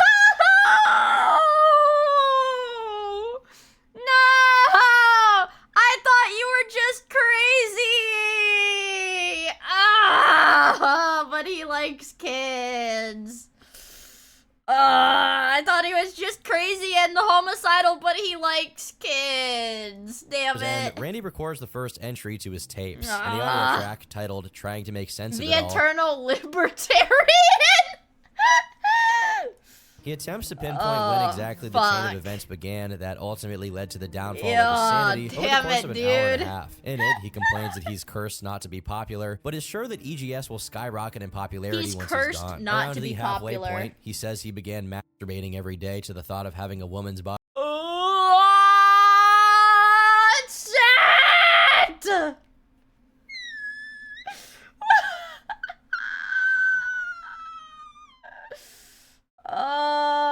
Many such cases. It all comes back to gooning. I don't know why, but it does. Body before breaking down in tears, imagining his afterlife ghost girlfriend, Mackenzie, talking to him. No matter where I go, when I'm driving in the car, or just around people, or just sitting and thinking, she's right by my side. I know she is. I feel her. I feel her around me all the time. And telling me it's okay. You know, I'm here. I know you can't give away your life yet. You still have things to do. I'm here. I'm gonna wait for you. In late January 2017, Randy finally managed to find himself an animator willing to work with him, though it's not yet clear what that work was going to be. A day later, he goes back to the fucking idealistically the fantasizing brony about his background, entry, or as he puts it, return to the EGS. Words cannot describe how happy I'll be not to have to eat, breathe, blink, or poop ever again. Or shit. But he's fine with jacking off and coming. I want to chop my pee-pee off so bad. Why do guys like drawing those putrid things so much? I can't wait to have my pee-pee and butthole taken away. Newsflash, idiot! Chat, cover your ears. I'm gonna say something controversial. Girls have buttholes too. Retard.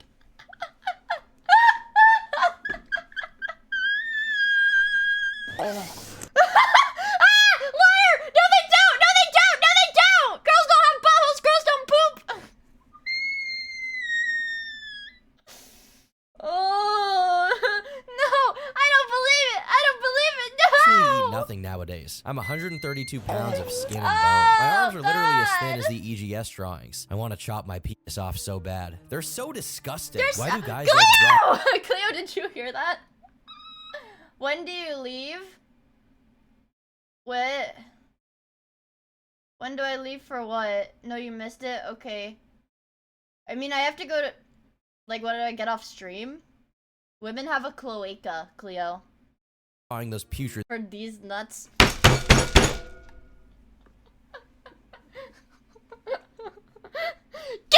out! Get out of my stream!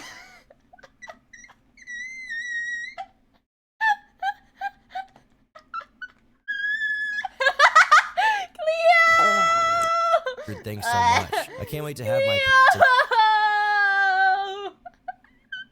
Now I have to end stream because I'm embarrassed. I got caught by a D's nuts joke.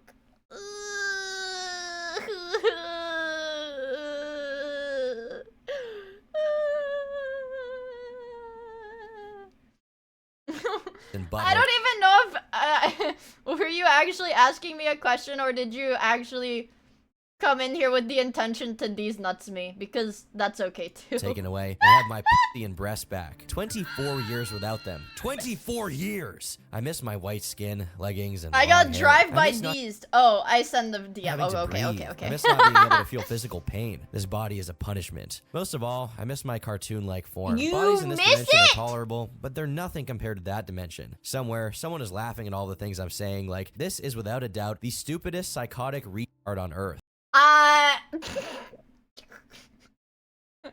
No.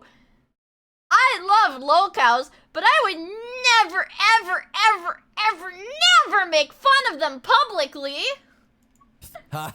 Keep laughing, pal. You'll all see for yourselves when your time comes. And for some of you, I'll see you soon. I guess I'm that someone somewhere, and right now, I gotta concur with his self-description. I'm scared. Here. It's also interesting to note that it's not that he believes that Ember is a real, ethereal, three-dimensional being that exists in the afterlife, who happens to be depicted in a cartoon. He actually thinks the afterlife, or at least the EGS, are cartoons, and he will also become one. He continues to claim he hopes his death inspires some kind of worldwide EGS cult that will take many souls, but as he often does, right after he concludes that idea, he starts reiterating his rants about how he finds it hard to believe his mom hasn't noticed the signs he'd been deliberately putting up with his strange behavior. Reading his diary makes it increasingly clear how much Randy yearned for attention from his parents and how his identity was affected by it. It's like he couldn't actually believe that they just didn't notice. If the aforementioned age thing wasn't creepy enough, the next entry is as follows. Whenever I'm out— Fuck.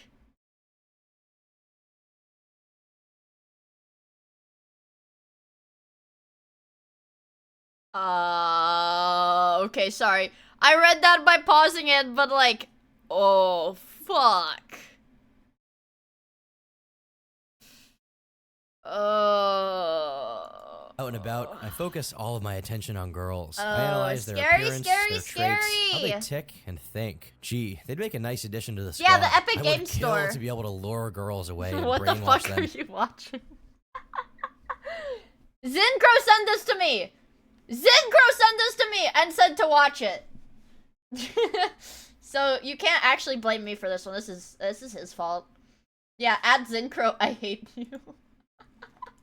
Into caring about nothing but EGF. But actually, if you want to know, if you don't want to watch the 2-hour video on this, Cleo, it's about a guy who, like, had mental breakdowns and got super obsessed with this one minor, like, character in Danny Phantom.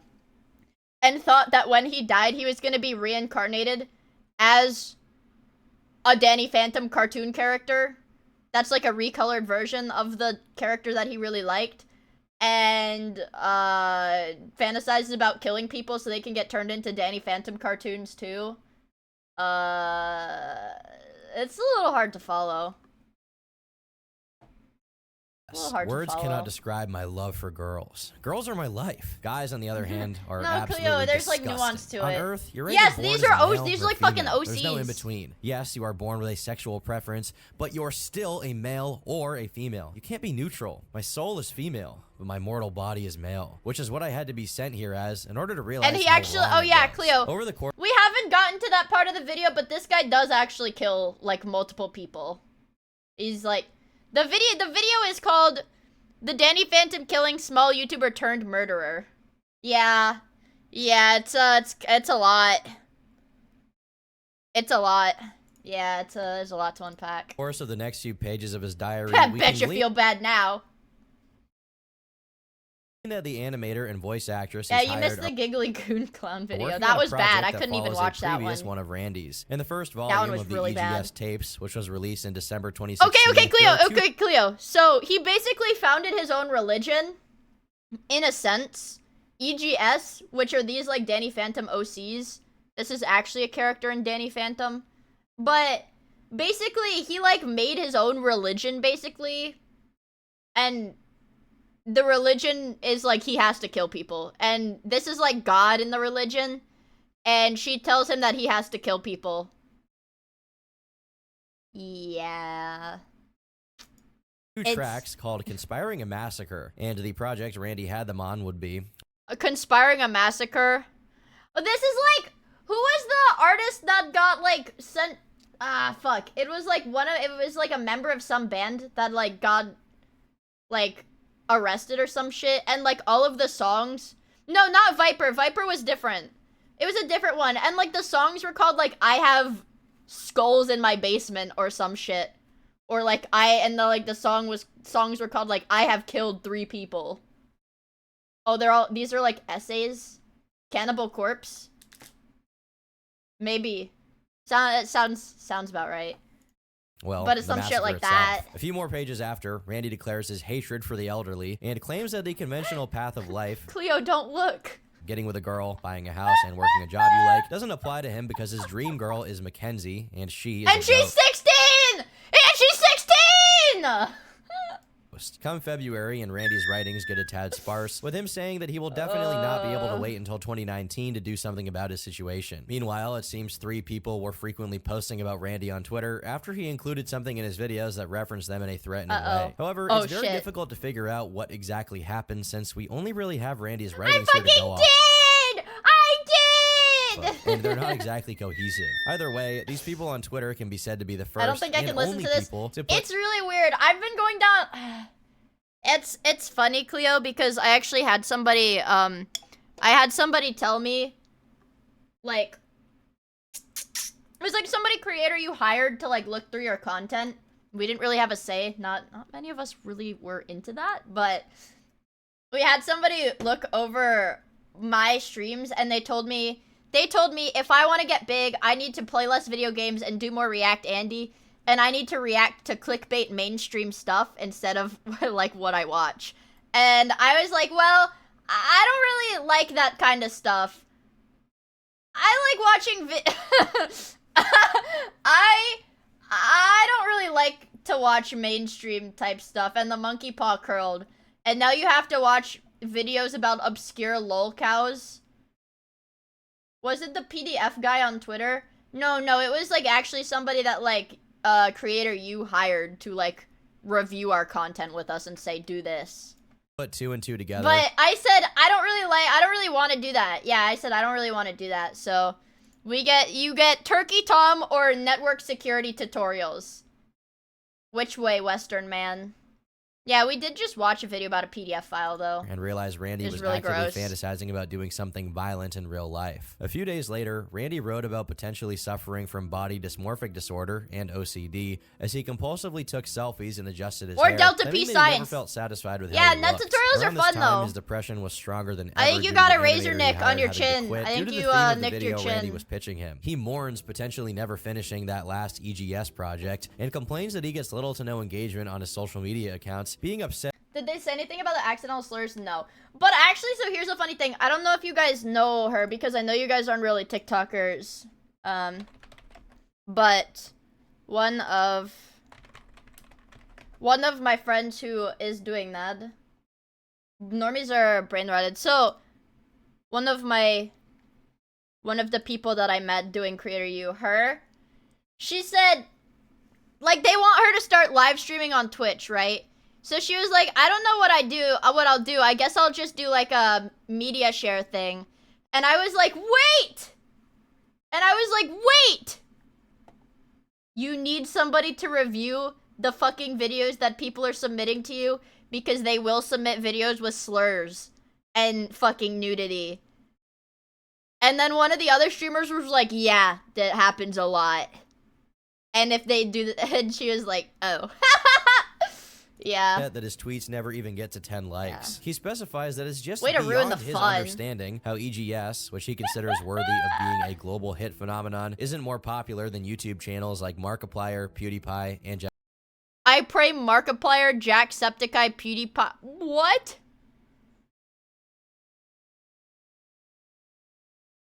But wait! This guy hates Markiplier? And... But... What? Remember when he sent Markiplier? He, like, sent fan mail to Markiplier. And he was literally like, I really like that you do charity streams. Jacksepticeye, saying what they do isn't a real job. That's literally what he did! This is literally the content that he made. Up until he got, like, schizoed. He schizoed out with the fucking EGS shit. Criticizing the quality of what those guys Ember do said for a you have to living hate made Mark. Randy become a little self-conscious because he follows that up by defensively explaining himself for the poor quality of the animations uploaded to his channel, concluding his rants with, I feel like I get little to no respect for how much work goes into just one video. I'd watch it if the animation wasn't shitty. Do you wipe your ass with diamonds? Do butlers serve you dinner? Jump off a 2,000-foot cliff.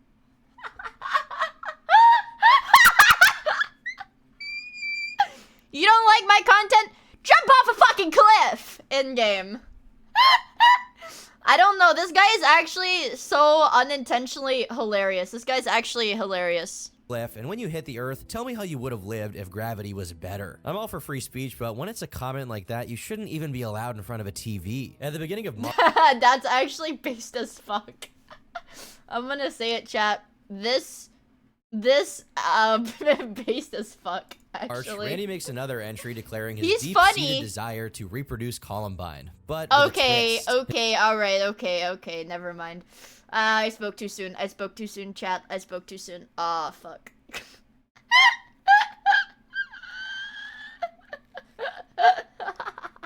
Holy shit. His intention is to victimize thousands, not just the average 3 to 12 that an incident like that manages to get. However, he fears that due to his bad luck, he'll get tackled Just by joined. someone. What is this? This is the Danny Phantom killer. The Danny Phantom Won't be able killer. to do any damage until the police arrive. Acknowledging that his chances of success in a crowded place are slim to none, he goes back to contemplating the supermarket he worked at as a target, and begins to specify which of the employees he intended to prioritize. He was he like publishing this shit like online? Or did he like publish this all after he like did the shooting or some shit? Also, Spaz Monkey! Holy shit, thank you so much for the tier 1 and the 6 months, dude! I really appreciate it. I hope you enjoy the emotes. This was after he uploaded this all of this was uploaded the day he did it.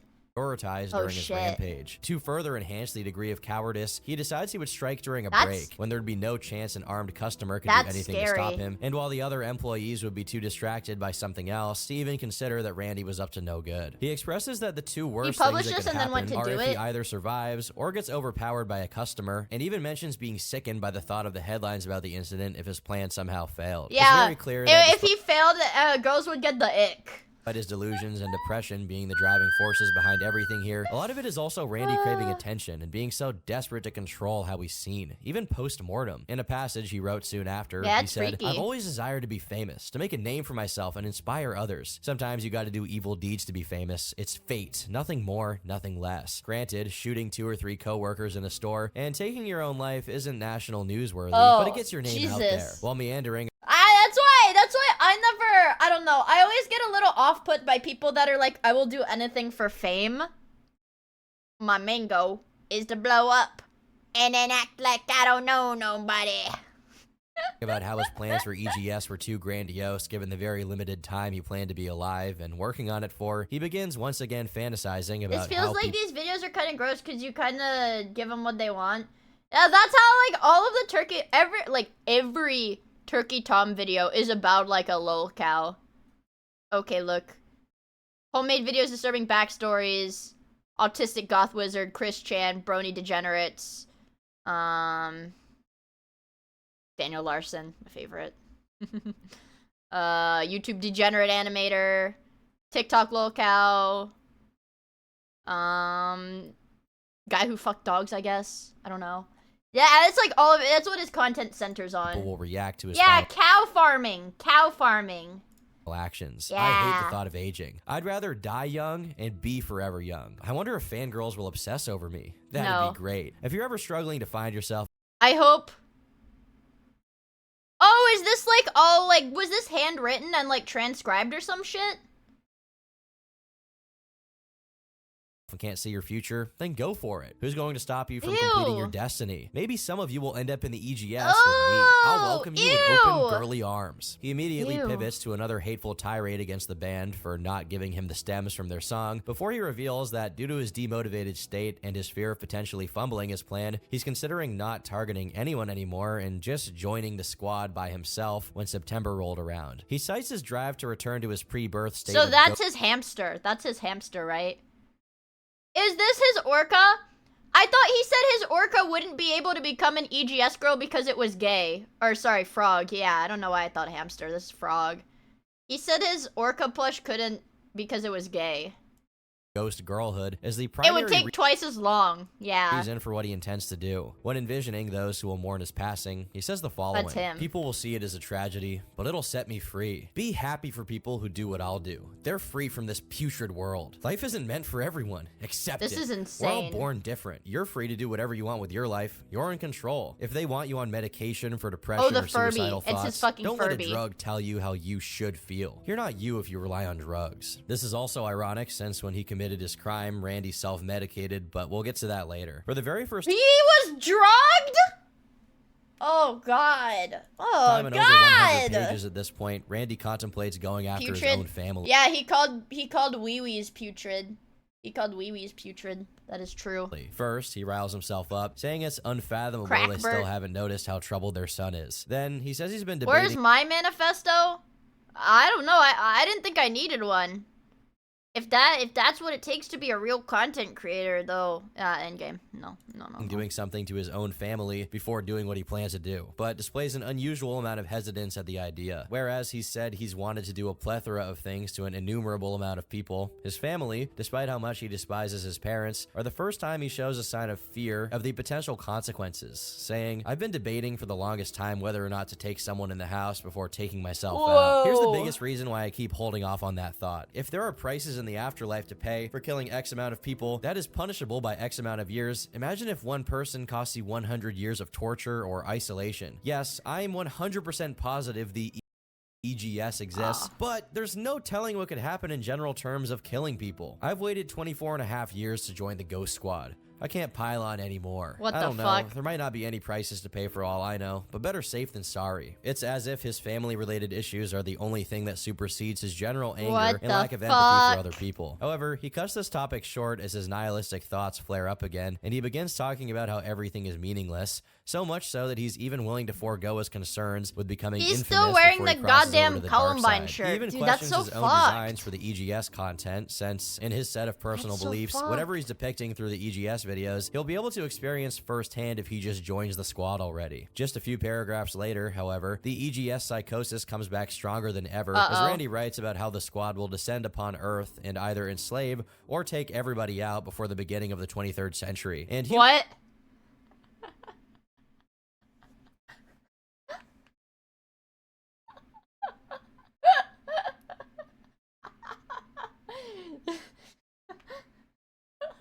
What?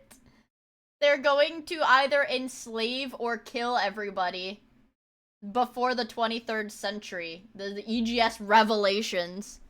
Yeah, we're gonna have a hot, sexy, goth ghost girl rapture. Human beings stand no chance because ghost girls are immune to atomic bombs. He immediately bookends this series of statements by claiming he's not insane. I'm not which I insane. suppose means he was still self-aware to some degree about how outlandish his writings were. But I guess being self-aware was of little avail when it came to making him actually realize he was out of touch with reality, since he goes right back to EGS talk about I think how he came did from hire another somebody dimension else to and how animate Froggy, these. yes, the toy from his videos, is now a real member of EGS, meaning it wasn't just a sketch for him, it was a documentary.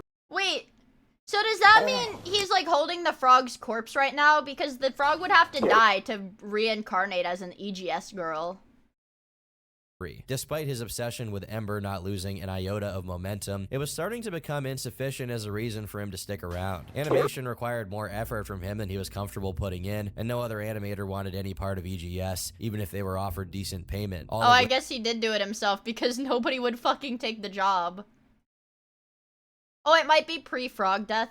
Well, yeah, I know he killed the frog, but it's not like he threw away the toy. Which made Randy struggle a lot during these girls are 7 to 10 feet tall, chat. If you didn't catch that part of the beginning of the video, these girls are 7 to 10 feet tall. Period. Besides visualizing his afterlife, one of the things that soothed his mental state was imagining a world in which he was famous. And there's through a the green works of one. EGS, and people crying and cheering him on in a theater while watching a documentary about him and his life's work. Despite having every intention to leave this world as soon as possible, he made it very clear that he hoped someone else would pick up the mantle for the EGS content. Nobody is passing. fucking doing After that. attacking people who do self-harm, he explains his view of why human beings are on Earth in the first place. In his perspective, everyone is subject to a spiritual contract they signed prior to their arrival on the planet. Rip, in order to leave, or not they rest have to in fulfill peace. it. Fucking He concludes this thought Packwatch, with what rip he sees as bozo, his dude. purposes, producing But videos, rest fighting in his piss. rebellious and Randy, assertive you would've side, loved causing Warhammer. religious debates, and last You but would've not loved least, Warhammer and realizing that VTubers, he's dude. spiritually a 16-year-old ghost girl. He adds, 16-year-old ghost girl chat. Let's go. Awesome, Damn thank you for the follow. I really appreciate it. I hope you have fun hanging out with us. that he comes from an army of ghost girls and that Mackenzie is his eternal soulmate, revealing he believes she's been talking to him in his thoughts for the past half a year or so. Uh-oh. Though he claims that he'd been almost completely detached from the material world at this point, he repeatedly stresses out about what his parents may or may not do with his belongings after his passing, upset at the idea of them trashing something that he considers valuable, especially his EGS-related memorabilia. I imagine my mom will just throw them out, because that's what you do. It's like, oh, well, we don't need these anymore, and they'll just go through all my possessions and I would throw it out too. Sell it. I would throw it out too, honestly. Saying, you know, sell my EGS stuff to people. So, who the fuck is gonna buy his EGS shit? It's like his OCs, his like schizophrenic OC stuff. He's like, yeah, maybe they'll just have to sell it, whatever. Dude. Yeah, why would you throw out quality brony posters like that? Well, who would want? You know, oh, these were the posters I had. Or sell my mouse pad. You know, this is what I animated with. Ew, you know, fuck. this is what I made all these videos with. He had a and stuff jar. Like that. Is that a Memorabilia, jar? People would like that. Yeah, Even this though is EGS Randy never Stare. Really blew up like I envisioned it might after I'm dead, for all I know. He directs some passages of this This portion shit to is his so parents, freaky. though it's nothing of note this time around. At the end of March, Randy mentions how he This shit enjoys is listening so to himself freaky. speak and his intention to document himself not only through the diary, but also through video. He'd recently recorded another audio entry to the tapes, His neck but was is wary scary? that people Is would it, like, also like to long? see his face recorded. As the date of his demise approached, he felt more in tune with his ghost self, though what that means is quite odd. In his diary, he wrote, "As the last 12 months have passed, I constantly feel more and more feminine. The way I sit, stand, talk, etc. 95% of the time since like October 2016, I've pissed sitting down. Maybe even further back." Oh no. I saw a video on TikTok actually, or I think it was on Twitter. It was like some fucking Xiaohongshu shit, but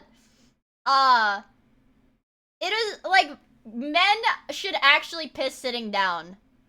I don't care. I don't care that peeing standing up is the manly thing.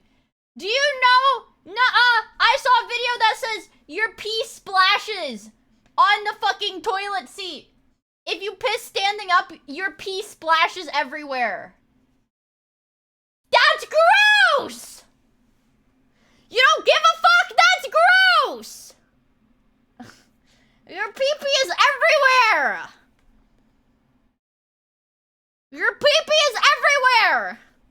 Exactly. You think that's a good thing? No, it doesn't matter how good you aim. Your pee-pee is gonna...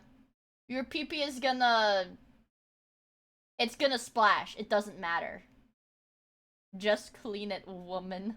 You're pissing and shitting everywhere. I piss on the floor to mark my territory!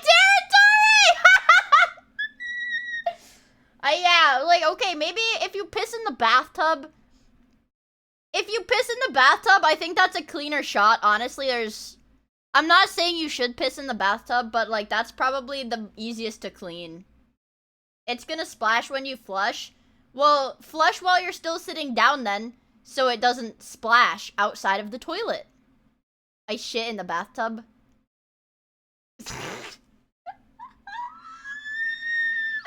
Yeah, either sit down while you flush or close the lid before you flush. It'll get it on. Anyways, don't pee standing up. I don't care. You can, I don't know, fucking pee standing up in a public restroom. I don't give a fuck. But don't do it at home, because then your toilet is gonna get dirty with pee-pee. You can't make me! I can't. So you're just gonna have a nasty pee-pee toilet. You're gonna have a nasty pee-pee toilet, and I warned you, and you didn't listen, so your toilet's gonna be covered in pee-pee now. Yep.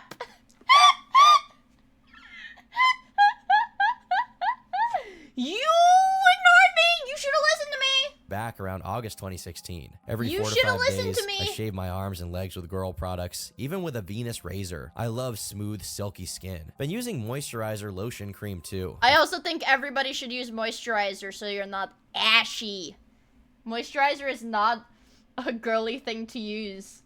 I only pee standing up outside. No.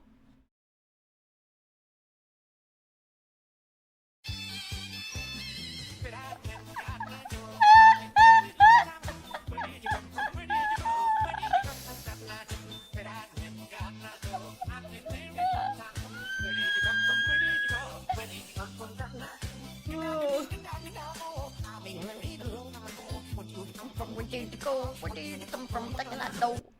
We hit the Juckport. Juckport. We hit Juckport. It feels amazing. I must have jerked off at work 10 Ah! What?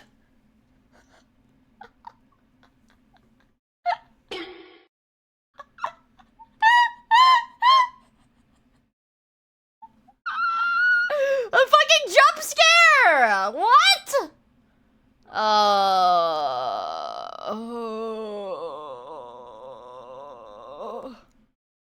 times in the last year, whether it be in the car, bathroom, or the back manager's office floor. No cameras in there. All in all, probably 15 times between 2010 and 2017. My life total is probably over 700. 700 jack-offs? Someone unknowingly made the grave mistake of selling Randy a shotgun, which reignited his fantasies about targeting the supermarket. Fuck. It's also Yeah, around this Ember time told that him he he had puts to his jack off idea at of work, I guess. documenting himself on video into practice, and records what eventually became the first entry of the tapes. I know the surrealness of all this is probably creeping in right now with you thinking, I'm watching him right now, and he's dead, you know? Today is April 4th, 2017, and I have just Pump those over 5 numbers up, months bro. to live. Don't.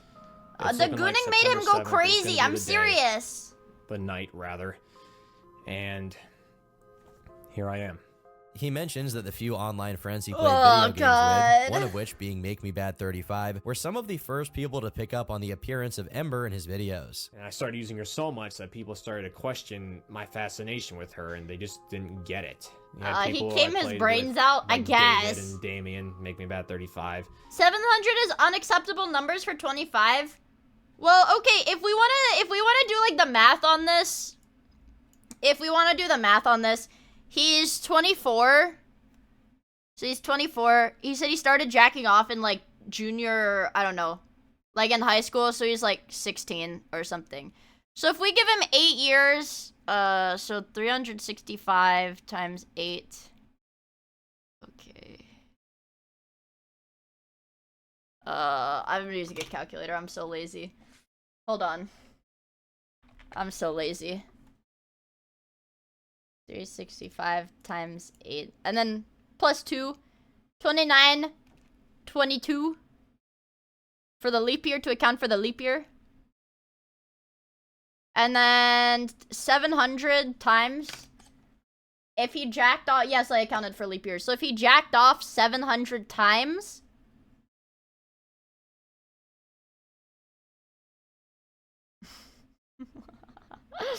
Sorry. Where's my calculator? 29, 22 divided by 700. He was jacking off once every 4 days, about bait or mental retardation. Call it. That's what the picture is. I told you guys, my brother, my IRL, in real life, my younger brother sent this to me. I don't remember. I was talking about something, though. So, So he averages 1 jack off every 4 days. So he averages 1 jack off every 4 days, which honestly, those numbers aren't even that crazy. It's not even that crazy. He wasn't a gooner. Yeah, it was rookie numbers. He wasn't even like a real gooner. He should jack off 4 times an hour. He didn't jack it enough, and that's why he went crazy.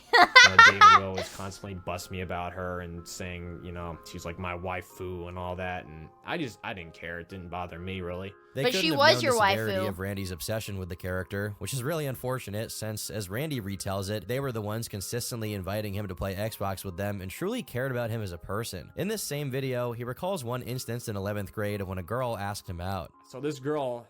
A girl asked him out, and I bet he was like, no, I think women, I am not having sex with a woman. I need to stay celibate until I reincarnate as a goth ghost woman. Yeah, she just walked up to me in lunch and then just put down like a sticky note or a paper or something. Like, I guess a folded up paper, and she wrote on it, and, you know, like, I know we don't talk very much. No, I can't remember exactly what she said. You know, I know we don't talk very much. He sounds so but I've always disgusted. liked you, and would you ever consider dating me? If not, it's okay or something. But yeah, just... throwing myself out there, you know, and I obviously never dated her, but I don't. Holy celibate Volcel King. Shidaji Nuke, you think that?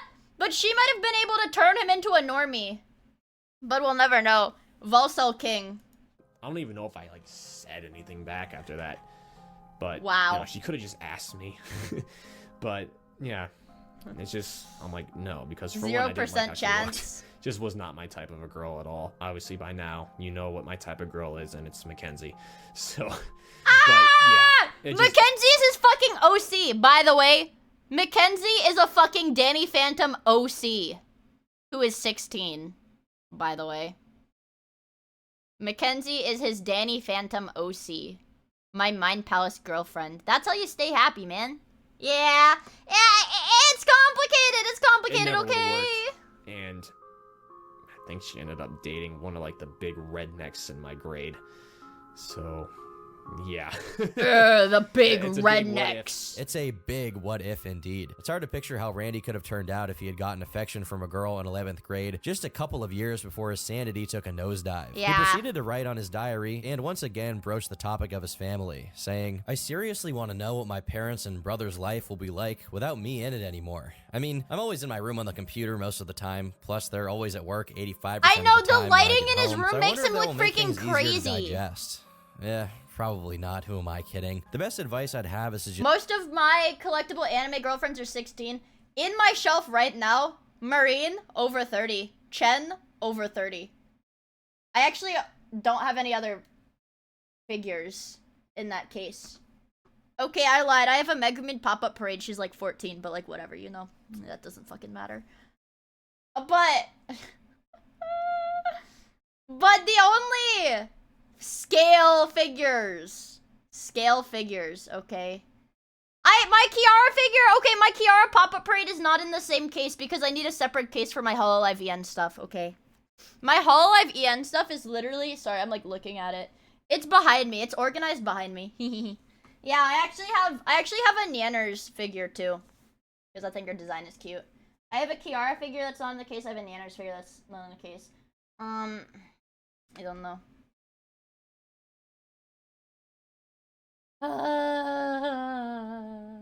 Let's talk about that gacha game. Actually, Arknights is my favorite gacha game, and most of the women in there. I think Suzerain,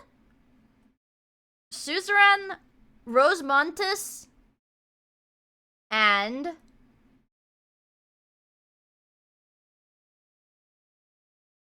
me, who is rattling off the name of all of the underage Ifrit. Me, who is rattling off the names of all the underage characters in my gacha game from memory.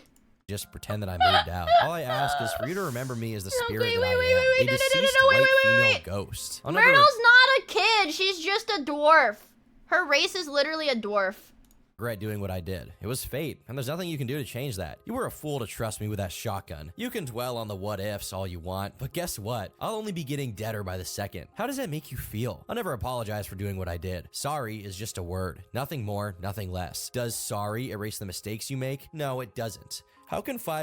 Dude, how would you fucking cope with, like, knowing that, like, I'm not crazy, I'm not psychotic, I'm Andrew Blade? Dude, like, how would you cope with, like, having such, like, a mentally, like, psychotic? He's fucking letters psychotic. change how you feel towards someone. It's all in your mind. Honestly, once the funeral's over and you cremate my body, I wouldn't care if I never got to see you again. Dad especially. Mom, you were great, but you're still a brainwashed human. He punctuates this section by Humans are all worthless and need to die in game. That's Emily so for being freaky Christians, to positing that, say. unlike Ember, God doesn't speak directly to his followers, and because of that, he thinks none of it is real. On April 8th, when he finally gets his hands on the shotgun, That's why he doesn't believe in he decides Christianity. to name it Mackenzie, and mentions he'll be needing to buy a new notebook to continue his diary on, as the one he's currently writing in is close to completion. Next, he begins talking about the things he won't get to experience in person due to his planned departure from this world, such as the My Little Pony movie that was slated to come out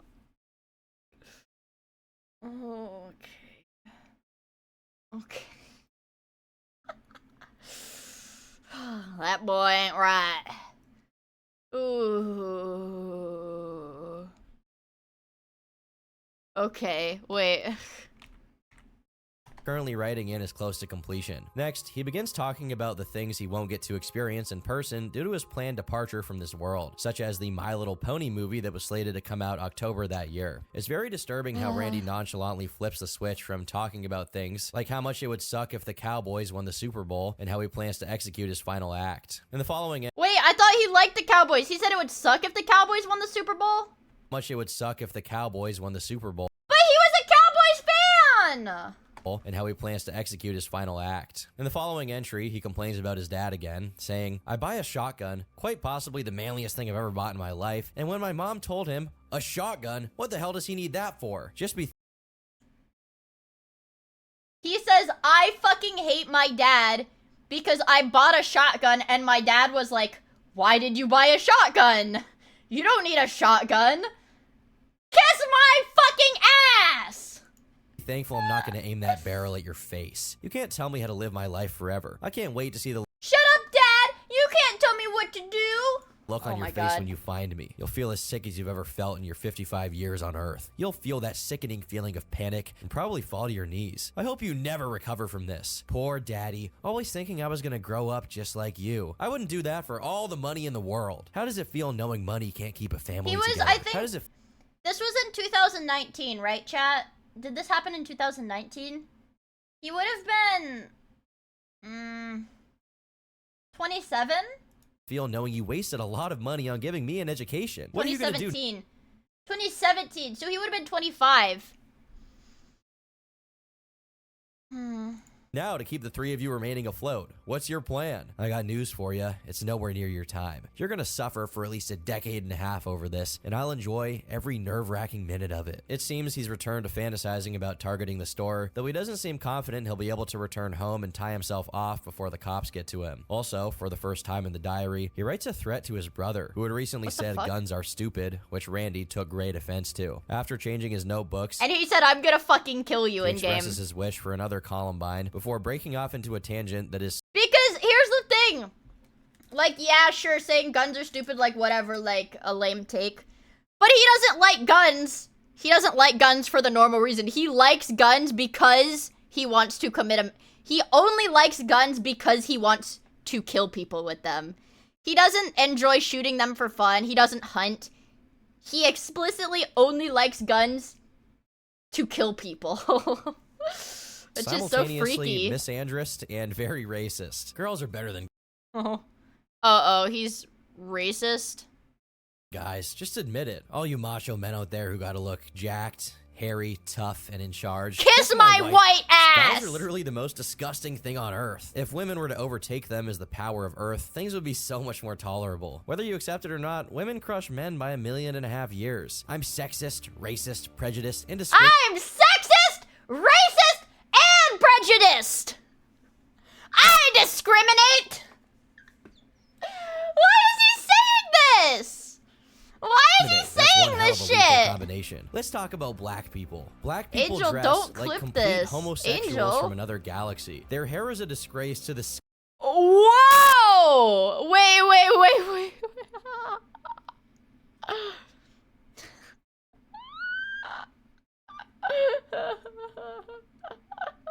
Andrew!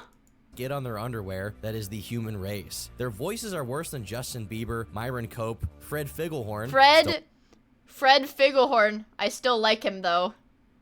Fred Figglehorn their voices are stupid like Fred Figglehorn. Still like him though. And Donald Trump combined. They almost all have that you attitude. They almost all do hard drugs. They all think they're tough. Their lingo is more dumb than life itself. Whoa. Their pants sag below their Their dreadlocks are just begging to be lit up in flames. Dude. Their music is the worst thing to pass through the airwaves besides the Dude, he's the unironic guy. He's literally the unironic. I only listen to video game music, not that thug music.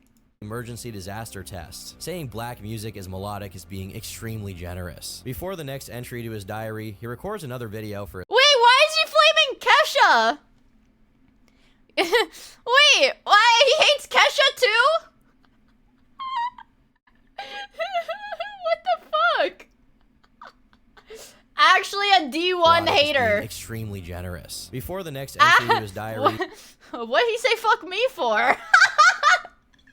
He's a D1 hater. He always has been. He records another video for his tapes, focused entirely on the shotgun he'd recently acquired. Though he felt a lot more emboldened about his plans now that he had something of this caliber, in his diary, he describes himself as becoming more cautious, afraid that his mom might suspect something's up if he begins acting moody or irritable. He also said, see, and here's the thing. He's like, I want my parents to suffer when I die. I hope they regret everything they've ever did for their entire lives. But he, like, meticulously plans everything he does to make sure his parents don't notice that he's planning to, like, fucking kill people and shit. I don't understand. says that the date of his final act is now dependent solely on when the last EGS video gets fully animated, which could be anywhere from June to September. A couple of days later, he goes on a Unabomber tier rant about technology. No fucking way. This dude actually has everything. No fucking way. He has everything. Riding anything from cell phones to TV to drones. However, the firearm... This guy is a YouTuber! This guy is a YouTuber. How is he having a fucking... Oh my god. One piece of technology he doesn't hate. On April 15th, he Wait, records what was the himself one shooting piece he his didn't hate? Mossberg for the very... Wait, what was the one piece he didn't hate? Technology, riding anything from cell phones to TV to drones. However, the firearm is one piece of technology he doesn't hate. But guns On are April good. 15th, he records himself shooting his Mossberg. You will never be the Unabomber. You will never be the Unabomber, bro. You will never. For the very first time. And though it is his first time, it's astonishing how bad he is at aiming it. Wow. I'm not one to talk, but people have made edits ratioing how many times he misses versus the amount of times he hits his target. And he's not a very good shot. In the Wow. recording, he's seen wearing his natural selection shirt Aw, while at fuck, the range, a fact that he dude. celebrated to this day. Taking joy in how nobody was able to pick up on it and ask him about it. To make matters even more disturbing, he immediately follows this passage with a declaration that he's about to go watch the new season of My Little Pony. As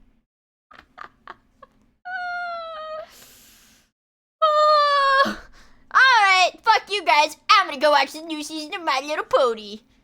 the days passed, dude. Randy got more and more anxious about his plans, and he often had dreams, or nightmares, where the police were either seizing his shotgun or finding him after he was done. Most hinged brony. This is actually a fucking roller coaster. It's at this moment that Randy decides to leave, whether he'll be targeting the supermarket or not, up to a coin flip. Again, he's very attached to the idea of inevitability and chains of causality, so while it is absurd that someone would do this, it fits perfectly with what we've learned about Randy so far. He never mentions it in his diary, so I doubt that he's seen it, but the antagonist of No Country for Old Men does the very same thing for the same reason. On the 20th of April, he celebrates the anniversary of Columbine, just a few days before Oh he my god, chat. Oh my god, chat. Oh my god, chat. Oh my god, chat. Yeah, call it. Is shooting again. Having a weapon with him is becoming too tempting for him to resist, especially in his current mental state, and Randy finally settles on June as his last month on Earth. As for the video he'd been working on, he decided to only animate the first half and leave it at that, as animating the whole thing would take a lot longer. On the 24th, he gets over Is that what your 200 wife shells would have wanted? and tapes it while doing his best attempt at sounding like a lunatic. So I just got my f***ing shells in the mail.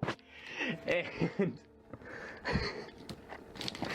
look at that shit. But wait, there's more. He's actually having a Joker arc. A lot of Randy's mannerisms are noticeably awkward. It's as if he learned how to express himself from watching cartoons and early YouTube videos, as opposed to interacting He's with like other one of people those in real life. fucking Deku TikTokers. He's like one of those like Deku TikTokers. But wait, there's more!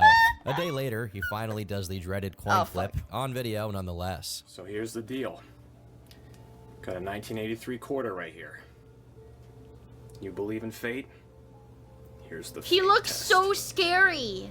I'm gonna flip this 3 times. What's wrong with Or him? the best out of 3, rather. If it's heads, I'll do it here. If it's tails, So he was either gonna kill his entire family or shoot up a supermarket. He was either gonna kill his entire family or shoot up a supermarket. supermarket. Here we go. You so skinny, what the fuck? It was Is at that- this very he looks moment like a that the shroom course jack. of 3 people's lives were radically altered. It was a close call, as Randy had gotten 2 heads and 2 tails after 4 coin tosses. As the final coin was tossed, it unfortunately landed on tails, having this decision taken for him by fate itself, at least how he saw it. On the Yeah, same day, Ember- he Ember records a told him Grizzly to, video chat. Ember titled told him to, it's Original fine. Planned Route, consisting primarily of Randy's point of view as he silently paces the intended course he intended to go on the day of the attack. His next order of business was to buy Dude, yet that's another so shotgun, fucking just in the off scary. chance the first one was to fail on him somehow. He decided to name the new How is this guy got like approved to buy 2 shotguns? This like very obviously mentally like he's weird. He's weird as fuck. He's got weird ass mannerisms. shotgun, Wow. Rachel, after another EGS recruiter. And keep in mind, he also previously referred to himself as possibly being called Rachel in the afterlife. He also documented this on video. During the month of May, he records a total of 4 shooting range videos, but his aim never even slightly improves, probably due to how feeble and jittery Randy had become Holy from shit, chronically yeah. malnourishing himself and being sleep deprived. On May 8th He's and 9th, he sleep- records a couple ew! of audio entries Freaky doing his goth usual girls. spiel, the latter of I'm which is dedicated scared. to Mackenzie, and is, to put it bluntly, an hour and a half of teary-eyed Randy swooning about a fictional ghost girl and explaining how she changed his life. It's not until May 11th that we get another entry to Randy's tapes, which is called Plan A.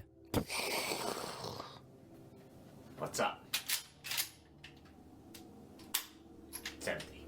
She's empty. Very little of this particular recording can be shown on YouTube, due not only to the appearance of a real firearm, but also due to Randy explicitly discussing every detail of his plan to target the Wise supermarket. A couple of days after this taping, he writes this in his diary. I hope that supermarket permanently closes after Holy I'm shit. through. To all of the staff who get days off for this operation, you're welcome. Live it up. And be on the lookout for the former employees' ghosts throughout your shifts. I hope these surveillance footage Wait, get- so he specifically targets 2 people? Dude. It's burned into the retinas of everyone in Tunkhannock and Northeast Pennsylvania. To my fans, I hope my voice gets Like, permanently he doesn't embedded in your have thoughts. fans, The he's longer just you forget about crazy. me, the more active I'll be. This entry is followed by another love letter and song dedicated to Mackenzie, and it's at this point the written entries to his diary slow down. So that's like his girlfriend. This is his OC that he believes is his girlfriend. That is telling him to kill people. That is telling him to kill people. Does he have a YouTube channel? Yeah, he Reason does. was revealed on the 20th, when he expresses how dejected he'd become. In it, he says he doesn't want to eat anything anymore, and has been living off of trail mix granola bars, pretzels, and the odd fast food item, maintaining his same. weight at a jaw-droppingly low 133 pounds, which is pretty underweight for a guy that's 6'3 to 6'4 like he He's was. 6'3 Then, to he more- 6'4? Dude, this guy's a fucking monster. He's like tall as shit. That's scary.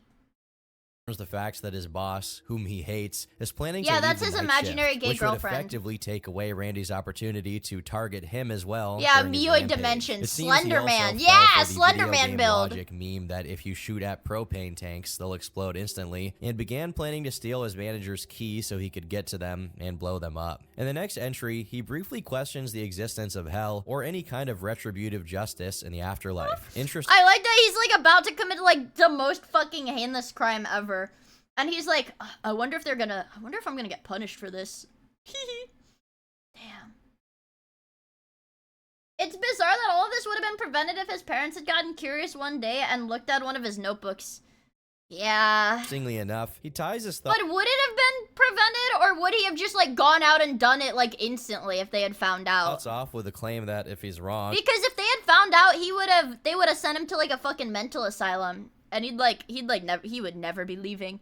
He would never be fucking leaving that place. and God exists by some twist of fate, he would adapt to it, whatever that means. As his final days approached, he claimed he would record audio of it as it took place, though he himself acknowledges there'd be no way to upload it online unless it somehow got leaked post-mortem. Since this file has never surfaced, he either didn't record it or it's been safely stored away in police records. Wow. In one of his last mentions of it altogether, he says that the massacre video he'd been working on will remain unfinished, as he no longer had the motivation to work on it, nor the funds, since he spent all of his money on ammunition. On the 25th, he spent all of his money buying guns and ammo. He figured out that shooting at propane tanks does nothing, so he intended to correct for it by loading a shopping cart with lighter fluid and shooting at it to see if it would result in an explosion. 3 days later, he writes about treating his mom to Olive Garden as one of his last good deeds for her. In the few remaining days of May, he recorded 2 videos of himself driving, during which he discussed his plans, the animations, and the spats he had with his family over jobs. The very long-winded and redundant nature of his tapes. They're like, son,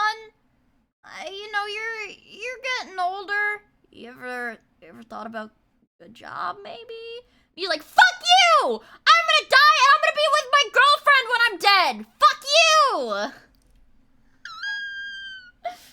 At this point is due to Randy enjoying hearing his own recordings while he worked. So while he was recording them so that people looking into him could have all the details, he was also doing it for his own consumption and enjoyment. In his diary, he says that he'll forever be 16 to 19 years old, spiritually speaking, right before expressing the first thing resembling doubt as to whether members of the EGS actually exist or not. Dude, this is like right before. Like, his entire life has been hinging on this EGS bullshit. And then, like, right before, he's like, I don't really know which of them are real or not. What if Mackenzie wasn't real? Or not. As he puts it, he's not sure which of them are real and which of them are made up in his head, but this uncertainty doesn't ever make him question the overall truth. It's funny that he said he doesn't even toy with the idea that they could all be made up. He's like, some of them might be made up. But they might all be real. They might all be real, too. Yeah, Americans are kind of crazy, aren't they? It's a special quality we have.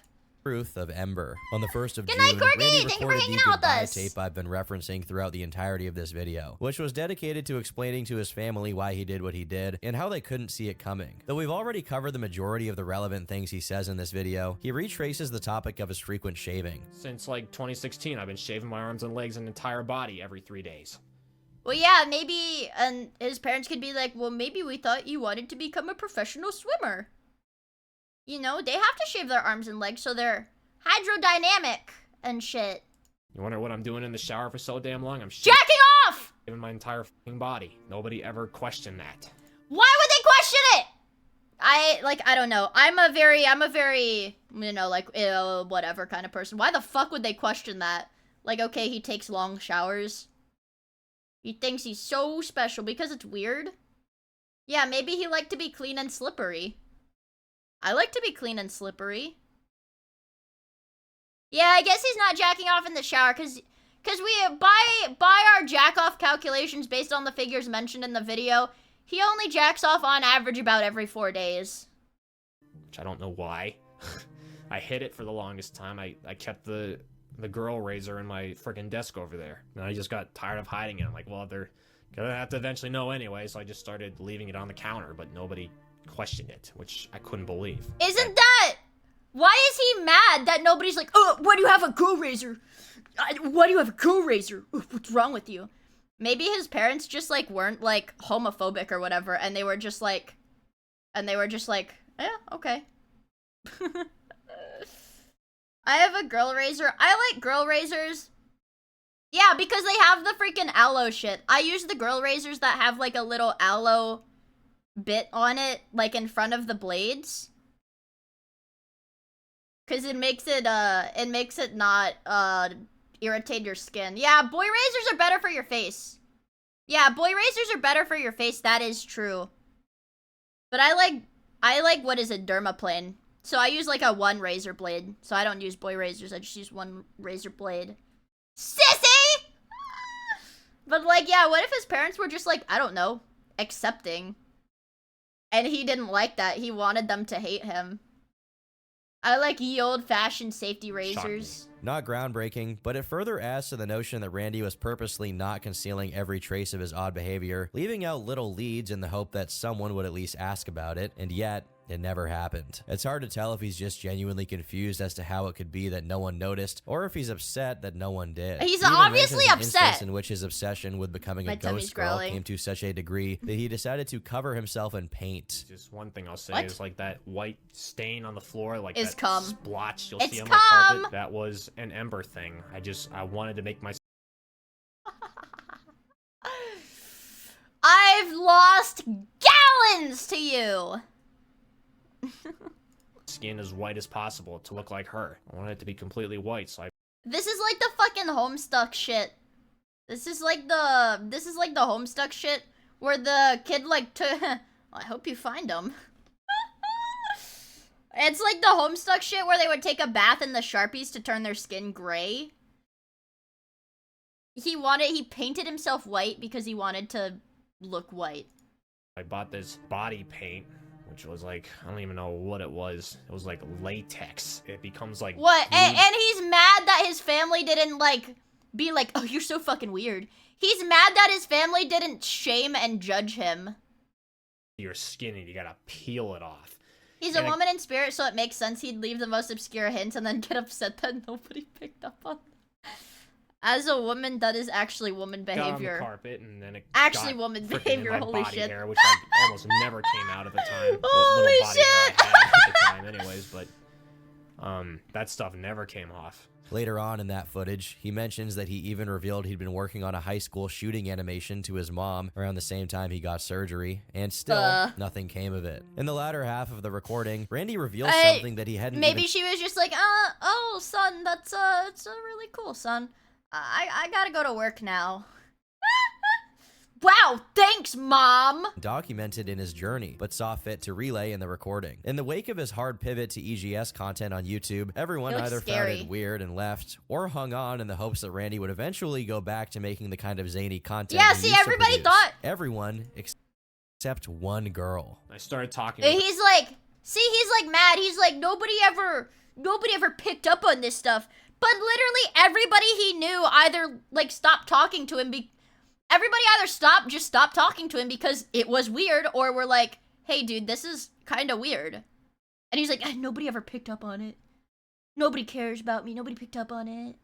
But a girl online who was a fan of my videos, and I was able to connect with her because she was like crazy, like mentally crazy, but she was virtually on the edge she's fucking crazy, dude. That bitch, she was crazy. That bitch, I don't fucking know what was wrong with her. She had a couple screws loose, definitely.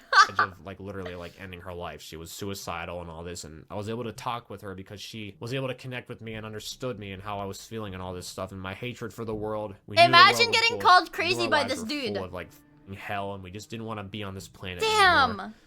And then the EGS stuff that I made connected with her more than like anything that had in her life up to that point. That was like one of the only things that was keeping her alive. Fuck. I just grew a connection Good with night, her. Tiny Assassin. Thank you And for then I hanging started out with talking to her us. about the shotgun I got. She was one of only 2 people I told about the shotgun. And she didn't tell the fucking cops. Aw, dude. We just talked to her about anything, which was nice because there was no one I could talk to about this stuff besides my own journal. So I started talking to her about all this stuff, and you know, I said like, oh, I've had the gun in my mouth a few times, but never pulled the trigger. That's just because I was practicing. But I told her that stuff. She just went into deep thoughts all the time with me, every day, just telling me dark stuff, and I understood it. This is what they make the fucking FBI agents do, was chat. desensitized to it all. It's because how Wait, yeah, he's cheating on, what's her name, Mackenzie? He's cheating on his afterlife girlfriend. What That's the how I fuck? lived. Knowing like no one seems to give a fucking shit about me, and knowing I have no future, and knowing I have nowhere else to go, and knowing that Was this she is all real? I I don't have. know. Maybe she was like a troll. We got that. She understood that. But I don't and think he knowing had that a big I felt enough like a soul community to trapped have on the like inside, actual dedicated freaking begging trolls. to get out, you know? You know? We connected well.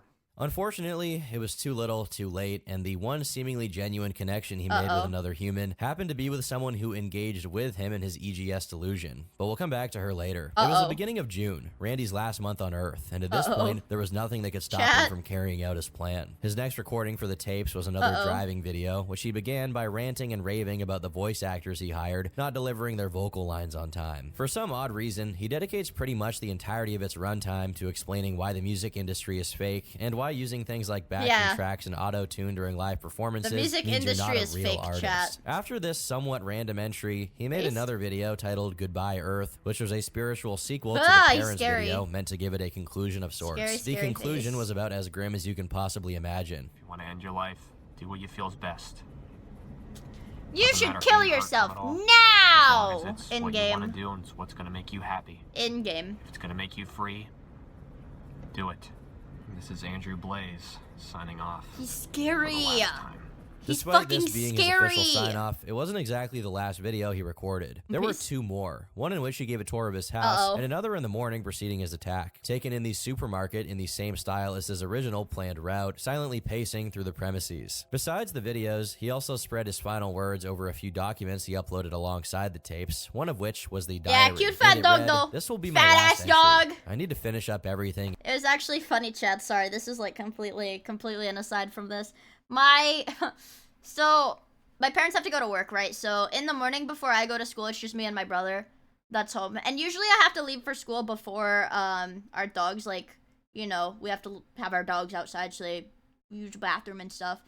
And my brother, like, as I was getting ready to leave for school, my brother was like, one of the dogs won't go inside. I think she might be, like, sick or something. Because this is our dog that, like, had, like, a fucking stroke. I don't know if you guys remember that. But, so she can't walk very well. And my brother was like, I'm worried something with, like, her hind legs, because she's not moving her hind legs at all. And I was like, okay, well, let me go see. So I looked at her, I pet her for a bit, and she didn't move her hind legs at all. So in my mind, I was like, fuck. But then I told my brother, I was like, it's fine, don't worry. So I went and I got a treat, like a little dog biscuit. And I let her smell it, and I was like, come on, get up. And she didn't get up, so I let her smell it again, and I was like, come on, get up. And then she got up and followed me back inside because she wanted the treat. Yeah, she just wanted the treat. She's a little bit chubby. She's a little classic dog. She's a little bit chubby. And get it all uploaded by tomorrow She's afternoon. big-backed, I'm yeah. so ready to die. 2 more full nights, and that's it. I Yeah, finally she's a little accepted bit that big. Wednesday night will be the end of me. Everything around me seems to have faded away. It's felt as if I'm the last soul alive on this planet for the last week. I see people, Scary. but they feel like an illusion. I've never felt so distant from society, and I love it. Nothing feels the same anymore. My perspectives and so everything are different. I wish I started freaky! writing this journal back in 2013. So many things have changed. 62 more hours. That's the only thing standing in my way. I can almost feel Mackenzie holding me in her arms. Mackenzie is You will his never fully fake understand the girlfriend. desire to be who you truly are. I need my spiritual body back. I'd take my entire family if I was forced to. Rachel will be there. Maybe There has to be some kind of, what is it? Is it a psychopath or a sociopath that, like, doesn't feel emotion? It doesn't feel like remorse for his actions. Like, he has, like, no emotional connection to any of his family. He's like, I'll fucking kill them if I have to, both. He's gotta have something like that, dude. He's gotta have be something like froggy that. too. All of that pressure, stress, and tension will be lifted. I'll be looking down at those who I've inspired and look forward to seeing what you create in your lives. Don't ever forget about me. Promise me that. I'll haunt your dreams if you drift away from me. I won't lie. I wish That's my scary. channels exploded with What's viewership content in my now? 9 This is the years. same It was shit, decent Crowbar. views, It's but I was always on freaky! the This is outside looking in freaking compared to weird. the popular channels. It took me until now to realize it just wasn't in my soul contract. If EGS blows up after I'm gone, then I accomplished something. I was He's just never just meant to be famous while I was depresso. alive. I wanted fame. He's narcissistic. I wanted to be recognized on the street. Yeah, it's I wanted to Randy be in Stair. movies or have documentaries made about me or reenactments with actors. His 7-foot-tall, 16-year-old goth girlfriend that doesn't poop. Right, that was probably the funniest shit in the video. Earlier, he said, I want to cut off my penis and get my butthole removed. He wants to cut his dick off and get his butthole removed. Because girls don't have buttholes, chat. I know I gave you a scare earlier telling you that they did, but I'm here to, you know, make it right. Girls don't have buttholes, chat. Don't worry. You guys were right all along. I always dreamed of getting Is somewhere, that your but it favorite wasn't meant to normie? happen. Hi! People can say all they want. Real and Andrew, true. you could have gotten help and saved your life. It doesn't matter. This was how my life was meant to end. It's how the script was written. I hope I brought a smile to your face at some point in your lives, whether it be on No. Pioneers Productions, gaming videos, Ember's Ghost Squad, in person, or even just through simple social media No, messages. no, I'll never no forget smiles, those who no changed my life. smiles. I can't thank you all enough. Maybe I'll see some of you soon. Remember, life can always be worse. Somewhere out there, there's always someone worse off than you. Hopefully, you'll be able to rediscover yourselves through simpler times. It's time for me to go. This is Thank so you. fucking... I'll always remember you. Farewell. On the next... This is actually Chris Chan tier. This is like his drawing and his... This is actually fucking Chris Chan tier. I don't know what it is with these, like, autistic people. Like, mildly autistic. Well, not mildly, but, like, you know what I mean. But it's like... He's been obsessed with this character for at least 8 years. All of his content revolves around this character, and this is how he draws her. And the same shit with Chris Chan. Did you see Chris Chan drew, like, Kamala Harris? And made her white? The Kamala Harris Chris Chan sign? No, no, no, no, no. None of this shit. Show me Chris Chan. Kamala Harris endorsed by Chris Chan. Hashtag breaking news. Yeah, like this. Like, Chris Chan has been doing art for like fucking 20 years. And this is what his drawings look like. It's kinda... I don't know. I'm just saying. I see parallels. I see some fucking parallels. Night of June That's 7th, all, that's Randy all. finished the video he'd been working on, titled Westboro High Massacre. It begins the usual way, with a live-action sketch and short film format, eventually transitioning into an EGS music video consisting mostly of stills. And then, around 28 minutes in, a sad grayscale montage of Randy's content comes into play. However, the highlight of the It entire looks like Adam Lanza. Who is that? thing, if we can call it a highlight, is the animated part, if we can call it animation, wherein Randy and his ghost girl partner are doing their version of Columbine, but it's just Randy's rough sketch animatic of what he wanted the video to look like. If this was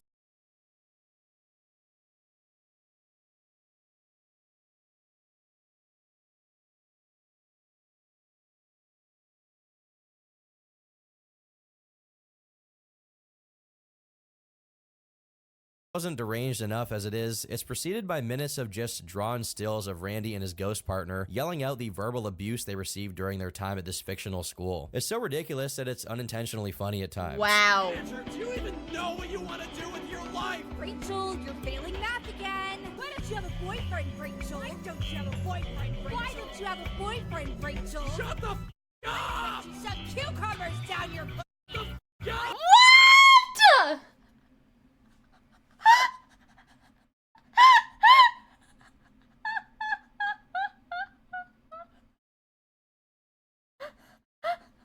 Did she say, I bet you shove cucumbers down your pussy? Down? This is actually average. Like, you click onto any, like, fucking above 5k CCV Twitch stream, that's what the chat is. Have a boyfriend, Rachel. Why don't you have a boyfriend, Rachel? Why don't you have a boyfriend, Rachel? Shut the f up! Shove cucumbers down your I bet you shove cucumbers down your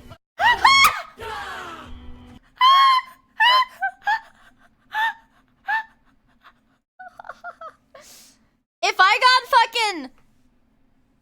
Wow. Imagine you're a girl and you're getting bullied in school by people saying, why don't you have a boyfriend? And I bet you shove cucumbers down your pussy.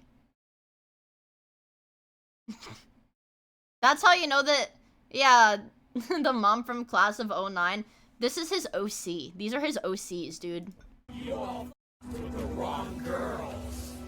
Paris and Klebold are our heroes. The video went up 15 minutes before midnight, and as soon as it was linked whoa. on his Twitter, it was followed by the MediaFire link to his tapes and all the documents he'd gathered thus far. It wasn't the only EGS World account either. He made sure to simultaneously post about what he was going to do on other EGS alts he'd made for the characters, this was but many of them are before. now suspended. Part of me wonders if this also wasn't a paradoxical attempt at having someone interfere with his plans, but regardless, it would have been too late. At this point, he was in the supermarket and had already blocked an emergency exit in the back of the store. He proceeded to block the other exits and lock the electronic doors in the front, while the other employees were clueless to the plan Randy was in the process of carrying out. He proceeded to arm himself with his shotguns and walk around the store, ultimately taking the lives of 3 people: Terry Sterling, 63, Brian Hayes, 47, and Victoria Brong, 25, the same age as Randy. All of them as co-workers. Besides Randy, there was only one person left after those 3 had passed. A girl by the name of Kristen Newell, who was listening to music while stalking in the back of the store and ended up not hearing the shots. In the CCTV footage, which hasn't been released to the public for understandable reasons, Randy walks up to the aisle she was working in, sees her, and stands there for 5 seconds before moving on without targeting her. Given his lack of mercy when it came to the other employees, it's unknown why Randy decided to leave her unscathed. He proceeded to continue shooting away at pretty much anything he could find in the store, including the propane tanks, which still didn't explode. Meanwhile, Kristen unblocked one of the exits and made her way out. All of this took place from 12:57 to 1:01 a.m., and after he was done shooting, at least according to the timestamps on Twitter, he took to the alt account for Mackenzie, the character he was most affectionate for, to say, "Andrew Blaze was a great person to talk or be around. She always tried her best, even when she knew it wouldn't end the way she wanted. To all the loving, caring, beautiful people in the world, I hope you can find it in your hearts to forgive me. I've robbed you of an angel. But things happen for a reason, good or bad. And I'm so sorry that things chicks have don't to get end to like join this. EGS. I speak for all of us when I say that. I hope What we're able the to get fuck? you through the day. I always hate goodbyes." Wait, Christian does this what? Like goes on an alt account to like talk about himself? It's more like, see you later. Thank you. His characters were at least in part reflections of his identity, and it seemed to use Mackenzie as a mouthpiece for whatever it was in him that begrudged the fate he believed himself Yeah, to be I want to know cursed if his accounts are still up. Dude, this is freaky as shit. by the time the police... What did that say? The aftermath. Oh shit, okay. We still have a whole nother part of this video. By the time the police answered Kristen's Zinpro, call fuck and you got for to the sending store, me this. Randy had already taken himself Wow. out, purposely, the same way Eric Harris did. In the autopsy, Randy is described as having his body completely shaved, wearing female clothes underneath his regular clothes, and having black makeup applied to his eyes, presumably to look more like a ghost girl. The autopsy also discovered that he had 372 nanograms of diphenhydramine per milliliter of blood. Diphenhydramine is commonly known as Benadryl, and the safe quantity to have in your system only goes up to about 102 nanograms. It's because he saw the fucking hat man behind that girl, and that's why he didn't attack per her. milliliter, meaning Randy had 3 times the safe quantity. It's not totally certain why Randy did this. Some say it's so that, where he did not have the guts to pull the trigger when his time came, he would get taken away by the overdose. However, toxic and lethal But doses he didn't of overdose Benadryl that are only much. in the 5,000 to 8,000 range, so Yeah. I'm not sure how true that is. It may be he just wanted to be in an altered state during his didn't attack so do- he wouldn't yeah, hesitate. yeah, Benadryl yeah. is known to cause grim hallucinations, so I wonder if his intention was to derail as much as possible so that he could carry his ordeal out. Ultimately, no one knows. He never even wrote about it. Much to Randy's chagrin, his attack didn't achieve the infamy he was aiming for, being mostly covered by local Pennsylvania news outlets and no national coverage. The Stair family offered their condolences to the families of those who fell victim to Randy. According to someone claiming to have been in contact with their relatives, his father blamed himself for getting him the job at the supermarket, his mom blamed herself for buying him the shotgun, and his younger brother was so affected he couldn't even speak about it whatsoever. One of the victims, Brian, was a Desert Storm veteran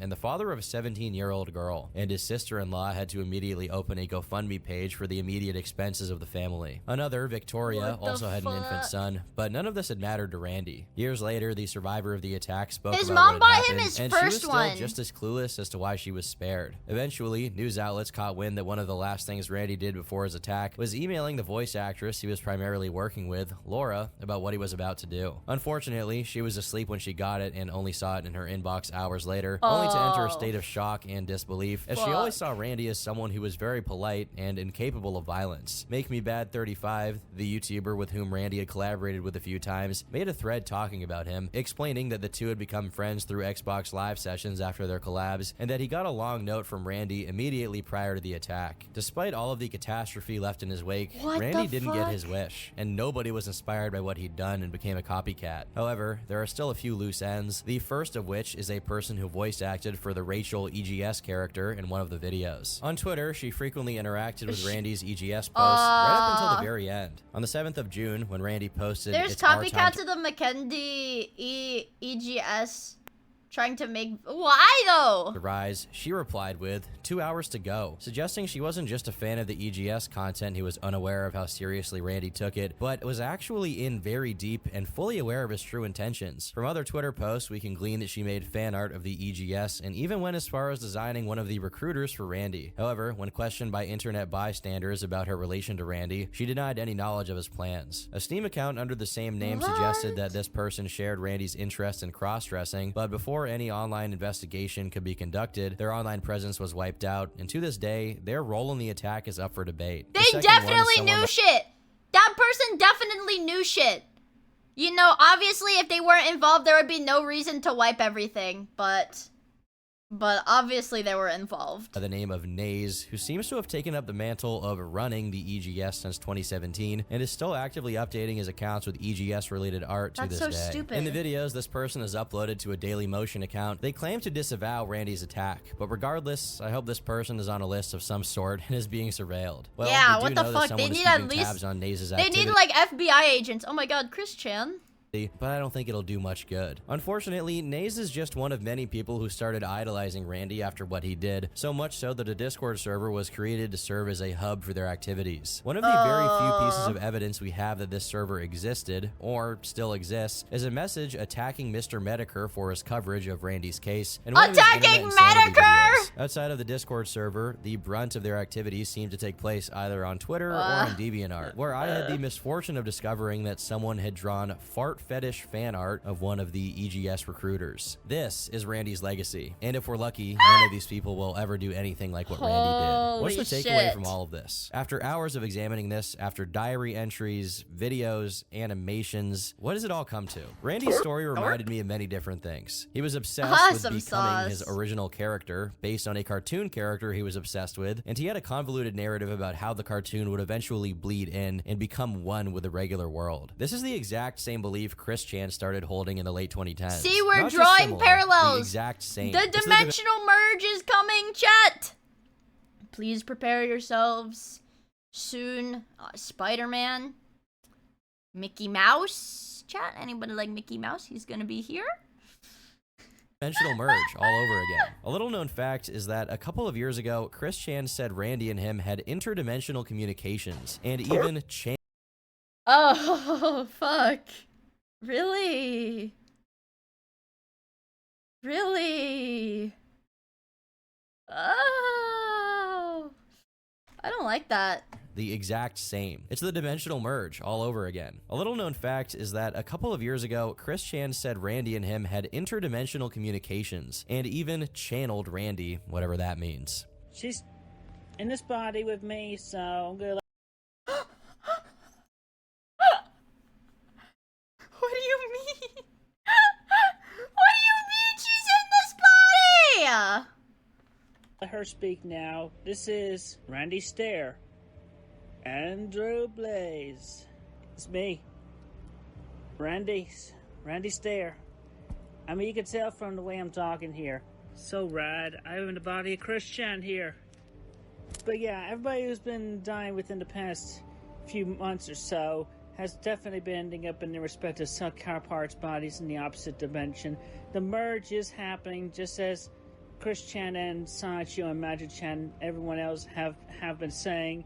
And Another interesting thing that's been pointed out is the The fact that merge despite is all of happening. his disclaimers about how dark his content and thoughts were, they're not really that dark. Negative, sure, but mostly it's just corny teenage revenge fantasies that involve shooting. There's no deeper meaning to it, no cogent narrative, no amazing magnum opus at the end of it. We don't even find out Chuck E. Cheese's middle name. It's just childish delusion amplified by access to firearms. Both of these point to Randy being stuck in some kind of mental man-child limbo. His attention-seeking also corroborates this. Everyone who dies ends up inside of Christian. I don't want that. What if people found out about his goofy EGS content and began to make fun of it en masse? Many lolcows share the same desperate thirst for attention, even if negative. And though it's perfectly fine to make fun of them for it, there's an understandable reason why they're like that. Not getting any attention, even when you're acting out in bad ways, is one of the most depressing places you can be in. Attention keeps people alive. Even when someone's telling you you're stupid and your content is really goofball want garbage, attention. at least they care enough to tell you.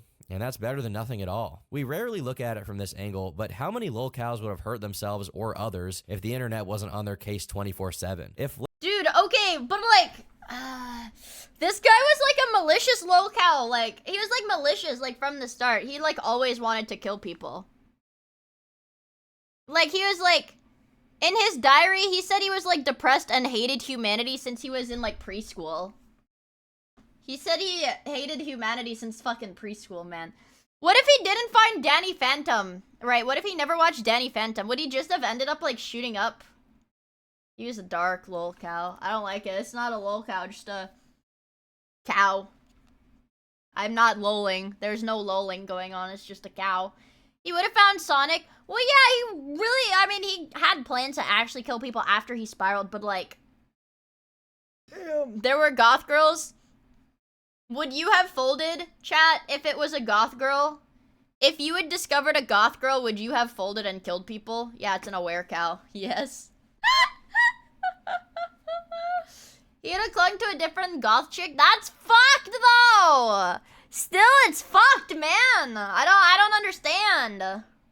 Left to their own If it was devices goth alone in fauna? a room with nothing but mental illness, it's not completely shocking that Randy did what he did. This isn't all to say that other people around him were somehow at fault here for not paying enough attention. Randy is at fault. Unfortunately, the things he did get attention for weren't the things he considered relevant. No one really engaged with the EGS stuff seriously, which, though completely understandable given the context, is a massive misfortune that allowed Randy to succeed in wrapping himself up in this terrible fantasy world without anyone intervening. Not to be overly generous to people should have online, been but it's beat. not I far-fetched don't know, to say his that dad there is a should have beat benefit to the him. phenomenon. Maybe if Randy received a well-deserved dose of ridicule, his power fantasies Yeah, or, yeah, ridicule. Nah, yeah, ridicule. never would have festered to the point Yeah. they did. Maybe he would have had a reality check and realized how ridiculous he was being. But nobody ever said that. At the very least, people would be looking at his stuff closely enough to alert the police about it, and maybe something could have been done. But we'll never know, because See, but like, okay, how many, oh god, how many like freaky ass people do you think are like ticking time bombs like Randy, right?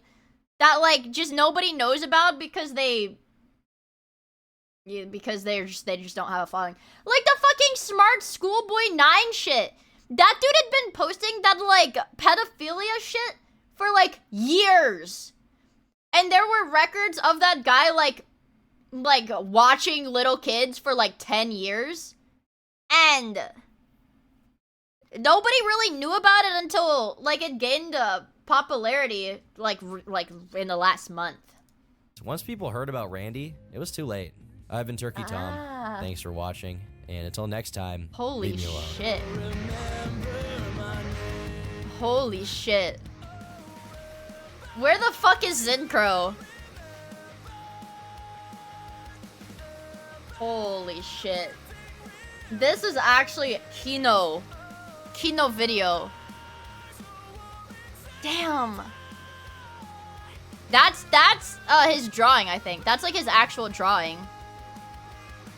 Wow. That's crazy! Dude, this is so fucked up! Waiter, more Turkey Top videos, please! No, chat. No, please. No, please. All right, chat. Do you want another Turkey Tom video? Do we want another Turkey Tom video?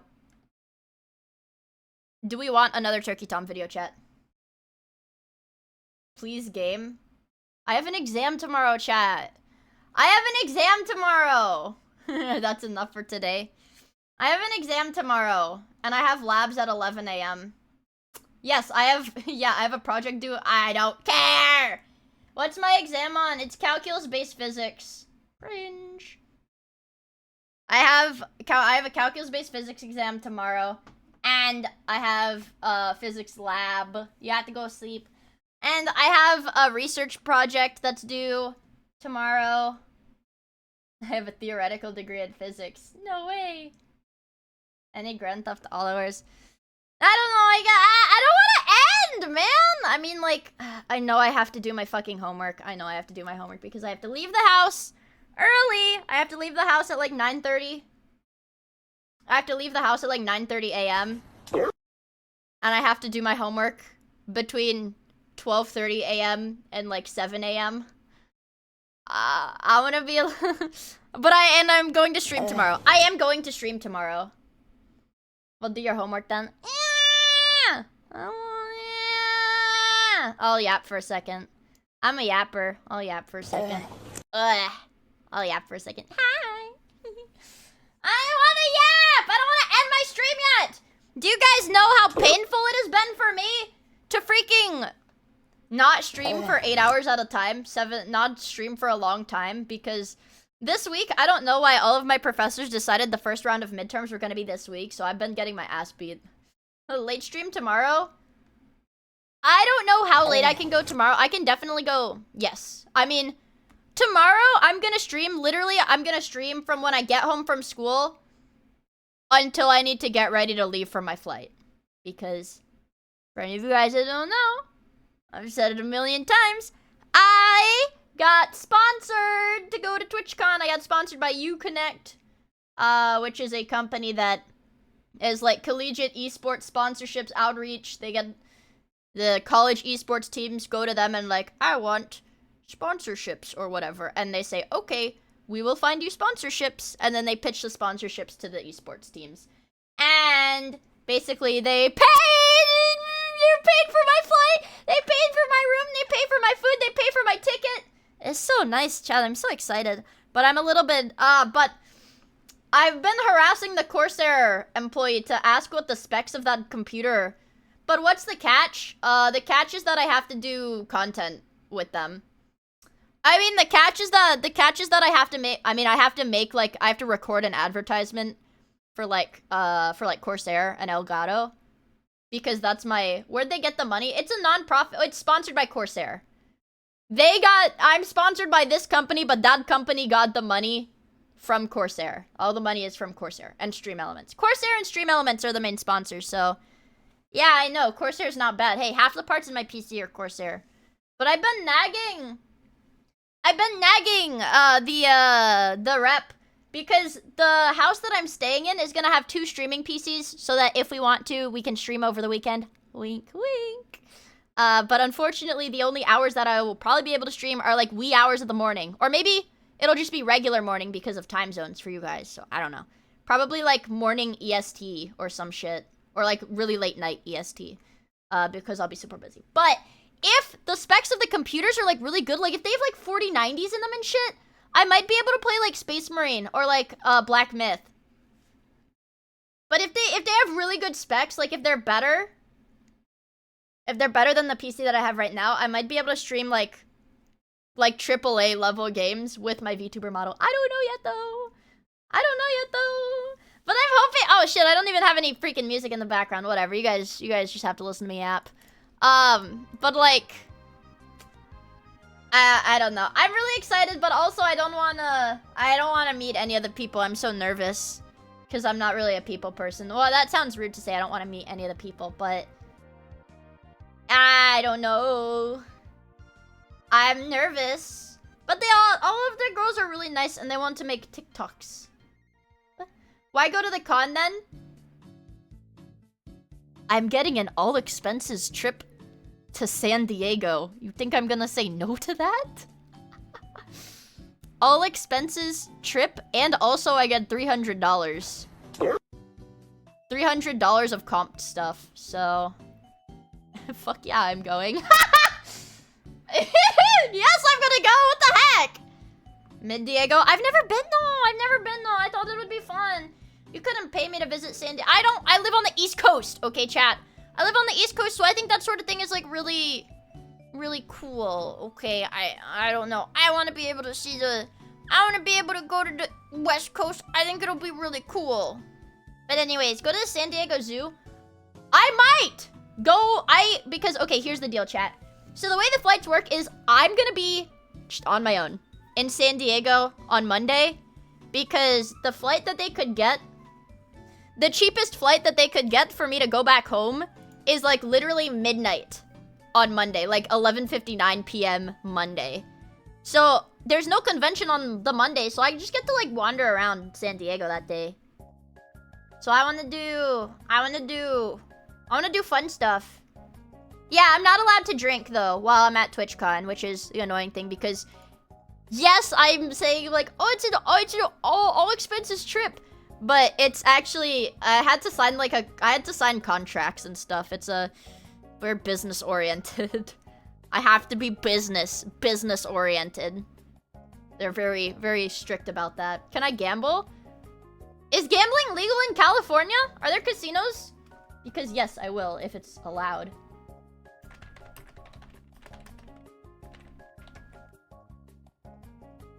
Wait, what? Wait, no, but that's really far away. Wait. Is gambling legal?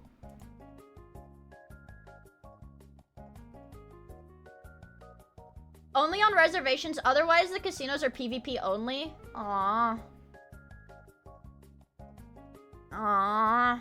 I like slot machines! I would win at freaking slot machines. Put me in front of one of those babies, I'm winning. $1 million. Easy. $1 trillion. Fucking easy. I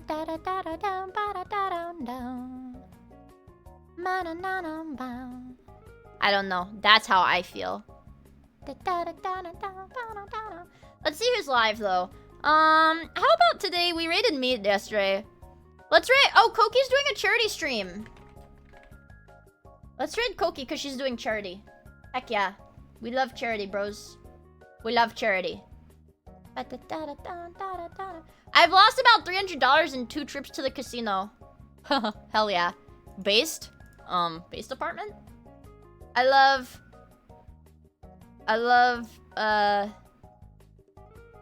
charity. I love helping people do I wish I knew how to set up like charity streams for me to do myself, but I don't really know much about that, so I don't know how to do that, but I would love to support anybody doing charity streams because I think doing that sort of thing is awesome. Let's do charity raid. Matoy flower. We'll do flowers. Here's raid message. Here's the raid message. I will stream tomorrow. It should be a longer stream because like I said, once I get home from school on Wednesday, I'm free until I have to like shower for my flight. Okay, I'm free until I have to get ready for my flight. Wow, that shit is like, damn, that shit's like tomorrow. Damn. Fuck. That shit's like tomorrow. Fuck. But yeah, I'll see you guys tomorrow. I should be able to stream at 7 because I don't have that public speaking class. But I'll update you if I have to delay it, if anything happens with my exam. Anyways, yeah, I'll stream tomorrow. Okay, bye!